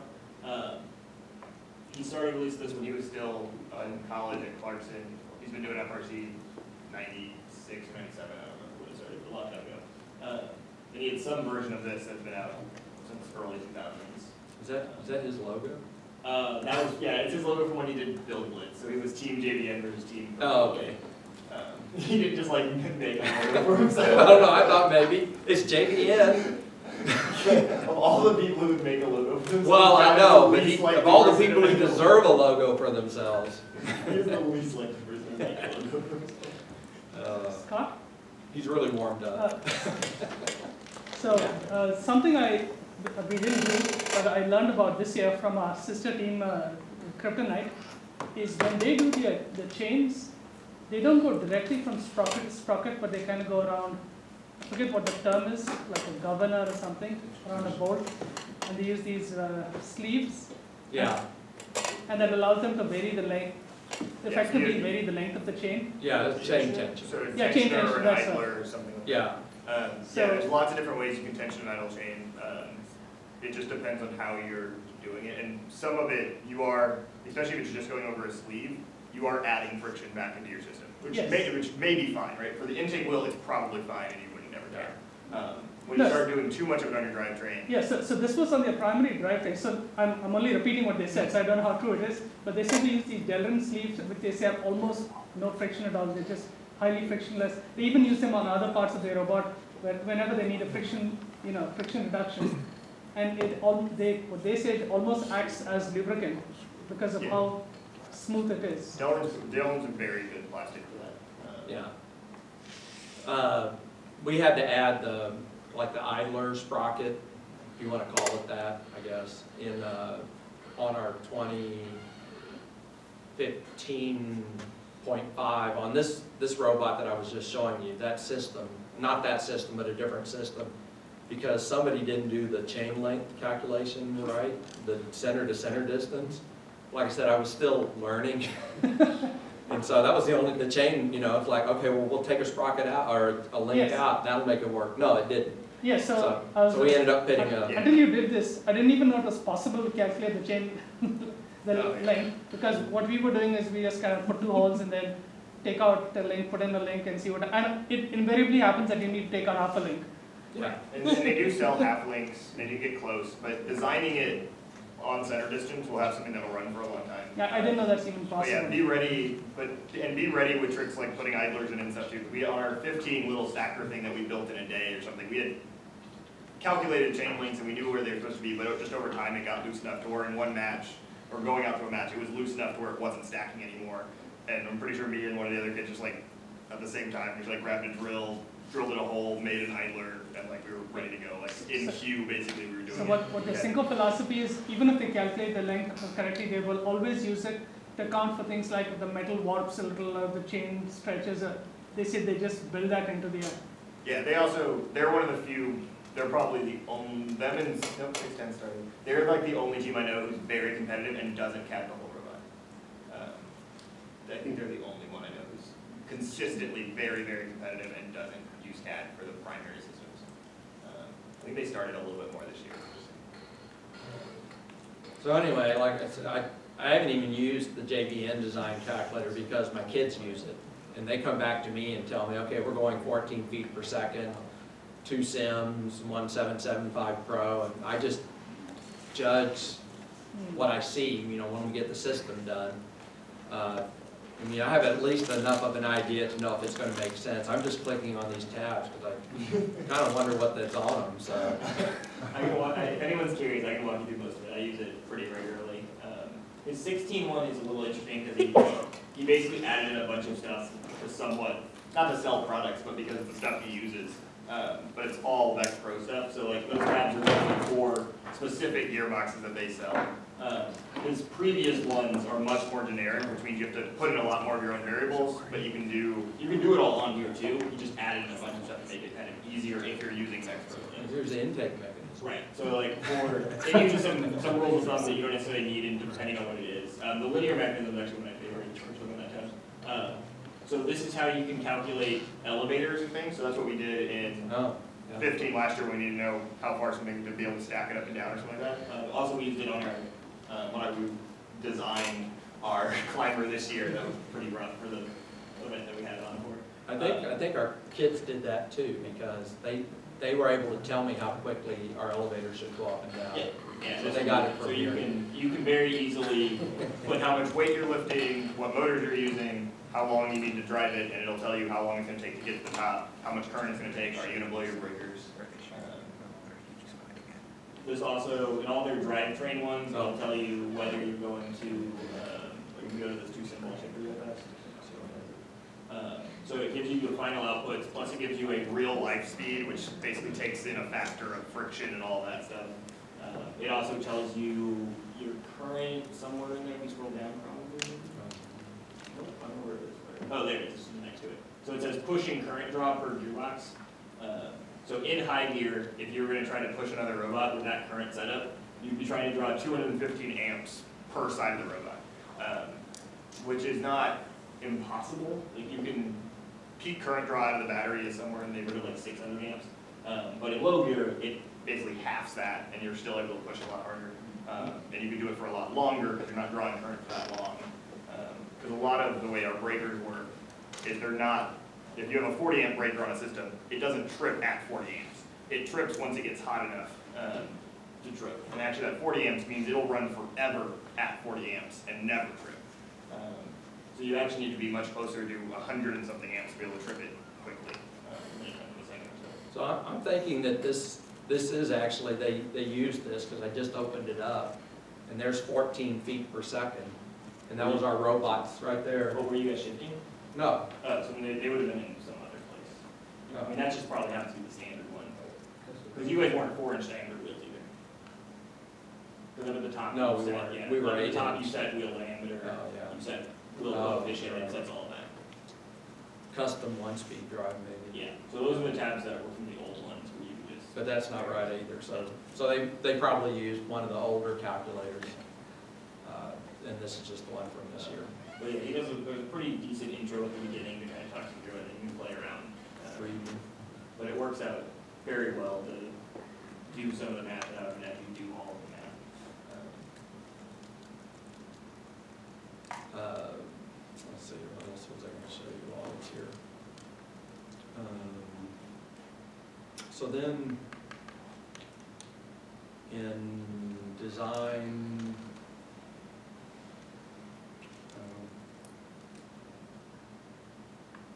yeah, so in purchasing here, this is pretty much everybody that we used for parts on the robot this year, or maybe last year too, but almost in order of how much we used them. So Amazon, McMaster-Carr, Mark, and so if you want to see the parts that VexPro makes, you can just choose the link, go to VexPro,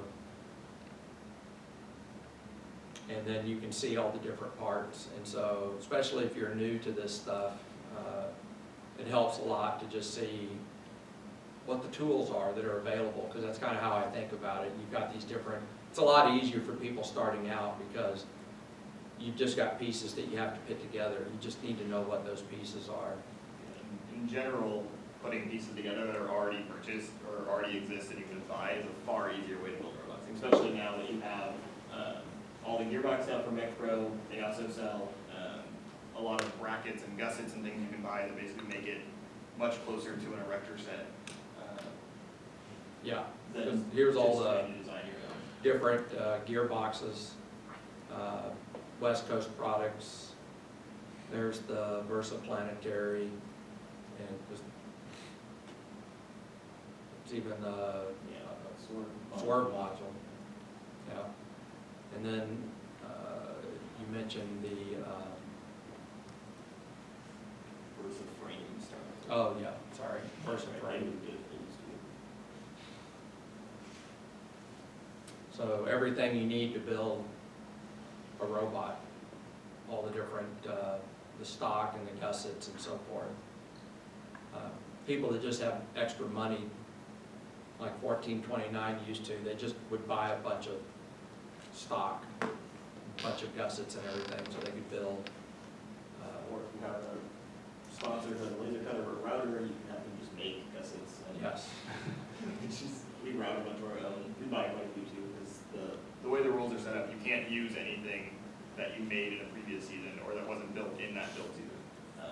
So if we have a company laser cut a bunch of gussets for us, those are only good for the season in which they were cut.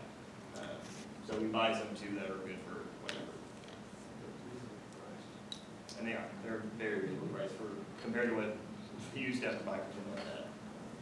Let's see, what else did I have?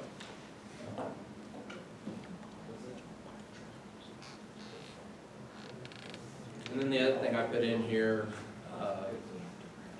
this is a copy of our purchasing document that we use. So when, for example, this has just recently been updated, because this one doesn't have it, because I made this copy for y'all to be able to download and mess with.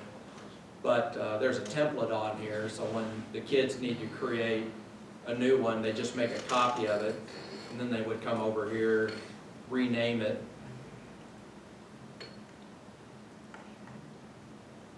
Oh, I think I'm gonna have to,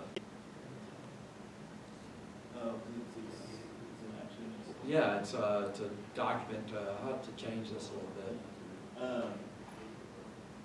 Where is this? Well, right now, if you go to, I have it, I just don't think it's coming up the right way. You go to Texas Torque's website, you go to Mentor Resources. So this is a folder that I shared with y'all, and I made a copy of our purchasing document so that you could go to this and then click on this and open it up. I think you have to do, you hit X up there, and you do open in Drive to the right. Oh, yeah. There we go. Okay, so now if I go into purchasing, these are shared with you, so you can open up this copy of 2016, copy of purchasing that we Yeah, I had. think they're shared. They're in the folder that will be shared with you all now they're already out.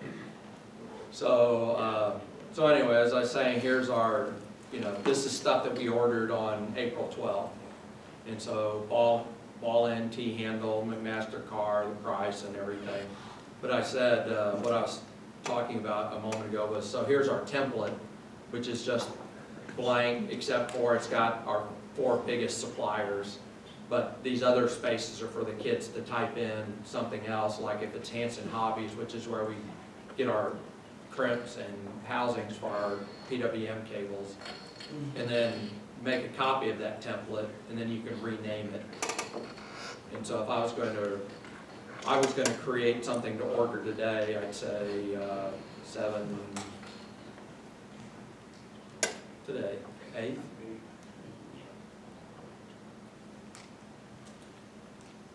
Do you go in order after they put in the... So what the kids would do is, like, right now I know we're about to buy a Robo Rio. So quantity 1, it's $435. I don't have to look it up. I know it's AM-3000. They just asked me. They asked me, they said, is it AM-3000? I said, I don't know.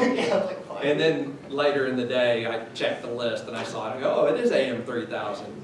So whoever's placing the order, which in this case was Steven, I think. And then want, need, or rush. If it's rushed, it basically means I have to order it right away. So they're not supposed to use rush. And want is kind of like a wish list item. So this is a need. When do we need it by? We need it by probably TRR, so let's say 21st or so. We'd like to have it. And that's what they do. And then I come in, oh, and then they paste the link in here too. So the link to the actual product would go in there. And then I would come in and approve this. And once I approve it, somebody else, either I can order it or somebody else can order it at that point. We have a finance officer, a student that runs finances. She orders most of the stuff. But on something like this, I might go ahead and order it just because I'm already here and it's one item. But if it were a bunch of items, I'd make her order it. And then because we kept losing things that were coming in, we added this part where we've got received by. So when things do come in, who picked it up, who it was delivered to somebody in our own shop, and who it was delivered to. So we know where that item went, which for something like the Robo Rio would be kind of a big deal because it's $435. Other things, maybe it doesn't make so much of a difference.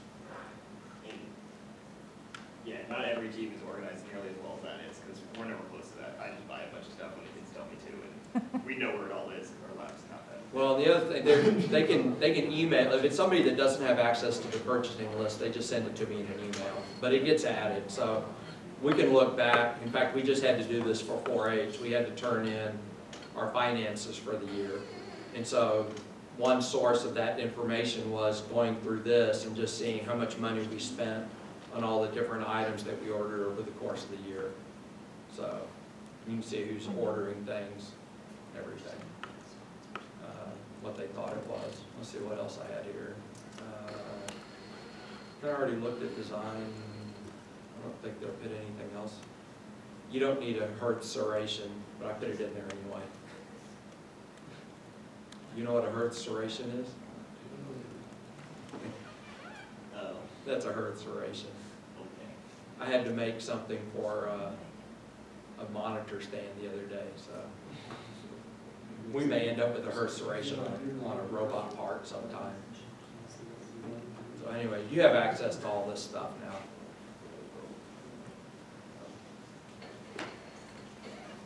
That's the part I had to add about, I guess, design and parts.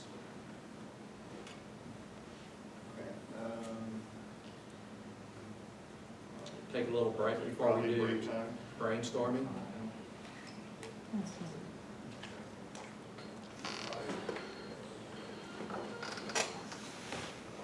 Because I think that's what's next.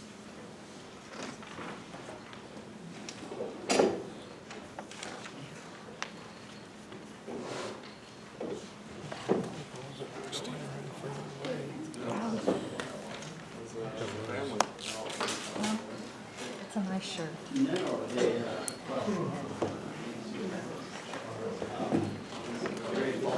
You know, I had to do a double take, and I thought, are you related? I thought it was your brother, because this is short. Yes, I am. You know, and that's what the other thing is, you know, you had a mustache, and your hair was long. Well, and I like And then they combined it, so really, I mean, I had to do a double take, and I thought, it's not as big who a is this problem. guy? Well,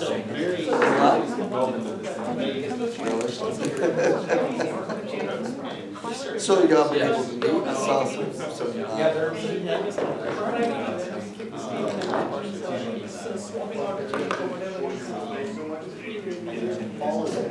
well, that's great, that's great, that's great. Well, that's good, that's good. That's good. I know, because it probably, have you met the new principal and haven't met her yet? Yeah, well, that's I don't, design it so that. what do you mean, there's an interim, so who's the interim, you know? Yes, I didn't know, I was like, so what do you do, you just kind of guess at it? No, sure. I hate to see that go. She retired. Yeah. She's been in education for. Yeah, she did. I mean, I think she's, I mean, she was always in it for the kids. When you tell her, your kids, you do. And to me, I was never want to be in charge of a person. It's too stressful. I mean, I think it's funny. I could have 6 or 7 employees that make more than my principal. You know, a lot less aggravation. Without the politics and complaining. To me, if they said, Joe, we'll give you an administrative position. If I want an administration position, I'll go back, write software, and have a team and work with. It's not worth the aggravation. And it's just too much politics. It is, and you do have your hand tied with the law. Unfortunately, I mean, you can't. You can't fire parents and much well, that's good. I'm glad they do that.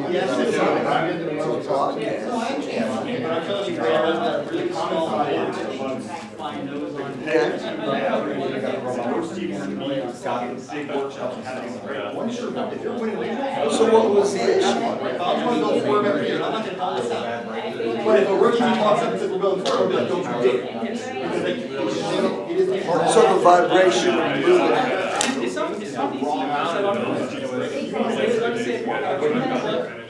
There's you, lift it up, throw it up.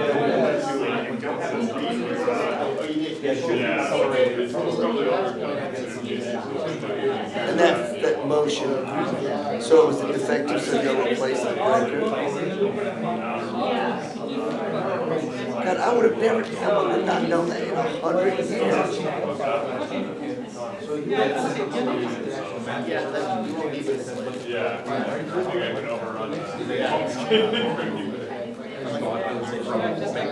You know, that's the one thing, you know, in my class that I teach, you know, it's not about learning the language as much as you're trying to teach the people.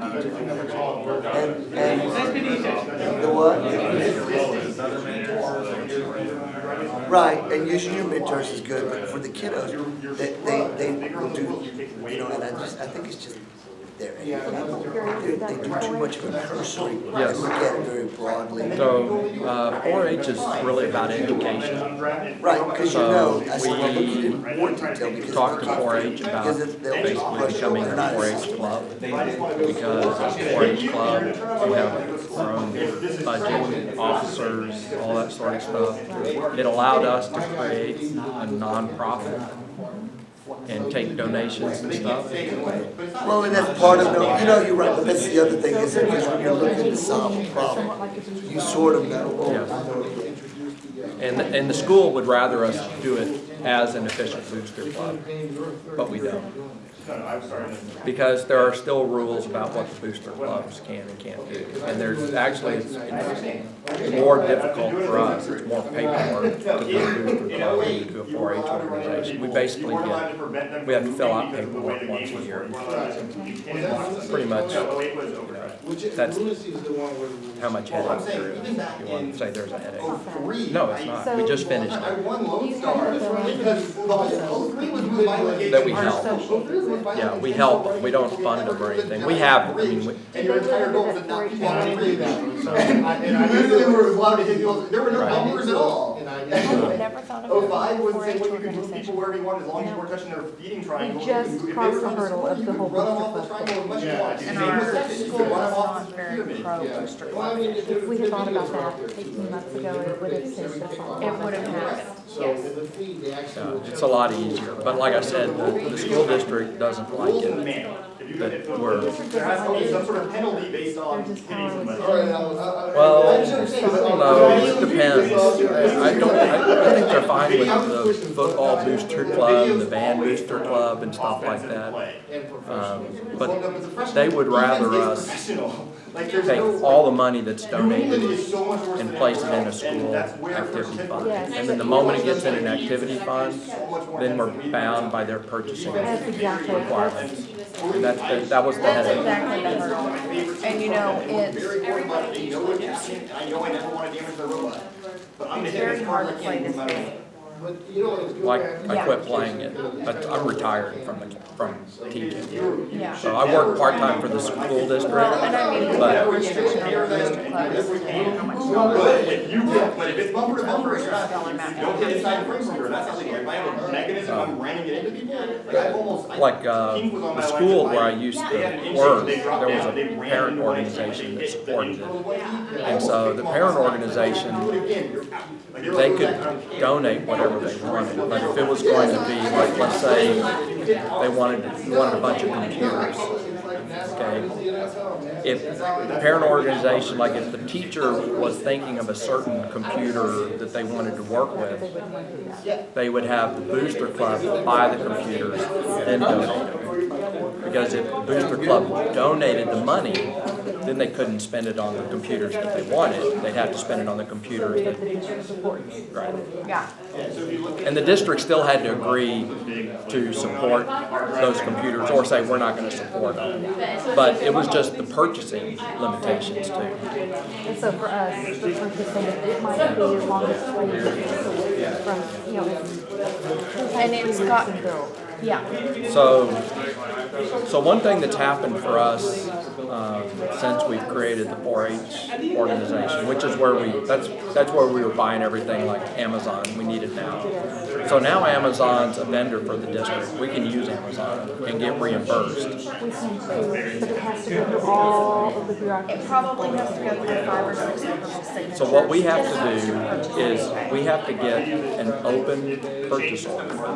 We used to be able to have an open PO and a blanket PO. So one that was specific to a project and then one that was kind of open. We have, so we still have open POs. So in fact, I asked for one yesterday for that Robo Rio that I just mentioned. I said, we're gonna spend $435 in. I want the money to come out of the school account, so I asked the school district to say it's okay.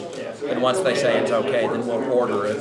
And then the club, this is kind of weird, we will get a check made out to Texas Torque 4-H Robotics from the school district to reimburse us, because we use our team credit card to buy the Robo Rio. And the club gets reimbursed. Now, if they put their foot down and say, no, we can't reimburse the club, then I would end up buying it, and they would reimburse me for using the open Rio. Is how it would work, or the teacher.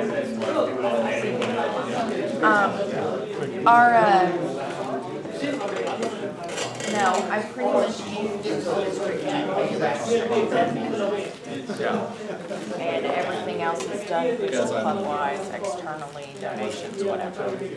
Well, for us, to pay registration, the school district doesn't pay for No, the registration. district doesn't pay for it. Donations that go through the Education Foundation, filter through the district and then out to the. So our money goes directly from Anadarko into our First account. They donate it directly to First, and then we pay for our registration that way. See, and that's what happens with First in Texas. Did you see the sheet? Yeah, First in Texas I will logged pay in. FRC directly. I logged in and said, oh yeah, all that's there.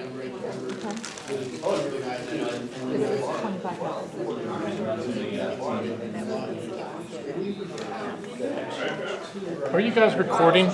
Yeah. Uh-oh. Because when I stood up, I blocked you guys there for a little while. Sorry about that. Good. Alan's recording. Okay. Well, it was while you were speaking, so there. Even better.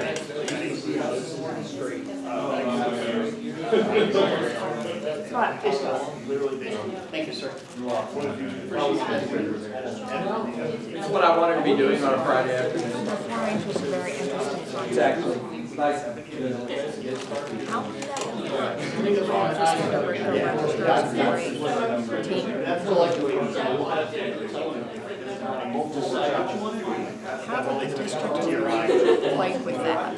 There's a lot of things that we Somewhere, it would function the same way. our expenditures this year, travel. So, what they could have been is they could have asked for loans. So, we don't allow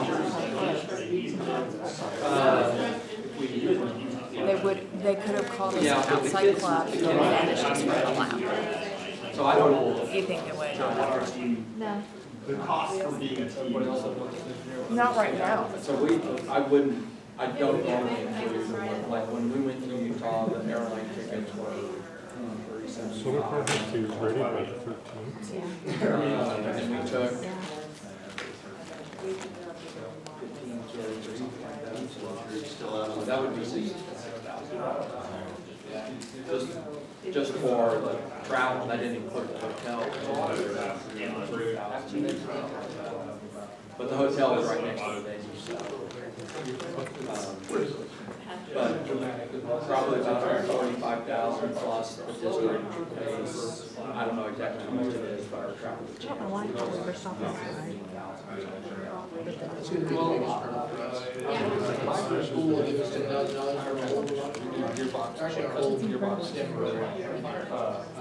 Oh, maybe it's here's the 7 o'clock. Oh, electrical is upstairs. Oh, yeah. We do have more. Yeah, I thought we were behind the Hold you over there.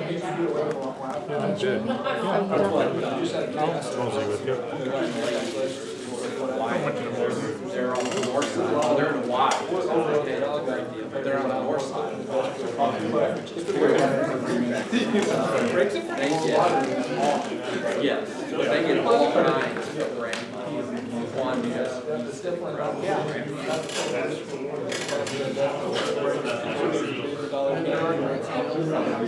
So he goes to level beyond. He just got some of the stuff.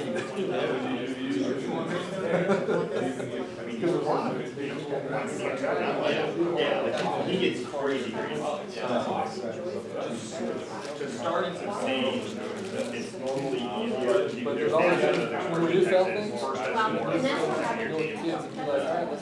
It's trickier after that. That's when a lot of the first specific funding starts bringing a little bit, like the first next grant helps with phasing. They've been paying registration. they do have some built-in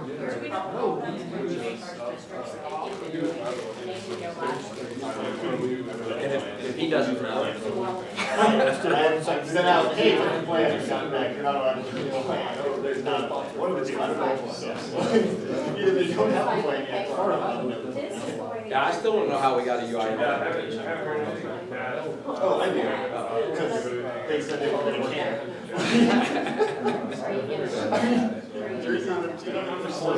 They were like, if they win the UIL, we're just going with it.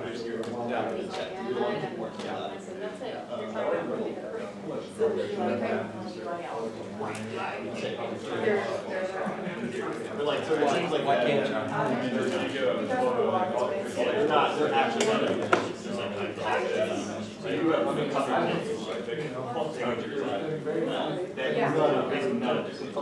Yeah, but, okay, the kids that are from the Academy of Science and Technology that are on the team, visit over half of them. multiple times.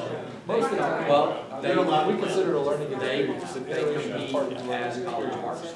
So they become college marks students when they transfer to that but they used not. I'm still trying to figure out exactly, I don't want to push any toes to them, that's kind of favorite, because somehow, orchestra here straight is UIL, all straight is UIL. But orchestra has an but they don't take what I believe will be the representation classes to one. This is super confusing. I was just like, I'm not gonna push this, because that's, I don't know, they've been doing it for years, it's clearly not, it's not even about that. Yeah, we have some girls who are using state recognition and stuff, and I'm like, you're not Well, maybe one of the differences is that they don't,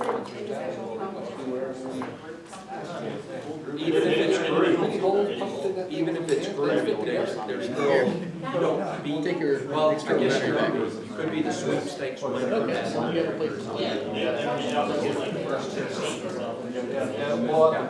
just got a plan. You don't know, like, we didn't talk about that. If it ever becomes a huge problem, we try to do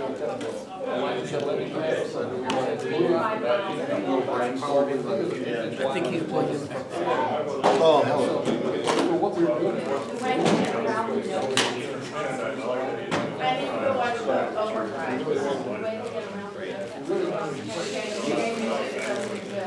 Oh, no, lunacy is the game. Lunacy doesn't. Overdrive. Lunacy is the one you don't make it. No, I'm just, that's how busy I am. Lunacy will, work in the rest of the class. Well, there was vision tracking, vision tracking. But that vision tracking Actually, I brought, I'm gonna show you what we're, I can show you in a few minutes. Well, you think you'll appear in the next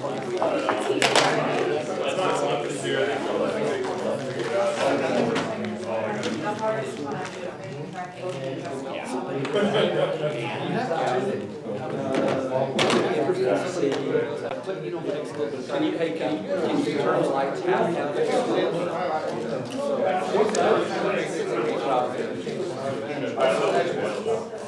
There are 2 lights. Let me see if I can make it work. I'll be able to make this work.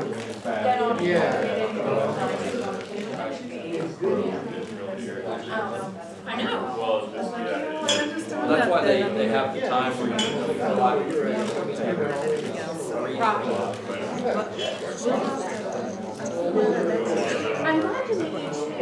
And I have your here tomorrow. Yes, I'm gonna meet you.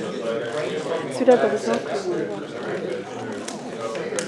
Yeah, no, I might stick around. I did. You did?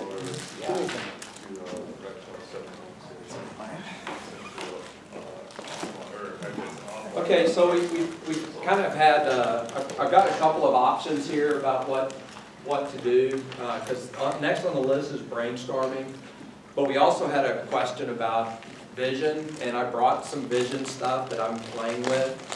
And so we could kind of see if this vision that I've brought to play with is going to work or not. I know it does work, it's just will it work under the conditions that were set forward. So would you rather jump right into the brainstorming and just finish that up, or would you like to talk a little bit about the vision processing?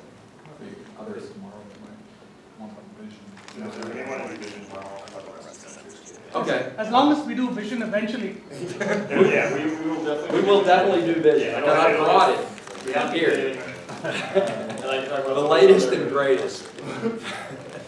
I don't know about greatest. Hey, It's good, it's easy. It's good. It's good, it's simple, it's easy. Cheesy Poop's crazy Nexus 5 thing is probably the greatest. Okay. Theirs was ridiculous. All right, so we'll do brainstorming then. And let's see, making sure, does everybody have, I tried to make sure everybody had one of these descriptions of Double Trouble from 1999, the game. So this is actually the 1 year, this was the first year I went to Champs. And to qualify for Champs, we didn't actually have to qualify, we just went. So it was at Epcot, and it was the first year of alliances. And so it's kind of like, you know, you randomly assign alliances during your qualification matches, and then at the end of qualifications, people got to choose who their alliance partners were. That was the fun year where you didn't find out your alliance till like 3 matches ahead of time, right? Was that, I don't remember exactly. I just remember I was not happy that they had alliances, because it was like you'd done all this work on your robot, and then you might get stuck with somebody who hadn't gotten their robot to work. And so it just didn't seem right. Now I've kind of come to peace with that. Well, 3-on-3 helps that a lot. Yeah. The whole 2-on-2 era was a little like that. So anyway, so I've got a description here of the game. You can look at some of the details and so forth, but I'll tell you what I want to do here with this. So I wanted to kind of simulate what we do with our team on the day of the kickoff, because, you know, I think it's January 7th this year. I think that's Saturday. So we're going to find out at about 10 o'clock or something like that what the game is for this year, and we start right away. We start trying to figure out, you know, how we're going to play the game, what the robot's going to look like, and everything. So I wanted to do something kind of like that. When we did this 4 years ago, I invented a game that we did. Actually, the game, if you remember that game, there were aspects of it from here, because it had a big, kind of had a hockey puck, a giant hockey puck involved. But so Double Trouble, the way that it worked is you had kind of a pillow about this big around, and it was filled with maybe packing peanuts kind of things. It was about this tall, represented a floppy disk, I guess, because it's called a floppy. And around the edge, it had a Velcro strip about 1 inch wide, and then in the center was just like a patch of Velcro on each side. Okay, the center wasn't filled though; it was more like a donut, except the center of the donut wasn't open. That's where that Velcro was. So that was a floppy, and you got points if you had floppies up off the ground. You got more points if the floppies were more than 8 feet, I think is the height. that's in there more than 8 feet above the ground. So that was 2 methods of scoring.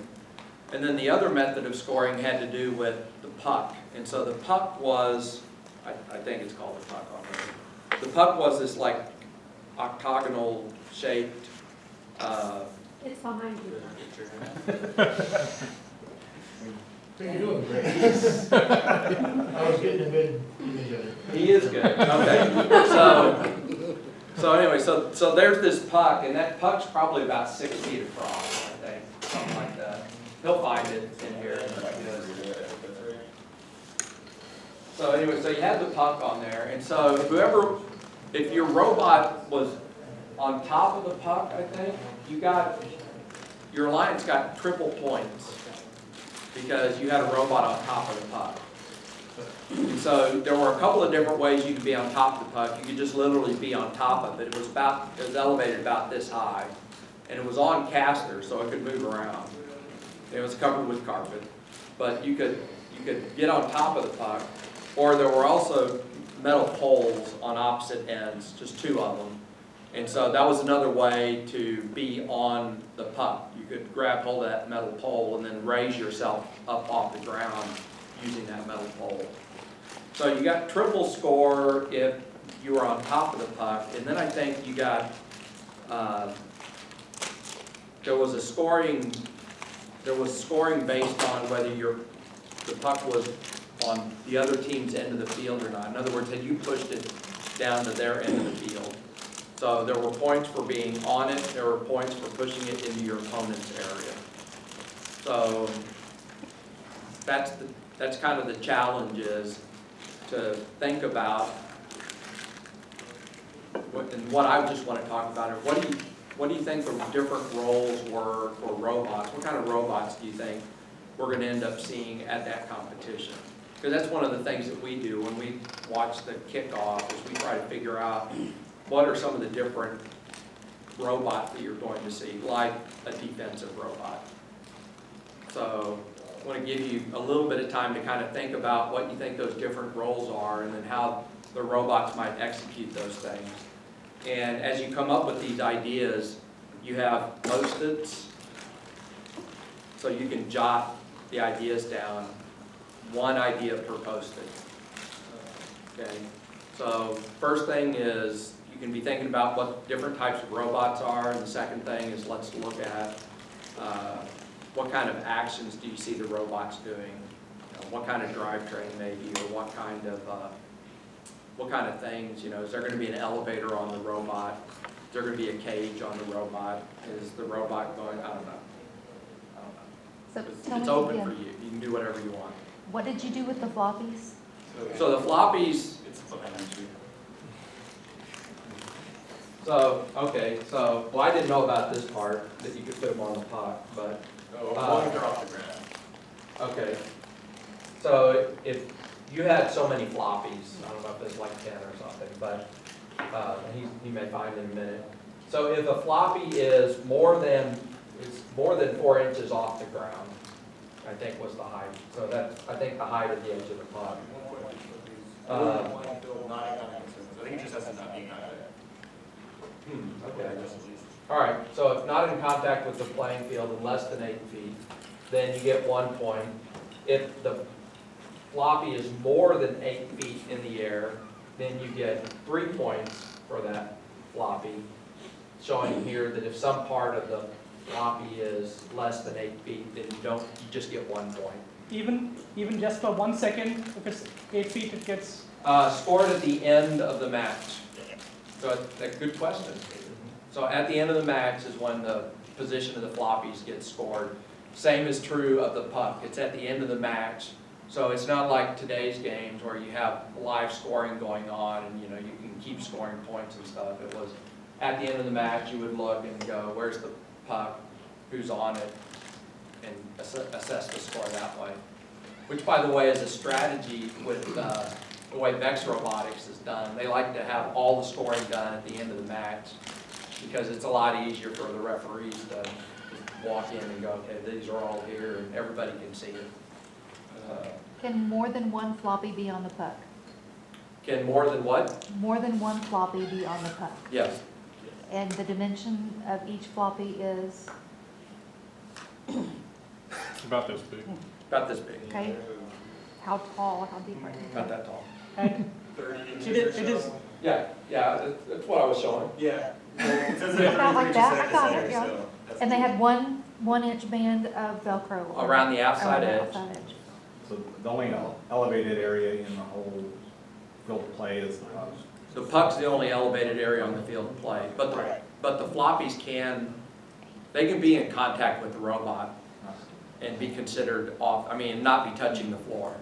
so if one team puts a puck, what do you call it? The floppy on the puck, it's legal for the other team to knock it off, Yes. to deny them the point. And you can also just be holding the floppy and still count. The floppy can be in contact with a robot. The floppy can be in contact with the robot. And so now you kind of see the evolution of the role sets. A lot of the things that we wouldn't do nowadays, there'd be a lot of time matches and weird things happening. In this one? Yeah. And then the other thing you talked about were the multipliers, which were, if the robot is on the puck, your alliance score is multiplied by 3. I got that right. Right. And then if your puck is in your opposing alliance's end of the field, your score is multiplied by 2. I got that right. Yeah. So that's where, in theory, there's not an absolute match. If all 4 are on the puck, whichever side of the field it's on, would probably be the winner if they're all 10 or above 8 feet. Right? Right. Able to max it out. Well, and that's a good exercise too, because we figure out like what we think a winning score is going to be.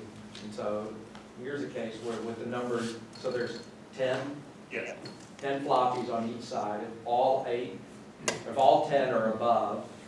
Yeah, they actually gave it to you in the rule set back then, which is hilarious. But nowadays, this would never happen, but they told you the max score. Yeah. There's no way they would do that now. So let's see, so 30. And then Had over above being both, on so you the just have and one. puck, and your opposing lines to have it. Oh, yeah. Okay. You can possibly get 5 or 4 On a slightly different note, when you're talking about this being the first year of alliances, if you ever want to read something very interesting, this is a letter from Dean and Woody about going to alliances. It's very interesting. They basically had to sell everyone on it because most people didn't like it. Kind of like having 2 championships. Yes, that's no one does that. There hasn't been a letter about that one. Yeah, there should have been. Yeah, there was no letter. Well, they had a video. I Yeah, mean, that was from that's Don. the Like, it 2016 wasn't- letters. Woody has not come out and said everyone should like 2 champs. Like, that hasn't happened. 2 winners or 2 championship tournaments? 2 Yes. championship Yes. tournaments. 6 winners, right? Well, 8 winners. Oh, 4 right, winners. right, right.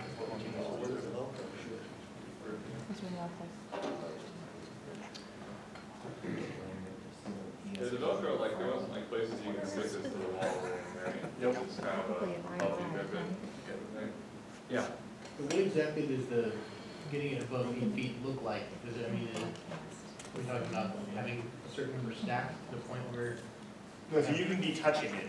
So like, so basically just, okay. Well, when you said you can be touching, Yeah, that, you can't be touching. yeah, the robot. Robot. The robot can be. The robot can be. I can't. Probably. And can the robot lift 2 pucks, 2 floppies at one time, or 5 or? As many as it can hold. Yeah, the rules up to it, yeah. Okay. Yeah, that's And one on of the bigger puck? things when looking at all the rules too, is if it doesn't say you can't, you probably can't. And on the puck, there's 2 aluminum poles, right? They were steel. Okay. So a steel pole there and a steel pole on the other end, basically very firmly attached to the puck so that, I mean, if you grabbed hold with some kind of claw or something like that and lifted the robot, that pole's not gonna come out of the puck. And the puck won't tip over either? It's heavier than a robot. Oh, okay. But you can pull it. You could Robots pull are it. 130. Yeah, you could use the puck to pull it. Yeah, one little corner, you just get 40 steel pipe, Right. mounted by the pipe plant and bolted to the top of the puck. Yeah, that'd be pretty hard to rip You out. gotta get them 8 feet. With the drum. That'd be very hard to rip out. Yeah, multiple in a while. If the pucks have to to be above the surface at the end of play. Oh, It's wait. at the end of play when the score is assessed. the Say that floppies. again? Yeah, how, from the surface or from the puck? From the surface. From the surface. They And they can they be just can't at be any touching the place. surface. So in other words, you want them somewhere on the pole, basically. Or Mm-mm. on your Or on robot. your bot. Or on your body? On the puck at all. Floppy Yeah, they don't cannot have be touching the ground. That's the only You get stipulation. points if it's not touching the ground. Right. So, I mean, so this would be a strategy, because it's kind of some of the, to help understand, I guess. So if your robot laid down a piece of material, Uh-huh. and then you could stack as many floppies on it as you wanted, because they wouldn't be touching the ground. Or the bot But could they'd be all on the be, puck they'd and probably all be under 8 floppies feet. could be on the bot. Okay, now Why I'm not, with why you. not lift it like Got it. last year's? Yeah. Right, an elevator, tuck 'em in and. What's your next one? 30 by 36 by 40. Yeah, right, like just really fast. First 10 seconds of the match, all floppies are You have to get them. Pretty much. Well, the puck might be more of an interest. Right, the puck would be very long, that's just unlimited So can sets you of five. telescope Very- it? Right. Velcro. Just a winch. Yeah. Okay, so there would be robots that would want to climb the puck. There would be robots that could lift the floppies. There would be robots that could push the puck. Did you get points for that? There would be robots that could So fly could the human player floppies off the puck. throw the hit the puck? I mean, throw the hit the floppy in the center? I think they were allowed to throw them. Oh, you just passed Well, it. it says I remember that they seeing can that throw on a them. video, them throwing it. It says that who may throw floppies to each other or onto the playing field, so if they can throw it onto the You playing. could also, Is this cheap? I don't know, he It may sounds like a find, frisbee to me. it seems like you could Should go out on YouTube and Just- see how it's played. toss it right out into your robot too. When your robot drove over to where the human player was, you could toss the puck, the floppy Yeah. into the robot. But kind of working off of your idea, if there's something on the ground, Yeah, but you want to see it. I mean, Oh, it's dropped. that totally goes against all of robotics. It's in a game without a game animation, you know? Oh, And I couldn't find one. It's, Well, Very important. What? Oh, there are things that are very important, the human player can be very important. if one robot picks up one of their floppies, is it allowed for the other robot to knock it out of their grasp Like defense? while still holding as a defensive strategy? you may have to look up Hard that. enough to I know. just fall off. Exactly. So 2-minute matches. Yeah, at least 2 minutes prior to the start of each match, teams will be notified if their field positions and alliances will be assigned. So that would have been interesting. You didn't actually know your alliance partner until 2 minutes before the match. Concentrate on offense or defense, and that's how you can control bounces. If you're primarily offensive player, you're going to. Yeah. Yeah, when you're down. Really? That was the rule? You, I would be like wherever it's worse. Well, I guess it's, See, we're not in I the. don't know. I'm gonna be a defensive line. Yeah, We are now. we are.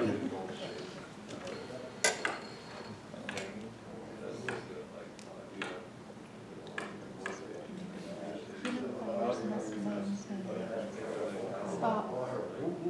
No robot will be allowed to steal, from an opponent's player station.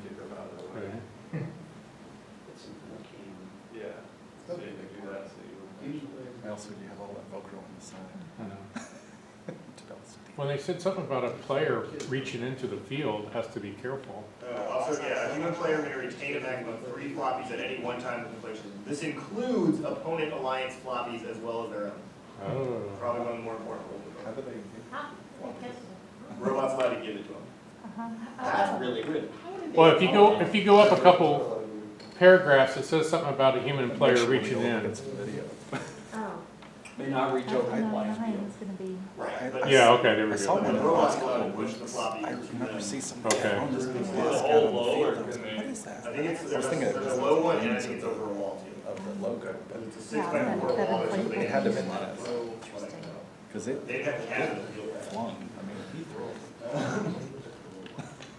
So on our sticky notes, we're supposed to be writing what capabilities our robot should be able to do.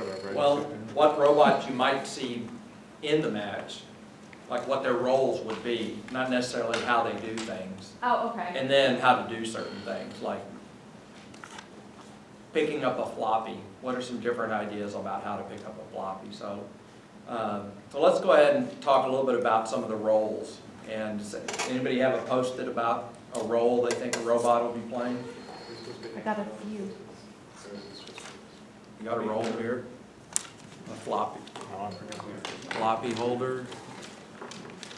Well, we don't know if you can play defense or whatever, right? Well, you can play some kind of defense. All right, so we got, I would normally do this on a whiteboard so I could write stuff up here, but, so I've got floppy holder, robots that can climb puck, pick up floppies and place on things, spots on puck. Throw opposing floppies, hold floppies above 8 feet. So this is a little bit more about specific capabilities of the robot. We've got puck pusher, defender. So that's a little bit, that's what I mean about kind of like different robot roles. Robot that holds floppies and one that's focusing on the puck. It's really hard to make a robot that does everything well, especially if you're starting out. Well, and that's the other big thing you got to remember about this game was resources were way more limited in that game than right now. You didn't have anywhere near the motors that you had. I don't even think you had Sims yet. Those were coming out in 2001. So yeah, you were very limited on motors, limited on everything in 1998. So let's see, defensive robot. I have a question on this. You Yeah. said on the floppy holder, does that mean a floppy platform that holds the floppies or a floppy holder that grabs them? Because that's two different things. That's, so we'll talk about different strategies for how the robot's going to do that, but there's a distinction between, here's a robot that's going to play, that's focusing on the puck, and here's a robot that would be focusing on the floppies. Okay. Maybe not do both. Okay. I know that when we did this, we built a robot that tried to do everything. Mm-hmm.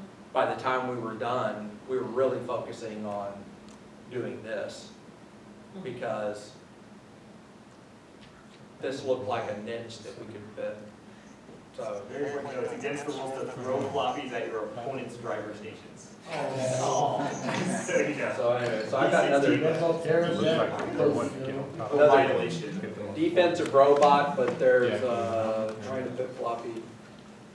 So this is kind of in between because it's a defensive robot, but trying to keep floppies off the puck. Now floppies on the, I mean, the goal of the game isn't necessarily to get floppies on the puck to score them. Okay, because the robot can just hold them. Offensive robot, push puck to opponent's area or oppose them pushing it. So it says offensive robot and then defense. Scoring robot, okay, grasp multiple floppies as possible and lift them off the floor by 8 feet with articulating arm. So that's a little bit into why, but then we have that's another offensive robot. A defensive robot, collect opponent floppies and hand them to human players. So that's a little different, that's a different defensive strategy. So I would start calling these, giving these different names maybe, like we could call this a thief. Kind of get that idea across. The goal of this robot is to keep our opponent from having floppies to score. So that'd be a strategy. We've got this one which is focusing on the puck. Okay. We've got this one that is keeping the other robot from, this is keeping our opponent from scoring floppies on the puck, playing defense to keep floppies off the puck. And then these are basically robots holding floppies, trying to score them some way. Can you pull the picture up of the field again, please? Yeah. Thank you.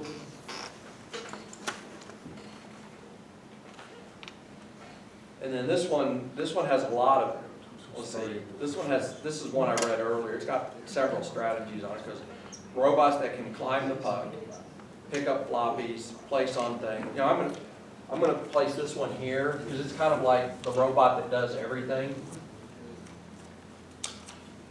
And then it's got a couple of other strategies here. This says climb puck, pick up floppies, place on things, spots on puck, throw opposing floppies, hold floppies above 8 feet. So it is kind of like the robot that does everything.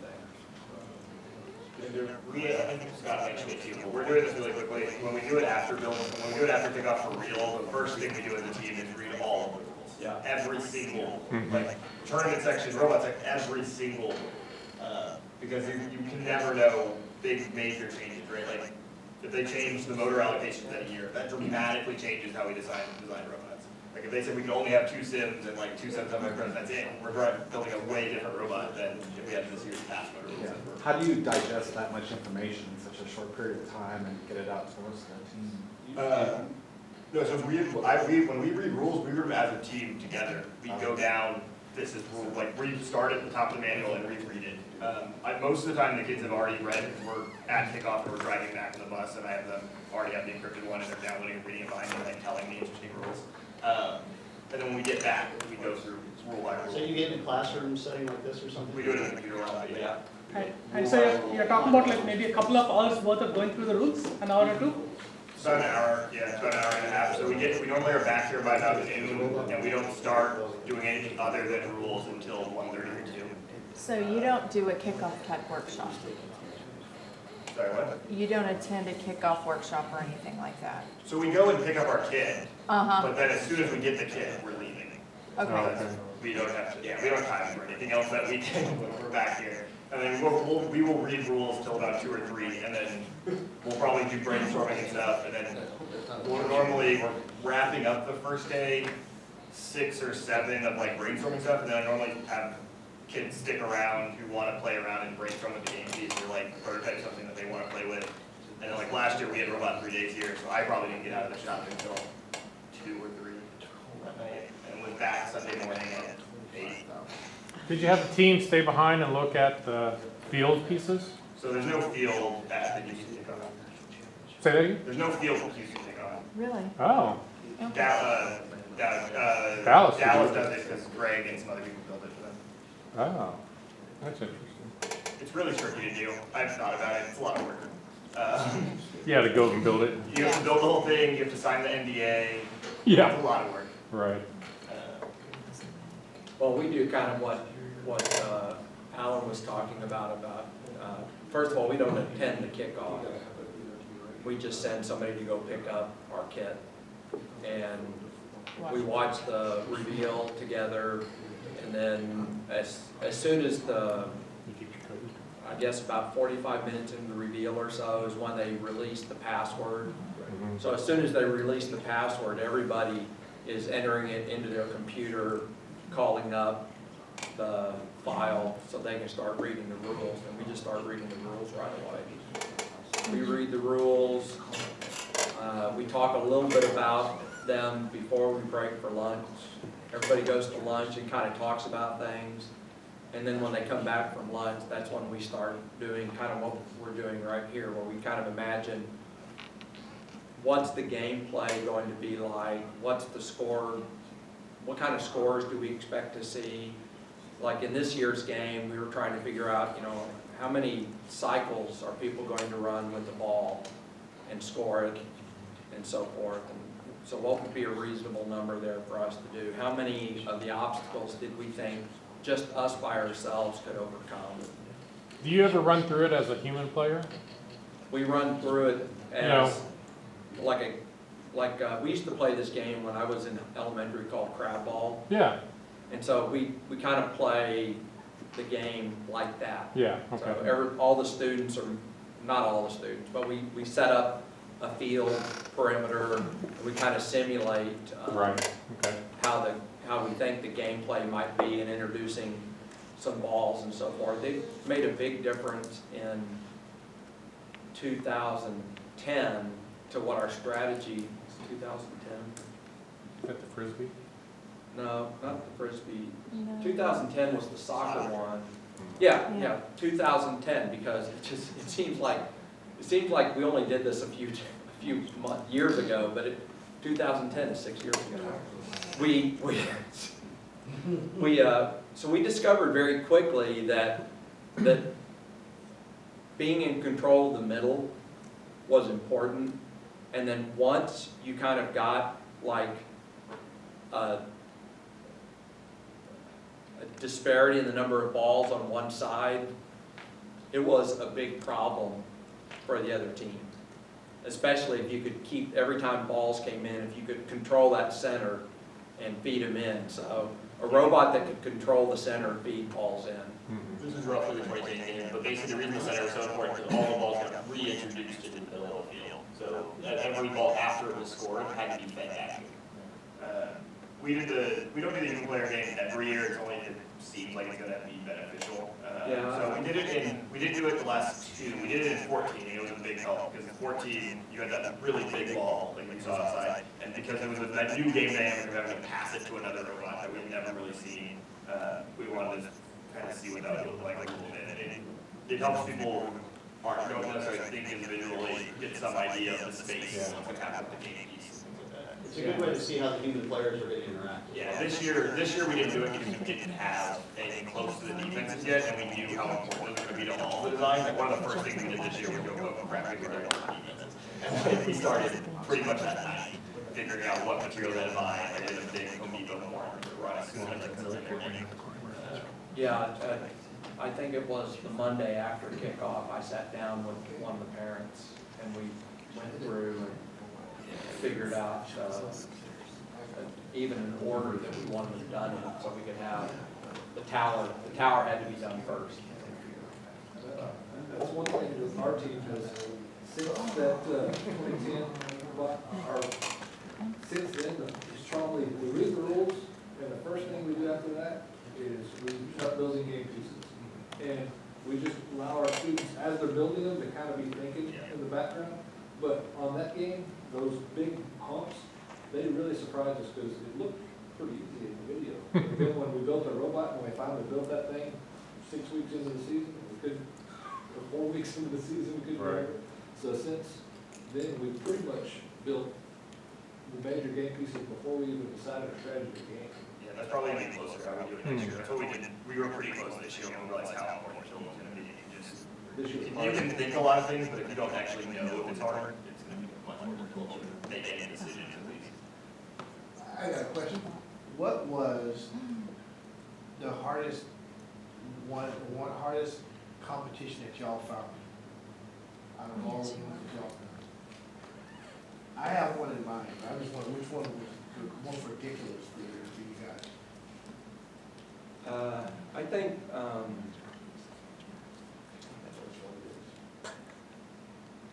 the one I was very frustrated with last year's with Recycle Rush. Recycle was annoying because if your initial design was even close to wrong, it just messed up. Like, And then there was nothing you could really do. Like you couldn't make it better or help in any way. In 2011, the mini bot. The mini bot was so much work, and then it ended up that so many of the robots were identical because the kind of like the design got out there and everybody was just building the same robots. I think the absolute hardest robot, like in terms of grand engineering, doing everything well, was 13 because nobody really did everything well. Like that was probably the hardest game, just like the whole engineering challenge. Yeah.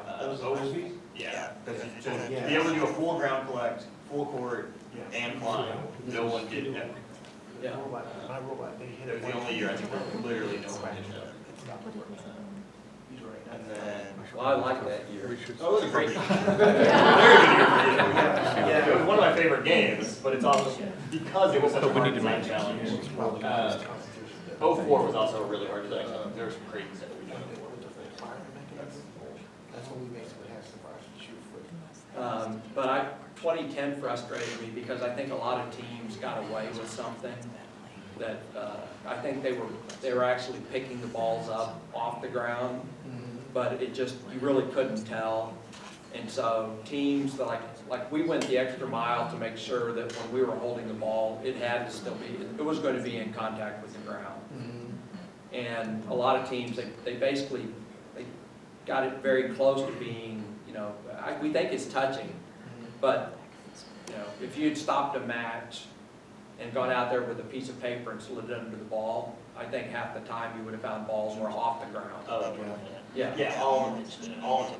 Yeah. And that frustrated me because we didn't have a pinch mechanism. We used suction on the end of like a movable arm. So we know our ball was always on the ground. That was a little bit frustrating because it was like a solution that was, it was looked upon as legal, but I think in a lot of cases it wasn't legal the way it was implemented, so. Yeah, I asked that question, because like, I think out of all of them, mine was probably 12 with the shooting baskets. I think it was, you had to go over, there was a ramp in the middle that you had to get over the ramp. That, I don't know if you guys remember that one? Oh, yeah.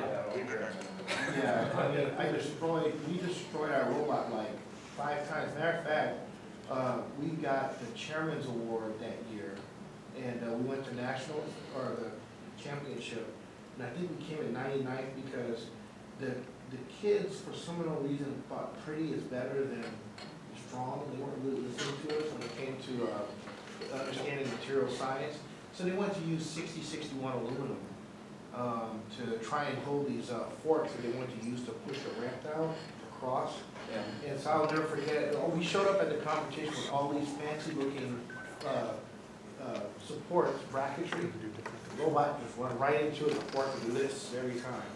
But the only reason why we got the award is because it showed, it looked really good, it could shoot the baskets. We got lucky, it shot some baskets, it actually was able to pick the ball up. From like almost half court, like our kid did. But also, we wrote a business plan. So most robotics teams had never done that before we were in Oregon. And so we showed up with a business plan, which went through the whole process of the development of our robot, like we were going to sell these things. And you're using that the robot was supposed to be the solution to replacing a basketball player. And that's how we wound up going forward. But yeah, we got to national championships, and robot was DOA, and we got to run one round, and that was it. Well, along those lines, so in 08 was overdrive, right? So in 08, we qualified for champs. That was our good year, first year that we really did well. And so so we wanted to add something to the robot that would make it better. And so we had seen, watching video, we'd seen some robots that could, during autonomous, they'd drive around and they'd knock a ball off the overpass, or whatever it was called. Yeah, there we go. Yeah. And I thought, wow, that would be really cool, if we could add that. So we did a bunch of the math and everything, and we built this contraption to put on the top of the robot out of carbon fiber sheet or honeycomb and stuff. Yep, that's what we did. And the first time we ran out, we hit the overpass, and that whole thing just shears off. Yep. we did that same kind of mistake. Yep. And it was a good lesson in that you can't you should just get better at what you already do well. It's really hard to add something that's untested, but it was fun. Yeah, That same year, we also knocked 33's driver station off during the autonomous run. So. Yeah, that year you were talking about, ours had a fork like you're describing. So in its original position, it would fit inside the square, and the fork would fold up. And then, so when the match would start, you would do something where the fork would just drop. And then it had I'm trying to remember if it was chain or if it was pneumatic, but it had a piece that would actually make it go up like a forklift that could knock those balls off. And sure enough, same thing. It's carbon fiber. It wasn't carbon fiber. Ours was honeycomb and fiberglass. Those little sheets you could buy, they were really expensive. So VE Aerospace had given us those pieces, and I think ours was actually, it was a corrugated cardboard mill. Same thing. It went, and if you hit a certain angle, the forks broke. So it didn't shear it off, it just broke in half. And so we turned it into a race car. So we just drive it around the track. Well, that's pretty, what 148 had, that year was just a fast little. Yeah. Yeah, that's all we had. Huh? Yeah, they won world championships. They won They championships. don't really. Yes. But, on this thing, the, puck in the middle of the field, how tall is it off the ground? Yeah. Oh, Four okay, inches. oh, Kind of okay. like a walk ball this year. Oh, yeah. Okay. Oh, it's on 4-inch casters, so it's like 5 or 6. Okay, so things the robot, how it can do things. So Post-its for, like, let's say, if you want to pick up the puck, do we have some of those? Or just different ways the robot might do things. Well, I mean, you know, gravel, but you could also have an elevated platform. Okay? And this is the right way, so it's separate. So we have grabber and elevated platform. It's, I mean, They could be you part could of have the same a- robot. Yeah. So how would you grab the floppy? Ideas?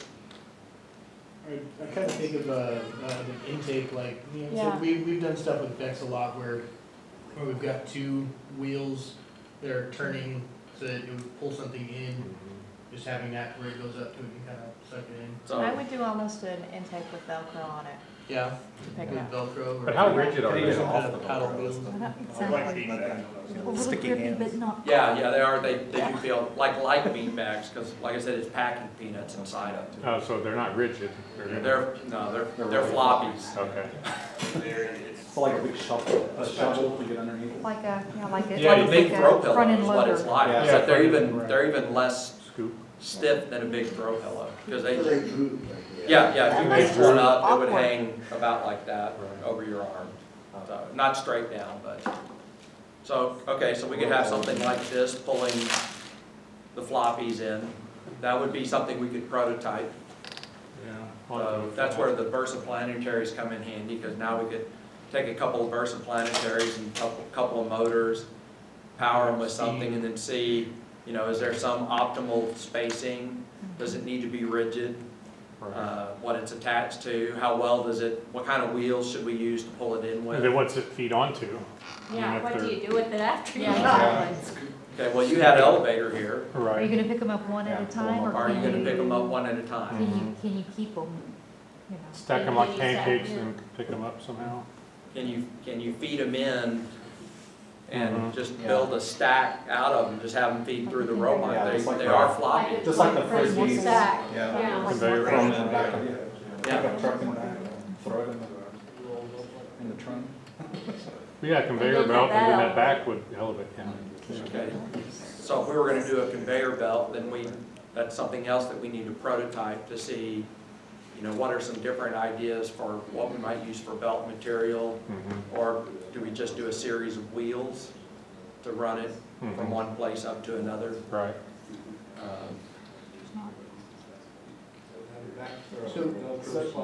Yeah.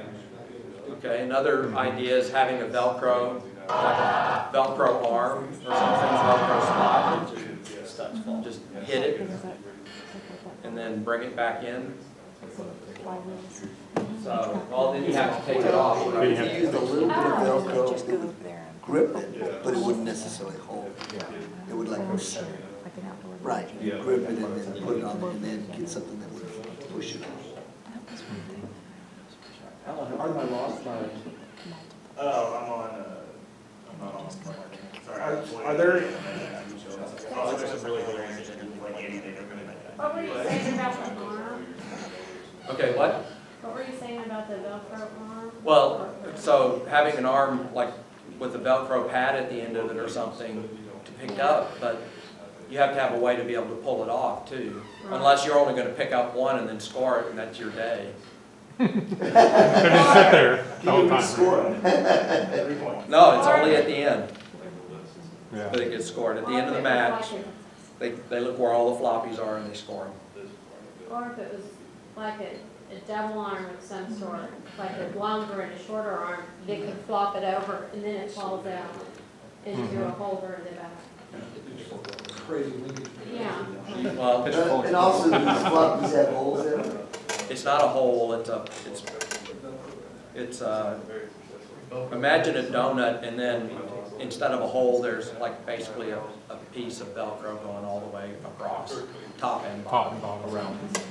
It's round, it's a round pad of Velcro and it's the same, Have you ever Yeah, been those tubing? dots. Tubing? like an inner tube. Yeah. Yeah. Basically like an inner tube size. And then, but in the middle is not an opening, not a hole, but just a flat piece of cloth that's got Velcro on it. But It just the actually middle part is got the Velcro, the The other part- Velcro is around the outside edge. So there's part that's just plain plastic. It's actually, no, it's satiny, it's a cloth. So what it's makes kind of- it be a little stiff? What's? It's filled with packing peanuts, so it's a, yeah, it's like it's a flat bean. donut-shaped bean bag. So you say at the most it just bends like this. Yeah, it just kind of lays, like if you picked it up and laid it on your arm, it laid a real old, kind of like that. Because it's not stuffed so full that it's rigid. And kind of two pieces that fit between each other, that has something that, I mean, that you can slide under it. Or, I guess, if they can, to separate it, you would have to separate the Velcro, so you would have part of it Velcro. If you're using Velcro to hold it, Yeah. you probably have to have a way to separate it from the Velcro. They But in the air. you could still prototype that too. You could take an arm, stick it on Velcro, stick it, take, like you've got hook on your arm, there's loop on the floppy, you stick it on there and then you bring it up and hit it against something hard. It could be that the momentum separates it. You don't have to have a special mechanism. I'm a big fan of simple. So if I don't have to make a mechanism that, you could put a pneumatic cylinder in the middle of it and push it out and then it separates it from the Velcro. But if all I have to do is poke it, I've got it, and it's placed. For that matter, I could have like a Velcro tower in the middle of my robot. So every time I pick one up, I'm just sticking it somewhere on that tower as it goes higher and higher. It also keeps a defender from shaking it loose or Hopefully. stealing it. Yeah. That's smart. By the end of the match, maybe I'm a 12-foot tall robot. Right. This playing field didn't have any sally ports or over. Yeah, there's not a high level game, but you don't have to worry about your center of gravity. You do have to worry about your CG. As long as it's light. You want to start this up? Yeah. So I will, so one of the strategies that we talked about doing, we had a cage on our robot. We filled the cage up from the human player station. So we could get 3 or 4 floppies in our cage and they'd be held. Then the cage elevated. It went up. And I don't know if we ever got it to go up past 8 feet so we could score them. I don't think it did. I think we could just elevate. But what we ended up doing was kind of on the puck side was because the puck is such a big multiplier, the first thing that we wanted to do was our robot went out, it just covered the puck. So it had arms on it that would just flop out. It had, on the front end of the robot, it had kind of like, had legs with casters on the end so that when you hit the edge of the puck, servo could release those. So like immediately you would be on the puck, but your drive wheels would still be on the ground. You could continue to drive, push yourself onto the puck the rest of the way, and then your arms could spread out. Basically, what we were trying to do is cover the whole puck so nobody else could have it. Because if we're the only robot that's up there, we're guaranteeing our alliance times 3. And the opposing alliance can't get anything. But then the other thing that we had was that by having drive wheels on the ground still, we could continue to push the puck around to get it someplace. And if we did get it on our opponent's side, we had feet that they were driven down by drills into the ground basically to secure the puck to the floor so the puck wouldn't go anywhere. The whole idea was we really weren't worried about the floppies anymore because everybody else was doing them better than us.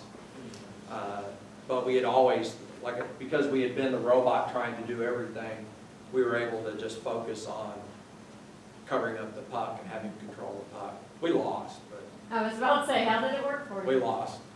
What was your team back then? 275.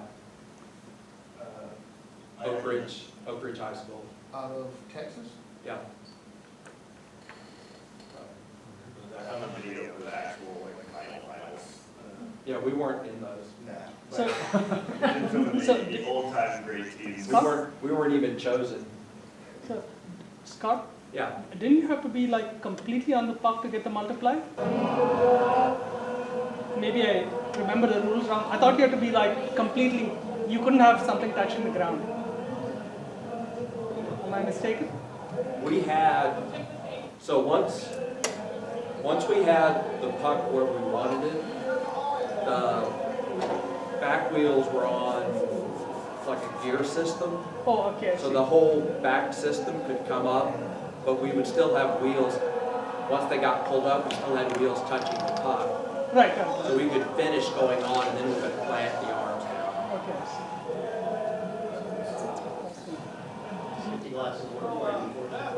That's Andy Baker. Yeah, that would be Andy Baker. Back when he had a good team.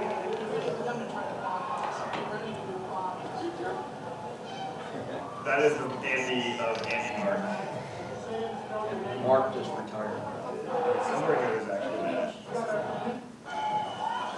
Maybe not.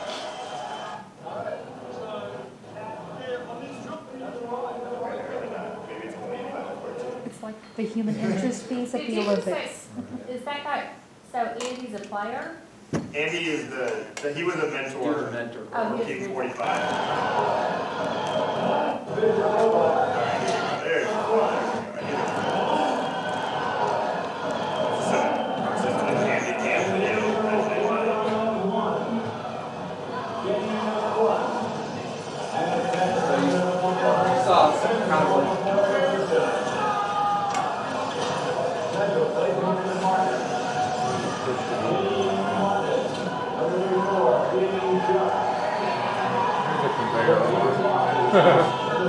Tank trash.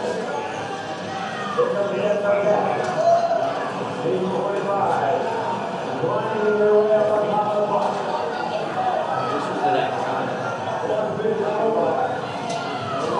So there's a lift. All the red ones in it.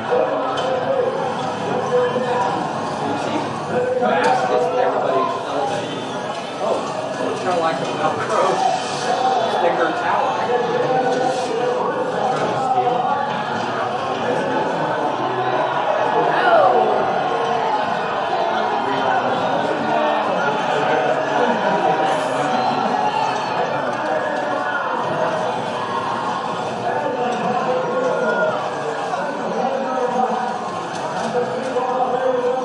Wait, those are and that's Andy Baker. Yeah, those are back, those are metal plates. Oh, man. Throwing all of them.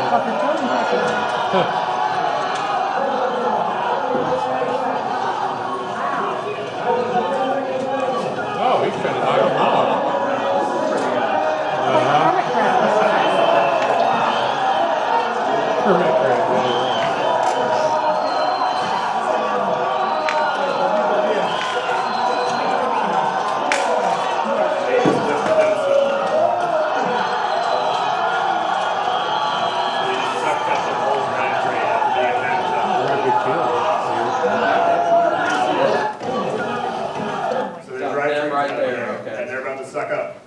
entire drivetrain.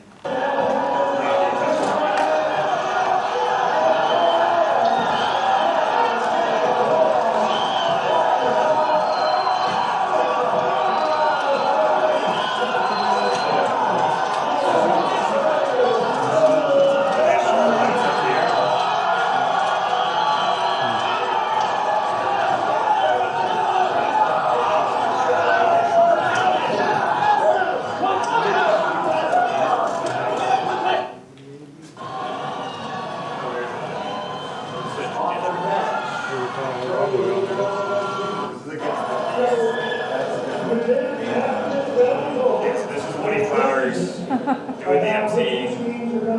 Next time, and notify her, because that's a final decision, you don't get to change it after that. So be very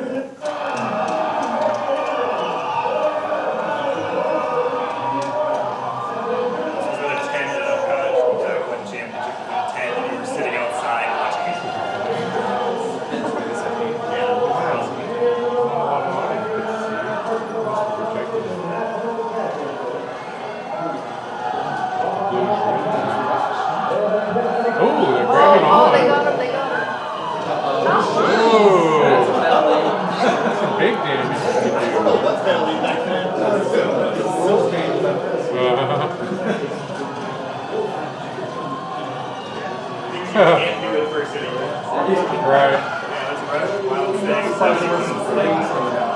Yeah. Chainsaws. Battle box. Oh.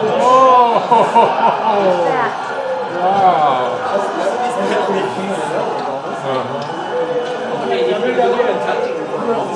That's like blatant trip I've tried so long. So that arm was strictly battery operated? I think it has Velcro on it. It has Velcro on these, but I just said about. Not that he ever uses it. Not that he ever uses it before that. They use it to push people over. Yeah. Yeah, the 98 game apparently was weird.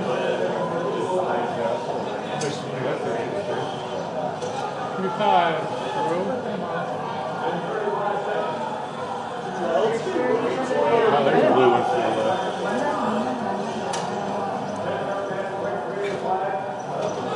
They are using their arm defensively. Oh, it's on a turret.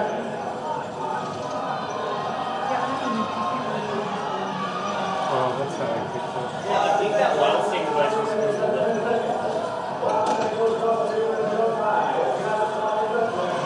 Oh,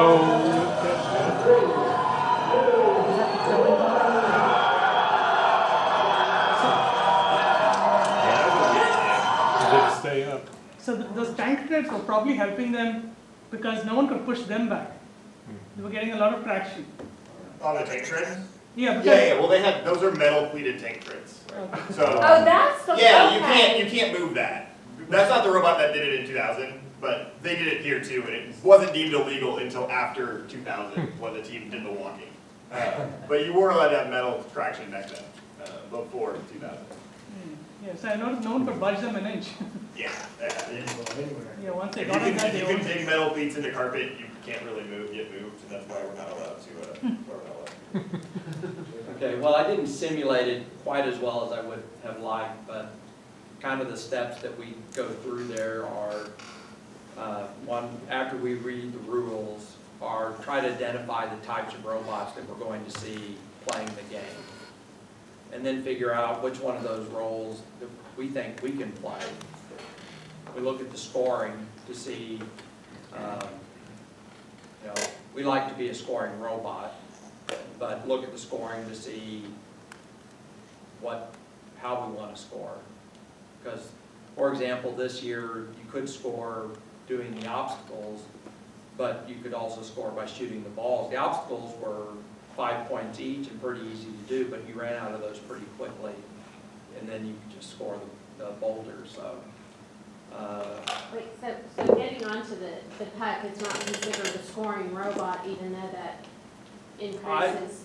I didn't necessarily, in this game, didn't necessarily consider it scoring because you were kind of, once you got on it, you were really just trying to keep other robots away. Right.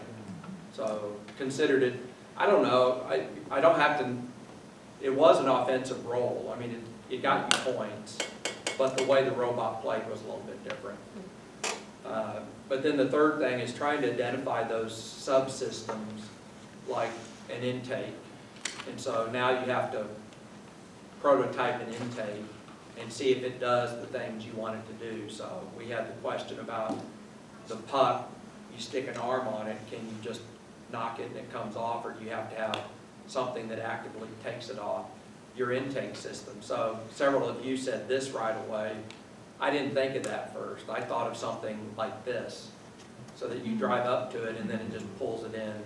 Well, like with a looking at roller how from the floppy top. those were, I don't think that would have worked. No. Anyway, they were a lot more beanbaggy, I guess. Yeah, They didn't have as much form as I thought. But that's why you do the prototyping Right. too, right? And then once you get it in, you know, then maybe behavior is a little bit different because it's restricted in what it can do and everything. But those are the questions you have to answer before you can start doing the design work. Right. But we don't, for the most part, I mean, I was going to show you the robot CAD, but we don't do any design work until about a week has passed. Everything up to that point is just trying out ideas to see how well they'll work. And when we're doing prototypes, we're trying to figure out distances, like how far apart those wheels should be, what the spacing. Like CAD work before we get past, or you don't like design the robot at all? During that week, well, we do everything in CAD. So they're not doing final design work, so like they're just basically not gonna be like, we need to get our drivetrain out in the first week. They're not gonna like push anything for production. They're still using CAD, like a lot of the prototypes are still CADed and routed or 3D printed. But mostly it was just proof of concept. Proof of Yeah, concept. it's not, none of the stuff they do in the first week is stuff that's gonna be on the final robot. Where even like our design process before, and up until probably this year, we had tried to get our drivetrain out in the first week just because we didn't know if we were like, our suppliers and stuff was longer, and if we were building by hand, we needed to start because it just took that long. One of the biggest benefits of finding a sponsor who can do sheet metal or something like that is you get parts back so much faster that you can delay yourself in your final design and still be okay. And you learn to have more stuff, so you're not waiting for ordering, you can go to specific stuff, push the design, your final design, get parts back and build them. But what our drive, like our drive system, Alan was showing you all the different types that there are. They all have different capabilities. So, you know, it was like in so the guy that, last 2015 game, you saw Mecanum wheels on robots, okay, and on competitive robots. Well, normally you don't see Mecanum wheels on truly competitive robots because you can push them around all you want, but in 2015, the game involved, there was 0 defense. It wasn't possible. So a robot that had Mecanum wheels, you could make an argument for building a robot that way. So we try to come up with, you know, what kind of drivetrain do we want to have? We've got enough experience that we can think through kind of the different styles without having to test them so much. But we did mock up our 2014 one because we used Mecanums. We tried to use Mecanums on that robot, and So let's just how we had like the same design process. That was weird. but they and we didn't have the problem because of failure. We just couldn't get the speed that we thought we'd be able to. Yeah, we were slow too. We thought we'd be able to go really fast. We broke it when we broke it as we were trying to go faster. Yeah. So, but anyway. Okay, so the original plan for tonight was to start doing electronics, but it depends on when people want to go to dinner. Why don't we do 7, but that only leaves us 30 minutes. We kind of go over the basic overview stuff. Kind of a big group on how they like to finish the day. That's pretty good. I'm not saying that's not what I was saying. Like, we can do like a brief like Q&A thing and start doing electronics tomorrow. Like, you still have time. Let's get started with electronics. That's what you're suggesting. No, not necessarily. Either we can do electronics tomorrow, we can do other Q&A, we can answer questions people have about what.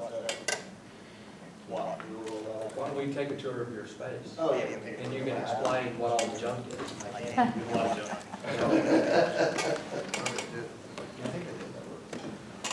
we gotta make sure, Well, we're waiting for this, and everything.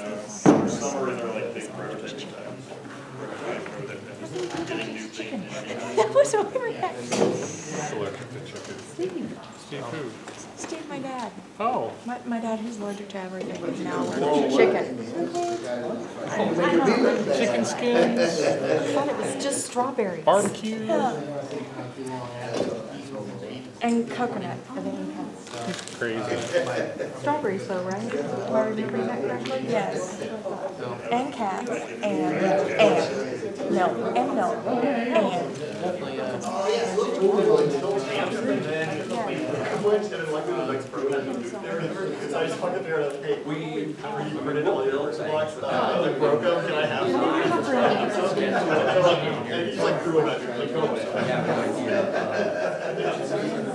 What size? We may even make a few parts.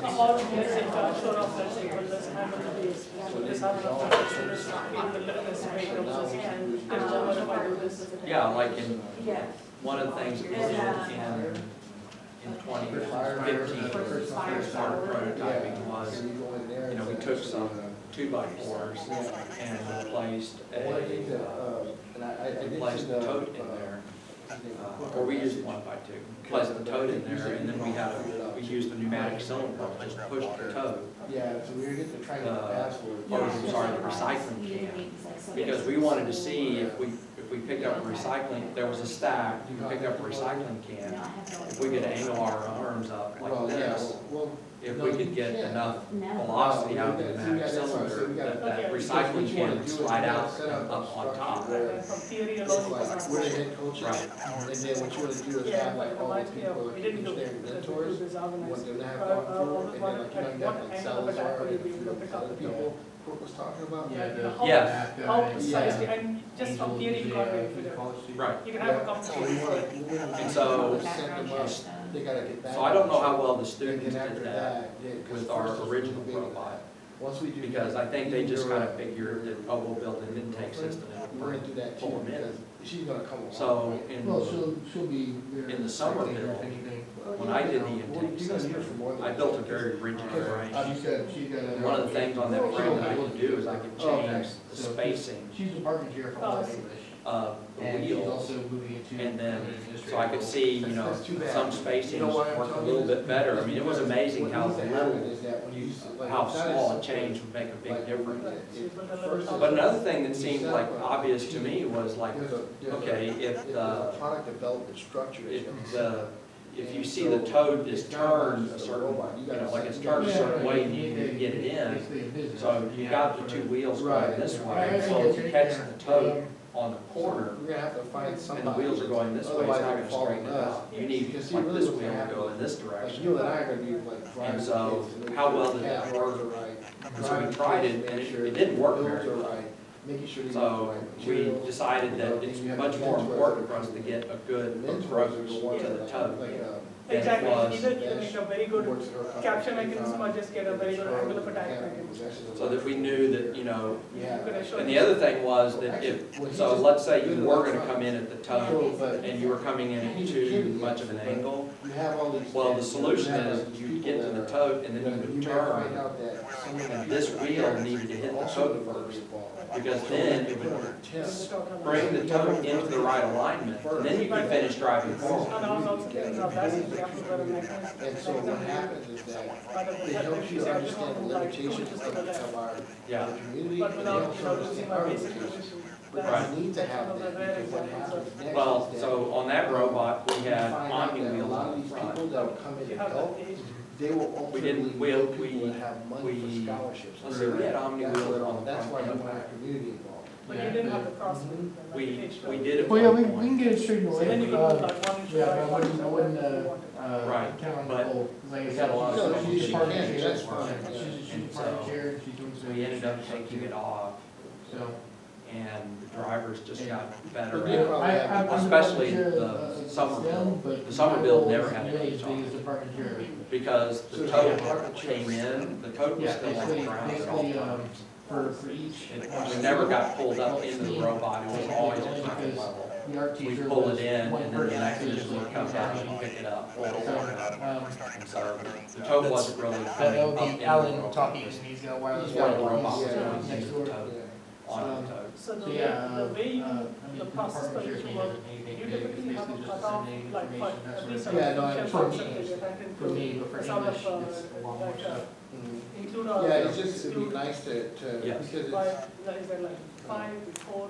I'm just telling you, Well, we, that When- we when you decide, come up with a concept. right, we decide during the season. I mean, we decide as the season is No, I mean starting. during your 6 weeks. But during our 6 weeks, we'll, When you like, can You're right, pull yeah, the yeah, trigger and say, okay, definitely. decide this now. And things like Well- that, you know, the English department. Or do you not have a fixed department, rule and- yeah, depends. that, and the reason I'm telling you this too is because. they're Catapult, involved, it has a lot to do with like this year, Catapult was eliminated ultimately, early a competition like this, whenever you're standing in front because of. they tested it, they weren't getting good results. And part of our problem is I'm pretty much the only engineering. So I can only work with so many of the kids at once. So if there was a group working with Catapult, I don't even know if I ever got to see the Catapult operate. So if I had, I might have said something like, you know, if you attach that more firmly right there, or that's a pivoting point, or you didn't attach the cylinder, or you're using too big a diameter, I don't even know all the variables. All right, folks, well, At it was least a in pleasure my meeting you, mind, albeit brief. All right, take it easy, thank you for making this as well. That's part, the other part of it is. I won't be, someone who's yeah, learning I'll some come back component. tomorrow. I thought you were. And it is coming, like blindly pursuing, they're like so engrossed. And you kind of look at it, you say, okay, given the available time, even if you got it. All right, way You slowly. relate with that. She's about to blow up in the chair, man. And so it's. Unfortunately, I won't be able to I come thought it was. tomorrow. 6 hours? Oh, no, it's 9. Yeah, I know you are in love with that idea. Oh, it's 9? Even It's though 8 to I'm 5 trying to make tomorrow. it work, But. At the end of the first week, I don't know. Well, it's not like something that is You know what, working. it's- I really was coming for you, but at the same and time. at the end of the first You week, kind of already know we, what you're getting into. To a certain we degree. had pretty much To a certain degree, I finalized mean, our design. It Like might have the, been a lot of the stuff like for tomorrow, like the pneumatics after and that sensors, Saturday. so that stuff maybe I 8 either or 9 know or I days can after figure out we pretty kicked off. well. Well, you got At it, that sorry, point, we Yeah, got pneumatics, pneumatic we've done systems. it. Yeah, it's We had a just- really good idea of what the Even for the robots two of were us, I think, if I because understand the level they're presenting this. at the end of about 9 days, what the Well, robot. No, it's you went- crash you- course. it's- It's it's- crash, yeah, yeah. you went engineering up in here. But That's why because we I had told you at one decided point, I was on, like, what are you talking about? you know, we wanted to, Yeah. we had played with different intakes. And Trying to see. some of the kids had been working with an intake that would come out over the top, and I was like, what about an intake that's just gonna go to the robot? We don't have to have Yeah, you it, have this kind of like an stuff. arm that comes out or See anything. what- And so they tested that, and it worked well. So basically, And they his came up point with being a test of the way that when you have a we longer centered the distance ball, so that's where the between your shooter wheels, was. turning is Decided gonna take a we were lot gonna more go with the voltage, flying shooter, but we also had strictly because it requires more power. So did you So prototype multiple this, We did it's a prototype shorter distance between, so catapult, it's less power. So there's, Efficiency or The one thing you kind of. well, the efficiency directly leads to performance because Scott here, he was helping a team that had a robot like this and their battery was lasting about 30 minutes. Because after 30 minutes, just of trying to Well, dish we out that much found- power, it just couldn't, So, you know, so. You know, each match is 2 minutes. we had another So it's kinda feature like, that, well, what we normally we had do is features that were run a supposed to match, be incorporated. We already have a battery ready to go. So one of the things that I knew was going to be a But problem. the point is that since you're using this configuration, what I was getting at is that if you're using this only two wheels that touch the ground at a time anyway, you got this, and the contact force is the same. And so, Another thing worth noting is that, you know, if these wheels are up a little bit, if you have any surface that's not, you know, like totally 2D, in the robot you know, if you've got, let's say design this you've got to get over, it's gonna be a lot easier so when that you've the got ball would be held in definitely. these here as in- well. you kind know, of in the load, I guess, like Yeah. in the So, chain. that's what they're doing. It's all relative, Compression but you gotta test, remember also to at see the same how time, quickly the ball you know, pressed. you specialize in this It one, was the rate that at which it would the press. wheel is close to the frame. And then, Kinda that was, land our that was Range the Rover. plan. What you wanna have is, The kids never this got me my bumper to compression press test close to the data. wheel. So we never, you know, like, I had it, everything was built, it was ready, it was, in fact, most of it was installed on the robot, they just had to run a cable. you really. I just said, you really give me have the same numbers. effect that you would with both designs. The only problem here, your loss is So that much. your omni-wheels are driving it, so you might be trying to pull forward, but you still. You're doing it with slide that So it angle. was very. Yeah, so that's where this is You actually didn't have to superior. impact the But jet, really, in almost the end, straight line. it comes down Yeah. to competition. Well, and that's And what, that's what we learned. so the shooter our summer A build lot of this stuff is, Yeah, you I can't. did sit say we there had two and- shooters, we had a that was flat the wheel and a point. flywheel. Teachers, A we don't flat teach wheel, which is people like that. this, and then the flywheel shooter. Well, So it seemed the to flywheel me, shooter, it seemed to me that they talked about, you know, once they figure out what the purpose is going to be, figuring out what the drivetrain was gonna look like from there. So, which is what I would think we would need to do. Yeah, I was doing good. That's the flat I saw the thing with the X. Oh, flat, And I was like, that's what we have. yeah. I think with the X on it. yeah, when he showed the picture and then all of a sudden the X showed up on the screen. Oh. Yeah, and that's, I was like, what? Because in my mind, it's, me and the guy over there both seen national championship robots that have done that. Well, what he was talking about is only having these two. Oh, yeah, Powered. outright caster? Yeah. This computer. Nobody Yeah. does that. Well, that's what he was putting a big red X on. Okay. So, No, it, he did this one too. no, not with the all-wheel, not with the all-wheel drive.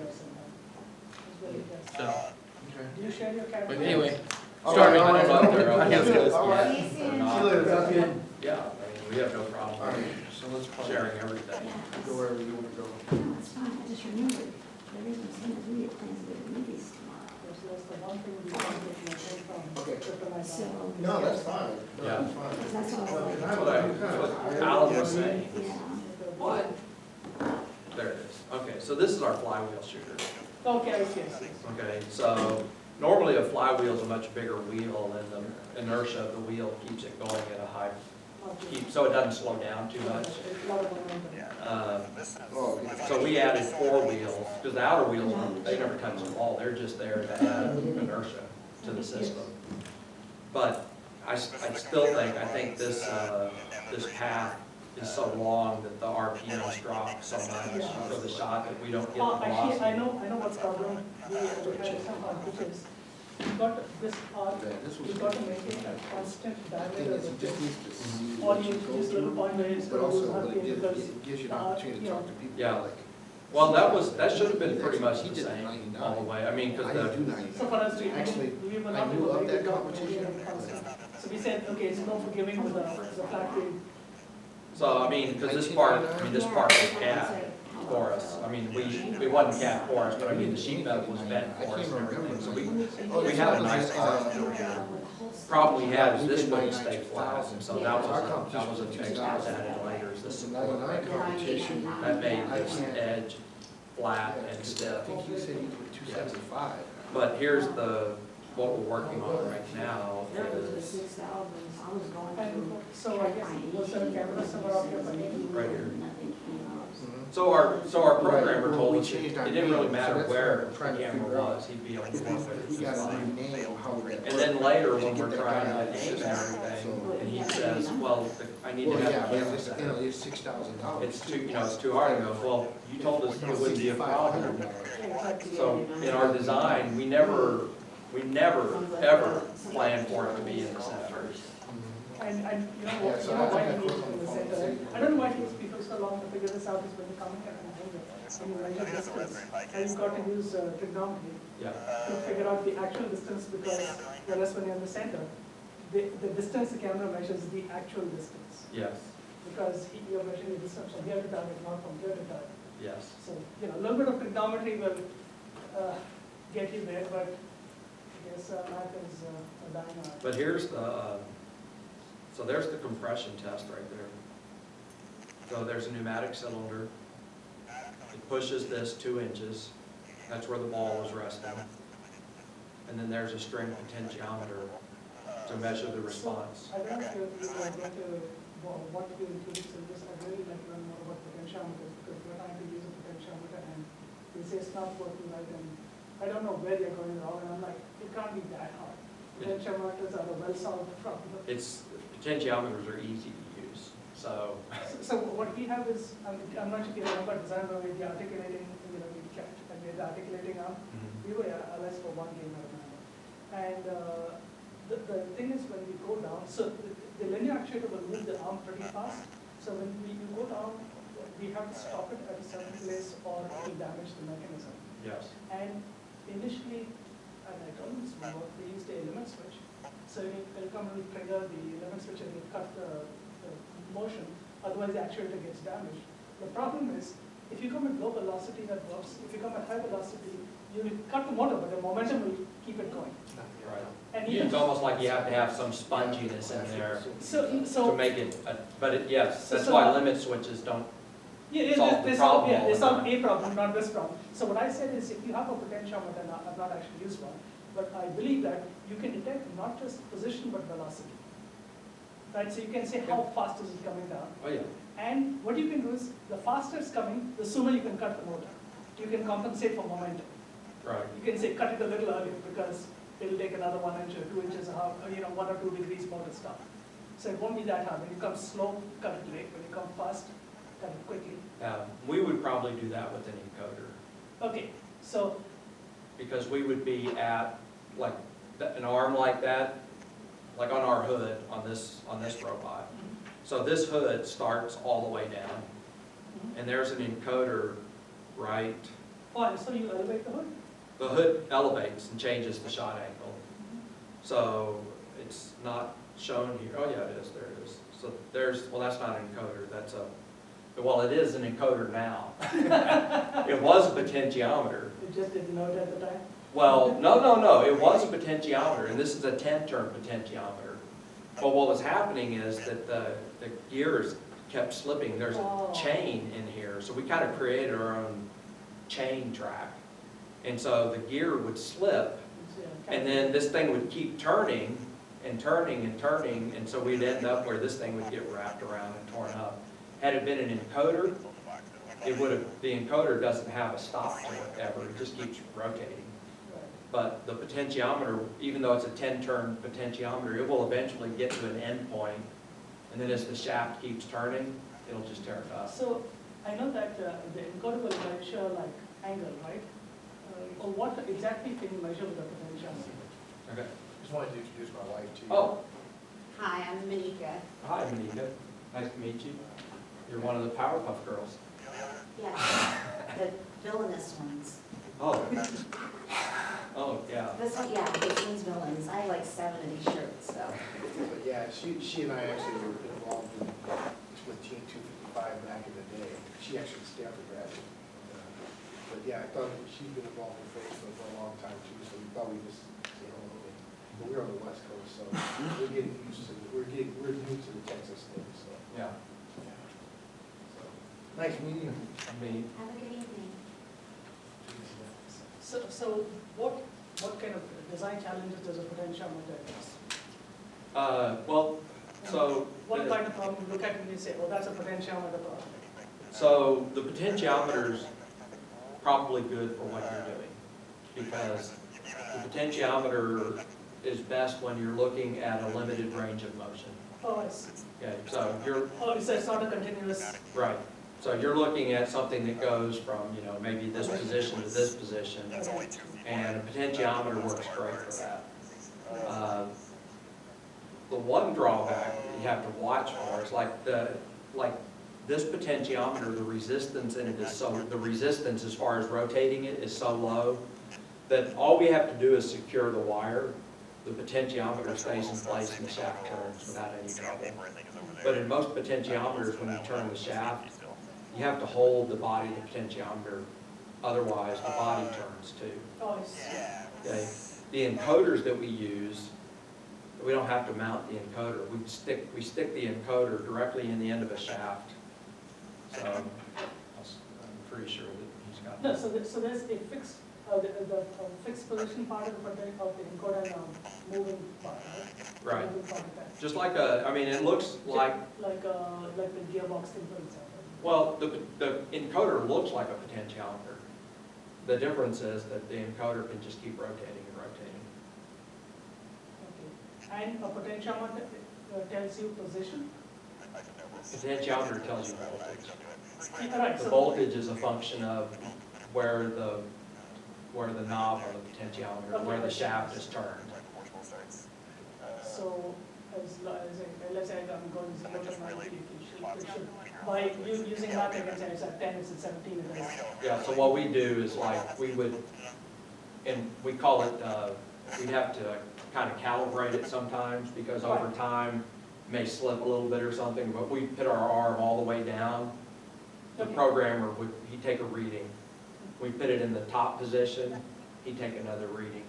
He would enter those two voltage values in the program, and now the program knows here are the two endpoints, and it can calculate every position in between. Okay, and now if I want to measure angular velocity, what's the best way to do that? Because for my problem, I need a combination of position and angular velocity. Right, well, your voltage change, Oh, so sample the voltage over time, and depending on what the time interval was, it tells the angular velocity. but that's almost easier with an encoder because most, like the functions for an encoder involve velocity also, because encoders are often used for like drivetrains.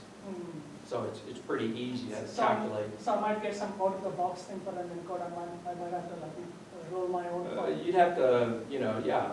Well, so you'd use PID tuning for the, For the potentiometer? yes. So you would tell, so what you would do is you would tell, let's say you want it to go to 1 volt, okay? Because this is how so you have set positions you want the arm to be, right? It's not just any old position. There's probably 2 or 3 positions. No, so in the sense of, there's, in between a range, we don't care what position it is, but it can't go outside and can't go outside this. Okay, but So we want to kind of limit it. Now within that, yes, it's pretty flexible. Like you pick up a ball, you're aiming it at the target. You really don't care where it is. oh, okay, so when you pick up the ball and you're aiming at the target, So don't you know what angle it should be? No, we don't know South, so they're eyeballing that. So I'll tell you where we need the potential. So. Well, no, I understand where you need it, but I'm kind of, before I tell you the others, well, I'll go ahead and tell you this one. Right. So, okay, so let's say you're trying to get to the end point. You're here and you want the arm to go all the way down.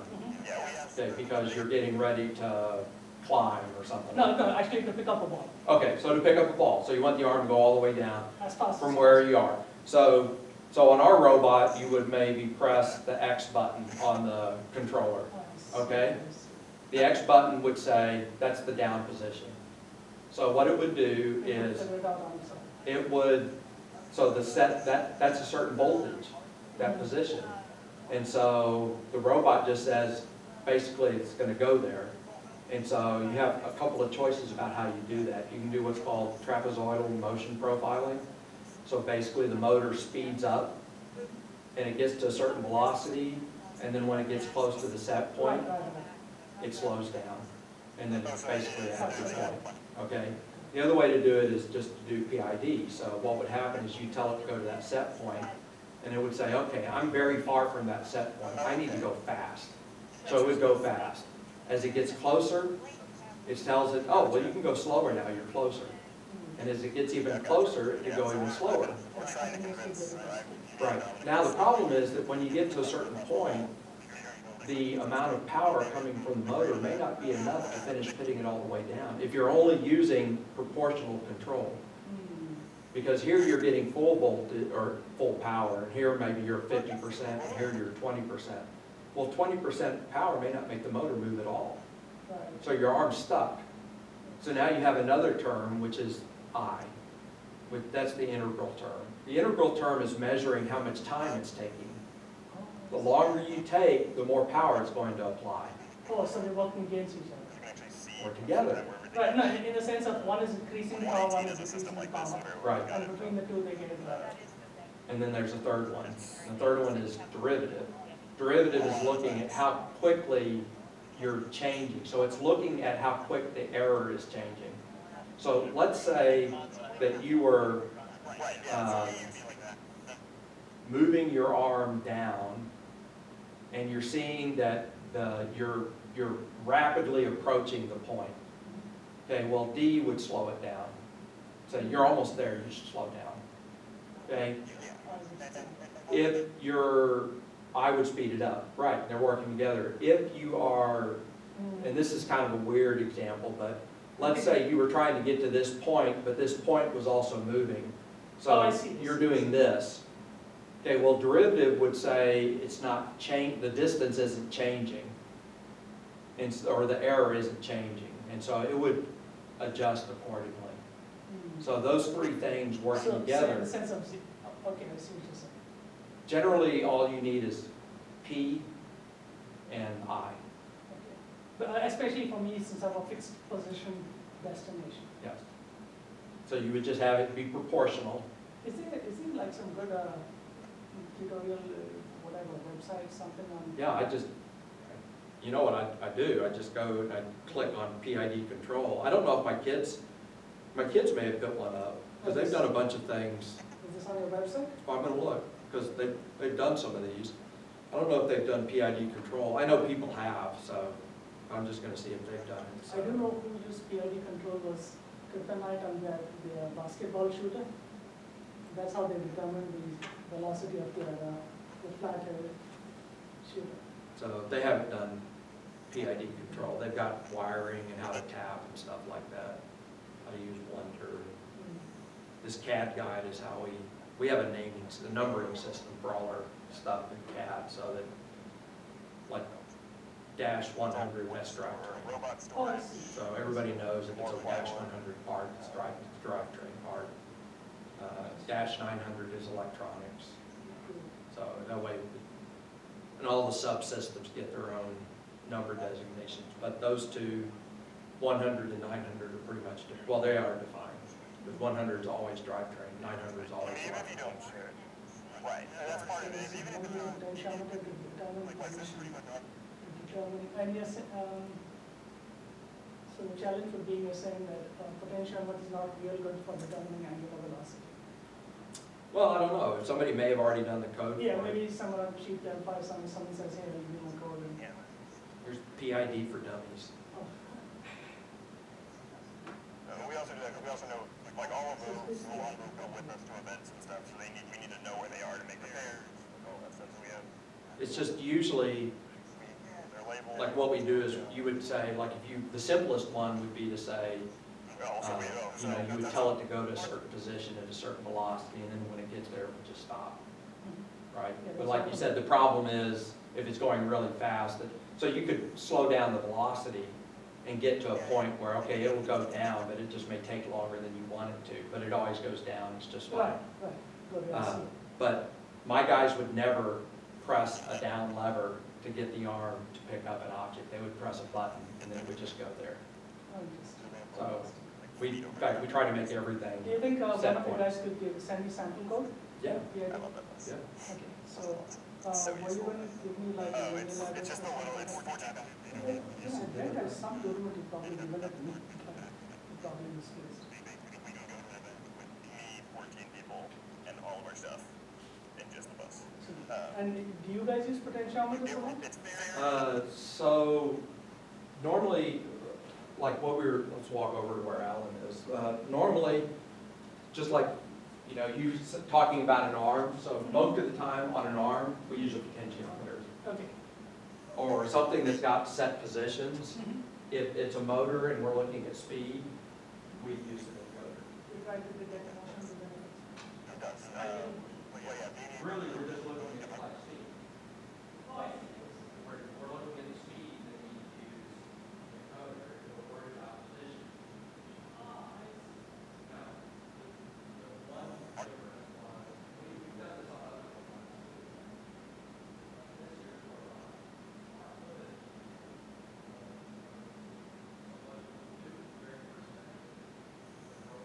Yeah.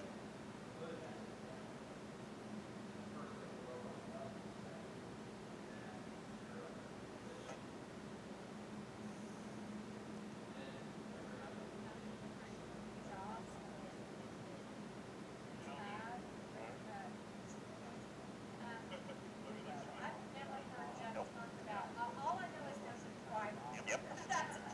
That is true. Yeah,